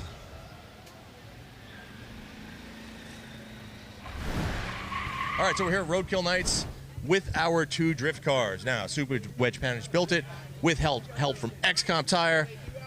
Corey Hosford is one of our drivers, and it's been a riot. It's been a trip. We built these things in 60 days, and Man, what a journey. Soup, you want to walk through the car a little bit, then Corey? First, the cars are they're the same engine, two different setups, right? This car here is a twin turbo, and you can see the other car is a single turbo. They both run on a Motec ECU, drive-by-wire system, and just a whole bunch of other custom goodies that we made into them. But again, you know, it was a bunch of time that we spent engineering some parts, and to help us throw it around, Mr. Corey Osford. It's so funny because Soupy says a bunch of time, like 60 days is a bunch of time. Soupy, I hate to break to you, that's not a bunch of time to do this. It's an engineering feat, because if you guys would have seen this car from the very beginning, there's obviously a lot of factory Dodge parts on there, but there's a lot of change from the suspension setup, especially when it comes to drifting. The first thing you want to do is make sure you have a good suspension setup on it. So the guys work with QA1 got the suspension to where these cars are actually happy. So at angle, the car is able to gather tons of grip, so you actually drive forward off the corner. Now the other thing that we wanted to do is make sure we have the suspension adjustability in the front, from the caster, the camber, the toe, the alignment, which, you know, factory, most cars don't have over 50 degrees of steering angle roughly, and I'm just throwing that number out there because it's not very much.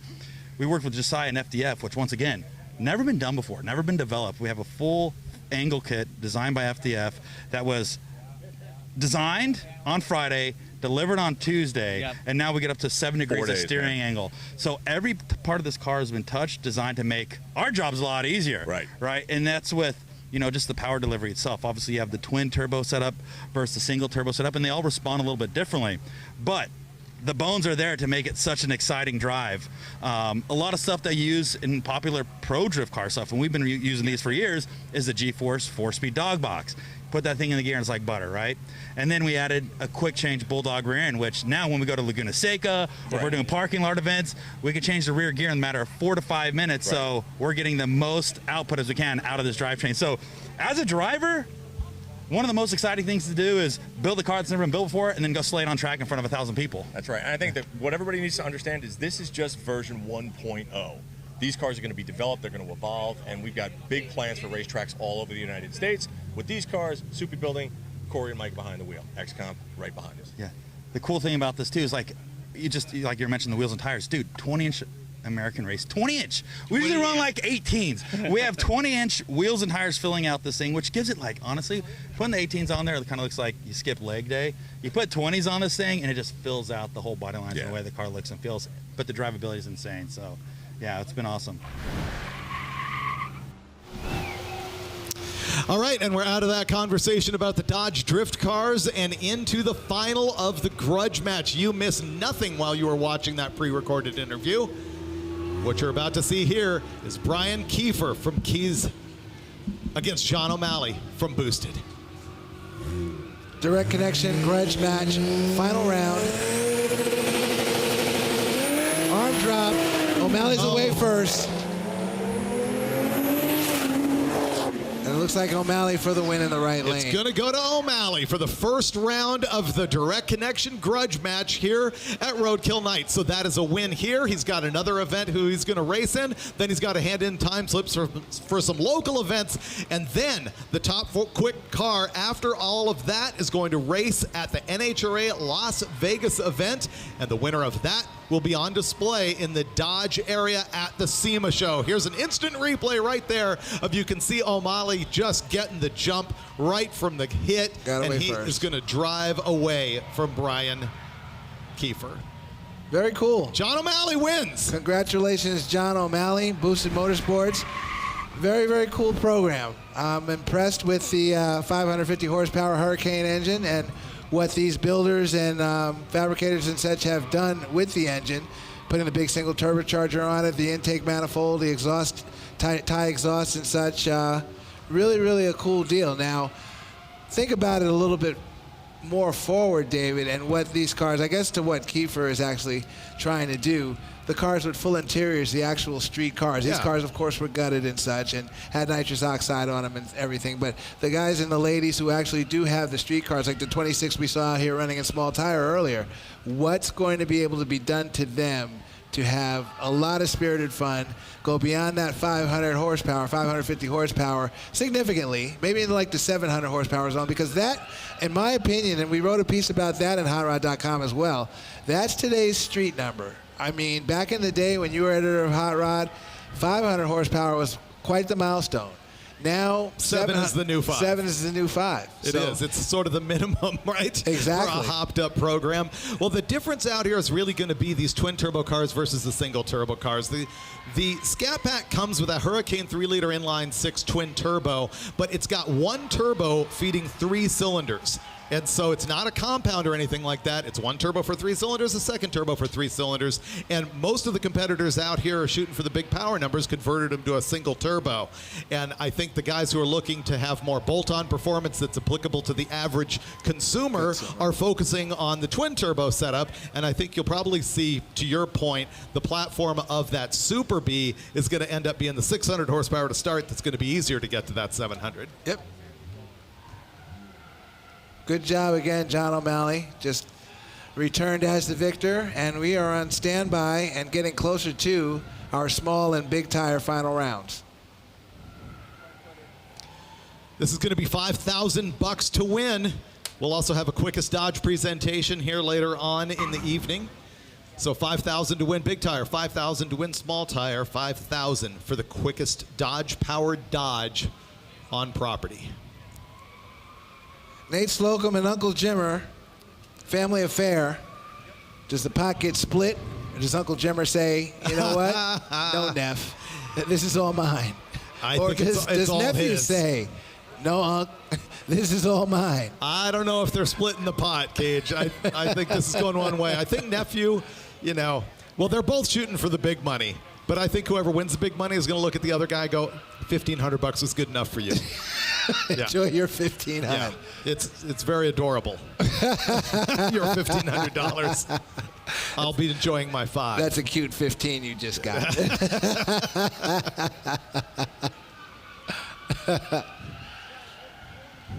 Well, as these things go, you know, when you kind of think something like that out, it would be quote unquote cool to see nephew win. It would. I mean, cool to see, as it would be, quote unquote, cool to see the deal finally get one. Jimmer is thus far the king of Woodward, though. 6-time could be 7 in a matter of seconds. In a matter of seconds. Absolutely. And it would be interesting to get an interview with Jimmer at some point, asking him what is his secret to being so successful here on Woodward Avenue. Especially with a nitrous car. Yeah. Old school big cubic inch no blower, nitrous no car. turbo, and a world of turbos and the blowers. Absolutely, just nitrous. So we're going to see that coming up in the big tire final. We also have the small tire final coming up. And that's going to be Deal in that copper-colored Mustang versus McQueen in the gray Mustang. Jerry McQueen's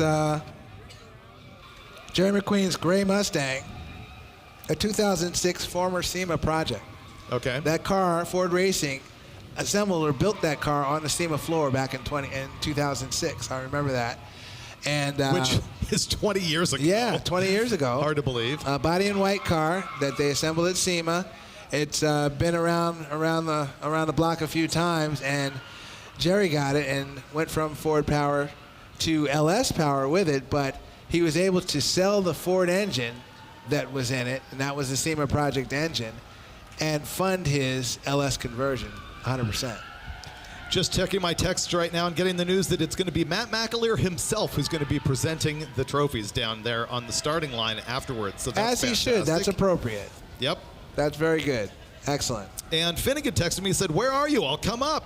So Finnegan, yeah, if you can hear me, come on up to the booth, and we'll see if we can get you on before we get these finals in the bag. Finnegan, we're where we've been all day. Yeah. And you know where that is because you've been here a time or two over the years. So, yes, come up and experience this small and big tire final with us, and we can get a chat with you as we get ready to close out our day here on Woodward Avenue in Pontiac, Michigan. Woodward Avenue and M1 Concourse. Shout out M1 Concourse. 2 events inside, on the street and inside M1 for the first time. Oh, man, shout out M1 Concourse, City of Pontiac, the entire MotorTrend events crew, everybody at Dodge for making this happen, every single spectator and participant for showing up. Thank you to Mickey Thompson Tires once again. being our main supporting sponsor at this deal. Of course, we also got help from 5 Hour Energy. 5 Hour Energy, is it wearing off yet? You need another one? I'm good. You good? Okay, just checking. And here comes the big tire final. Family on family action. Jimmer Kline in the left-hand side. He has got that Nova that has won this deal 6 times. Nathan Slocum in the right-hand side. He's got the S10 Blazer.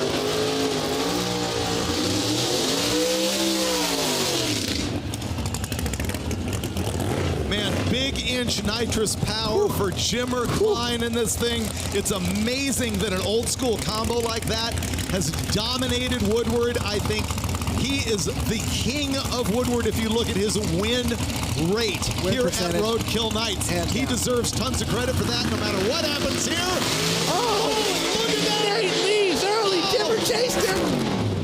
Chase is a race. Chase is a race. Oh, a chase was a race, and the win actually goes to Nate Slocum in the left early, and Jimmer led. Oh my gosh! A chase is a race, and the win goes to nephew Slocum in the right-hand side in the Blazer. Uncle Jimmer. Jimmer Kline 6-time gives way to his own nephew for the win in Big Tire for $5,000. And nephew's going, Unc. Yeah.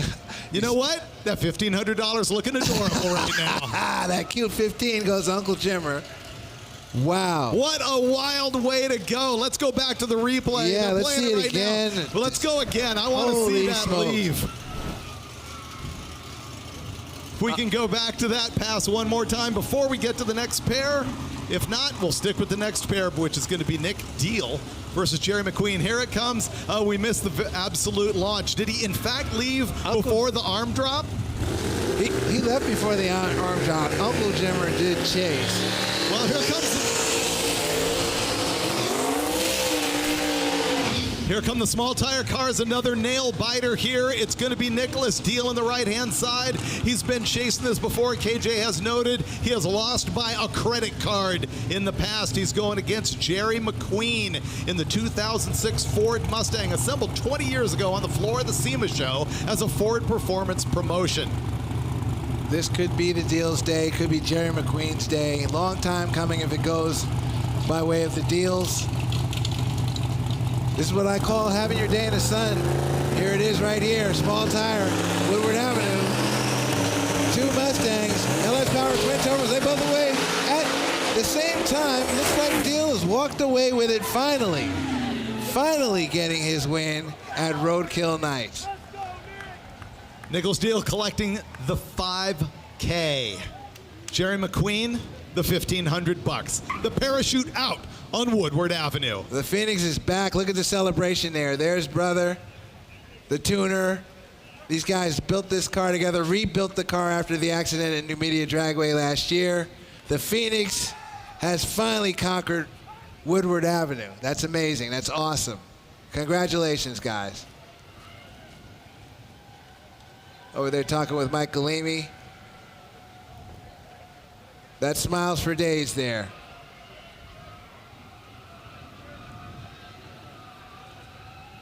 You'll have to tune into they're very, very heavy in their YouTube channel. I suggest you look at the Deal Brothers YouTube channel. Probably later today, they'll probably have something posted about this win. They're very open and descriptive about what's happened and how they feel.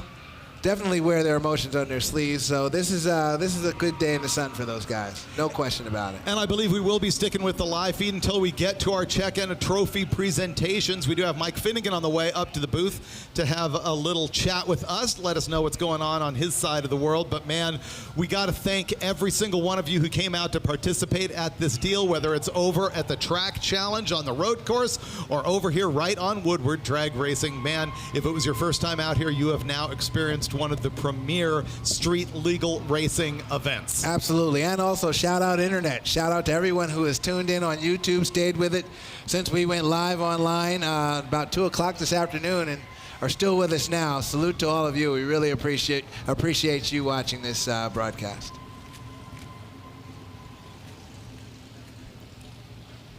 Shout out Brian Loans.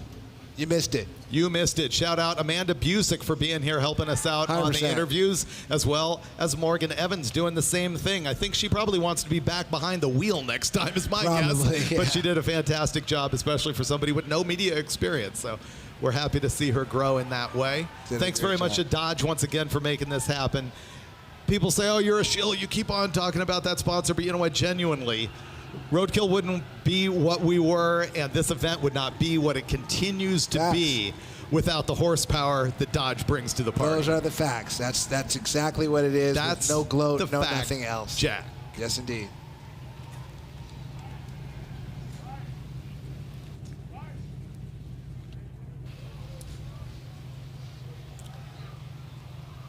That was some exciting racing. If you edit it together, so you didn't have as much downtime, if you made it would have a been day. really, really exciting. A cut down would be good. I see Demi Bagby still hanging out down there. You can see on our live stream as we still got a prowling camera watching what's going on down there.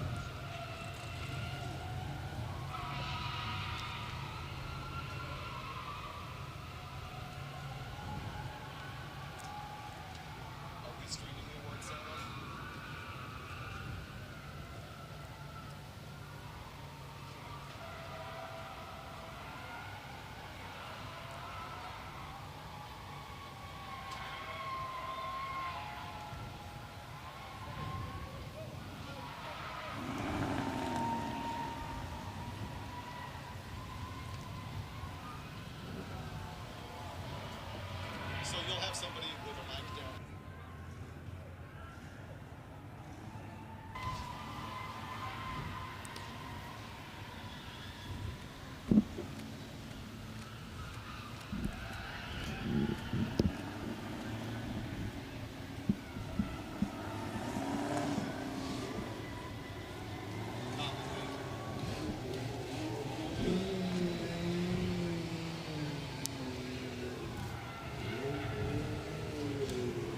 Got a drift car on the move there, David.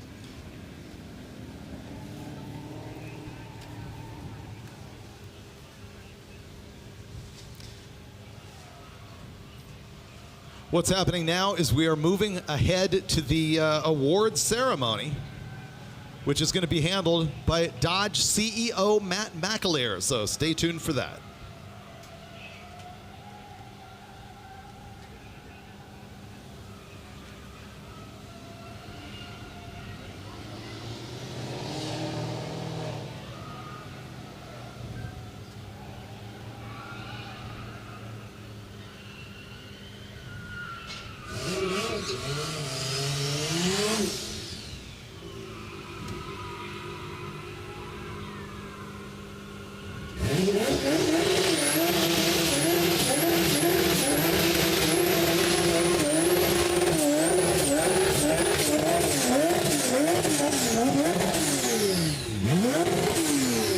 Those are not the type of sounds you expect to come from a Dodge, are they? I want to say like yee really badly. Yikes. Couldn't get wheel speed. Drift car fighting it. Of all things to not get wheel speed.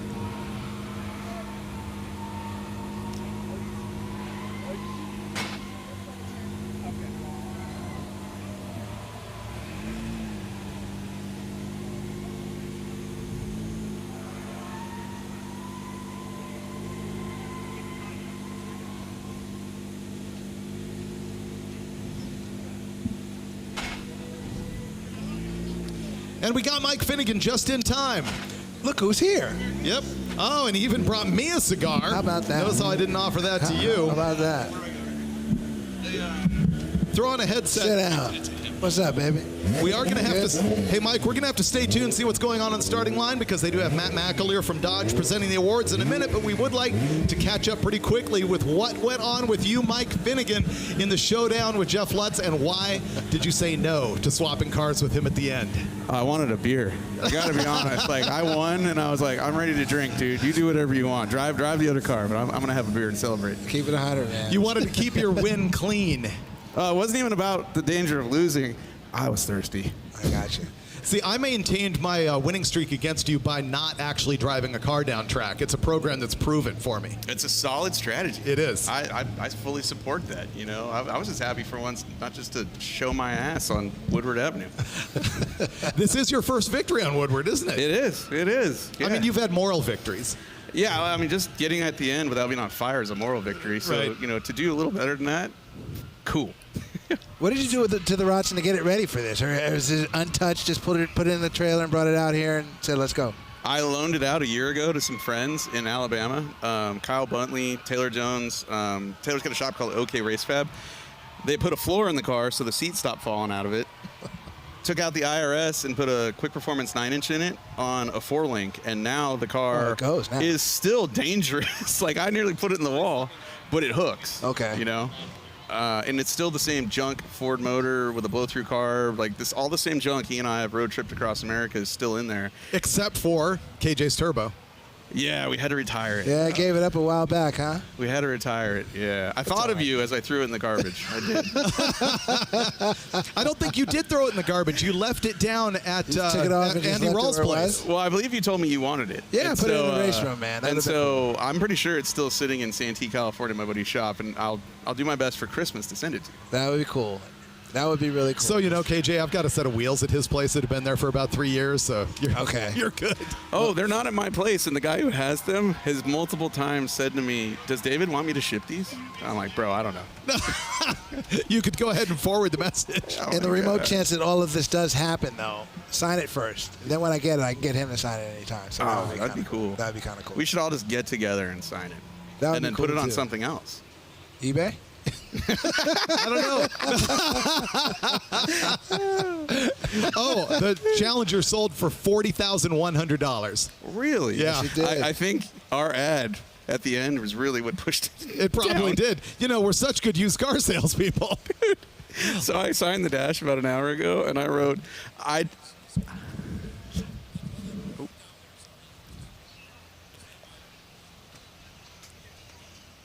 All right, thank you very much, Mike Finnegan, for coming up here, but we're getting down to actually the juicy part. This is our final awards ceremony with Dodge CEO Matt McAleer. Boots on, too.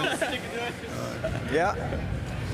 All right, well, hey, some plans don't always go the way you want them to. We want to put on a show with the Hemmings drift cars. The sticky trap popped the clutch, so sorry about that. But you guys got to see some incredible racing today. The weather held off. It was absolutely the biggest and best roadkill yet. Thank you for coming out and spending the day with us. A huge congratulations to John O'Malley from Boosted Motorsports for taking home the grudge match. John, congratulations, man. I appreciate it. I can't wait to see what you do with this car. We hope to see you in Vegas at the championship for the grudge match, and we'll see if you take home the big trophy. Awesome. Anything you want to say? Thank you to you guys for giving us this opportunity, and everybody involved, my friends, family. I'm a one-man show here, so yeah, we made it happen. I'm super happy. I'm almost speechless, but thanks to you guys, thanks to all my sponsors that made it possible, and we did it. You built a hell of a car and showed us what the capability of this six-pack is, so thank you, appreciate it, and keep on racing. Thank you. All right.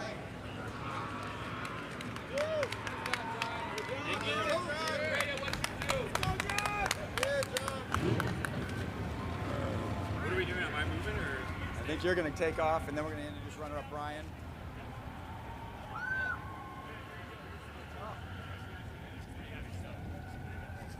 All right, Harris, we finally got the trophy here for John, so help me hold it up here. Yeah.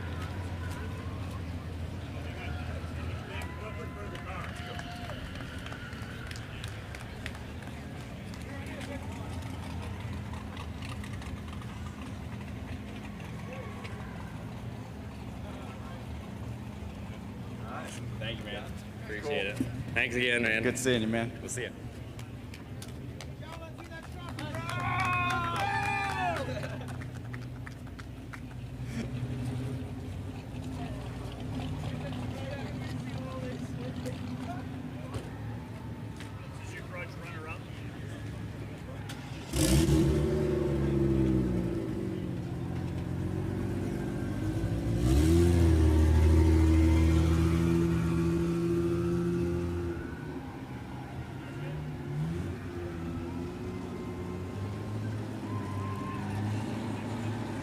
All right, let's give a big round of applause to Brian Keys, runner-up for the Grudge Match. Brian, we had a chance to talk to you the other night, and it was great getting to know you.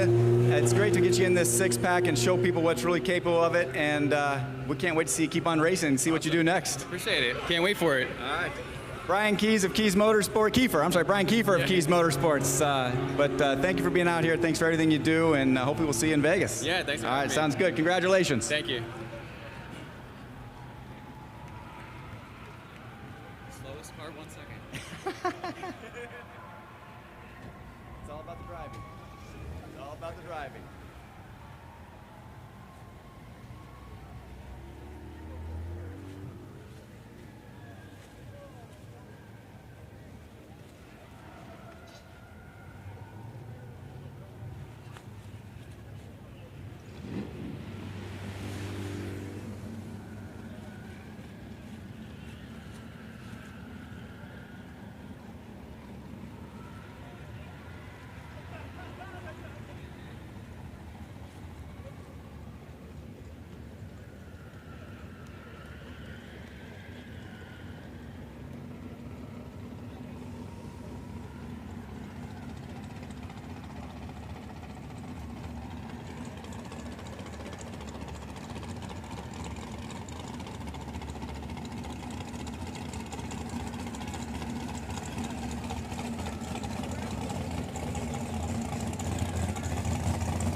All right, Nathan, right? Big round of applause. Take home the check for Big Tire today. Thank you for coming out. This was a family showdown, right? You took out your uncle? Sure did. Sure did. Yeah? How many times you raced Roadkill? Twice. Taking home the big Tire check on the second time? All right, congratulations. Way to go home a winner, man. Thank you. You put on a show, and we appreciate you being here. Of course. So you going to talk to your uncle tonight, or is he going to talk to you? Yeah. All right. We're good. We're good. We're good. All right. Well, thanks for being here. Congratulations. We'll hope to see you again next year and defend your trophy. Of course. All right. Sounds good, man. Thank you. You're going to come up and get a picture?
All right, let's give it up for Nicholas Deal, taking home the check for $5,000 for a small tire. Hell of a run, hell of a day, and thanks for being here. How many times have you raced Roadkill? 7th, 8th year. Well, I think our first one was 2019. We've done it every year since. So It was here. On this street right here. We went through the fence at the end with this car. I remember that. And got a ticket. We said we were going to win this event eventually, and we've been the fastest car, I heard, like 2 years in a row, or 3 years in a row, 3 years. Still managed to lose. Well, we're glad to see you take home the check today. It was an incredible day, an incredible run, and we wish you luck next year. Come back, defend it, and let's take it home again. Yes, sir. Thank you. Congratulations. Hey, thanks for having us. Thank you. Hold on. You want to come up here?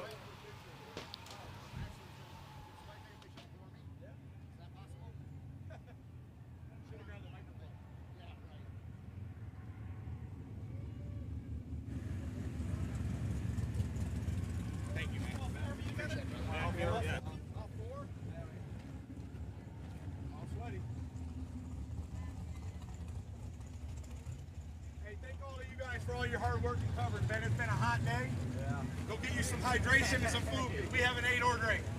Send you a bill. All that drinks.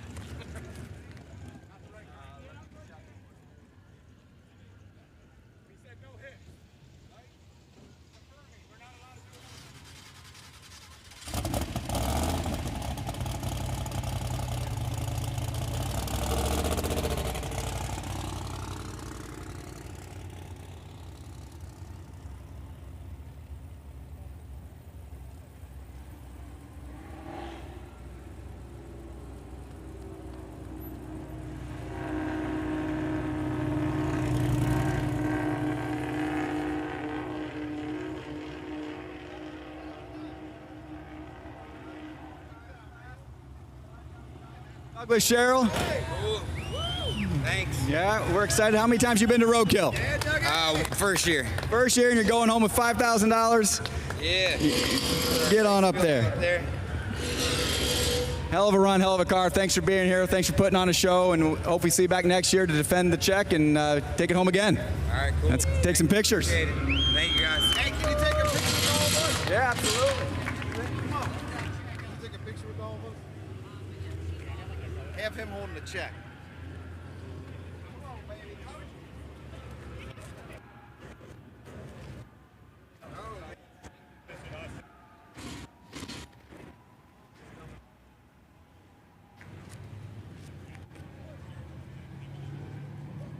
All right, terrific, guys.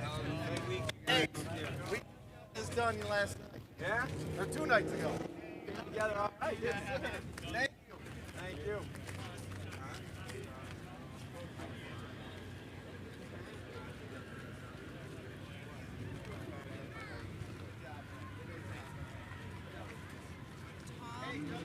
I think I know that one.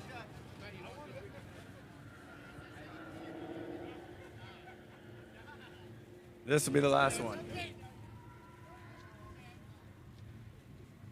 We got one more award to give away. A guy that doesn't need any introduction.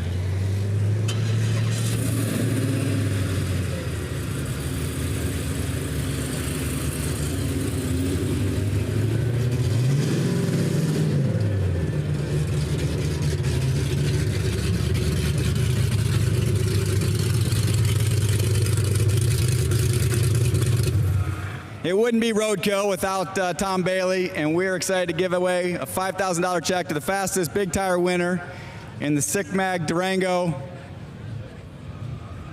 It's no surprise seeing you here, is it?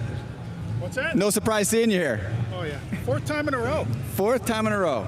You gonna make it 5 next year? Oh, yeah, we'll try. We'll try. Well, thank you for being here. Thank you for supporting us. Thank you for bringing out the Durango. It's a hell of a day, hell of a run, and we're excited that you took it away.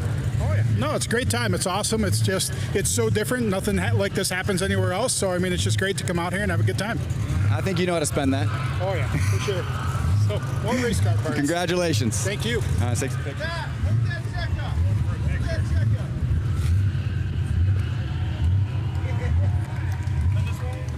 There you go. Like that. Perfect. All right, well, that's a wrap on the 11th Roadkill Nights. Thank you, everyone, for being here. Phenomenal day. Can't wait to see you again next year for the 12th. And drive carefully on the way home. And back to myself and KJ in the booth. How cool is it to have the CEO of Dodge himself down there presenting those checks to the winners of this very grassroots event? I think that speaks to the character of this whole thing, and we couldn't do it without Dodge. We so much appreciate them as a sponsor. Also, Mickey Thompson Tires. We got support this time from 5 Hour Energy. This is MotorTrend presents Roadkill Nights powered by Dodge. We'll be back here alive, hopefully once again with myself and KJ and probably Brian Lones. Thanks to all of our other reporters, and we're out. We will see you next year. Thanks for coming.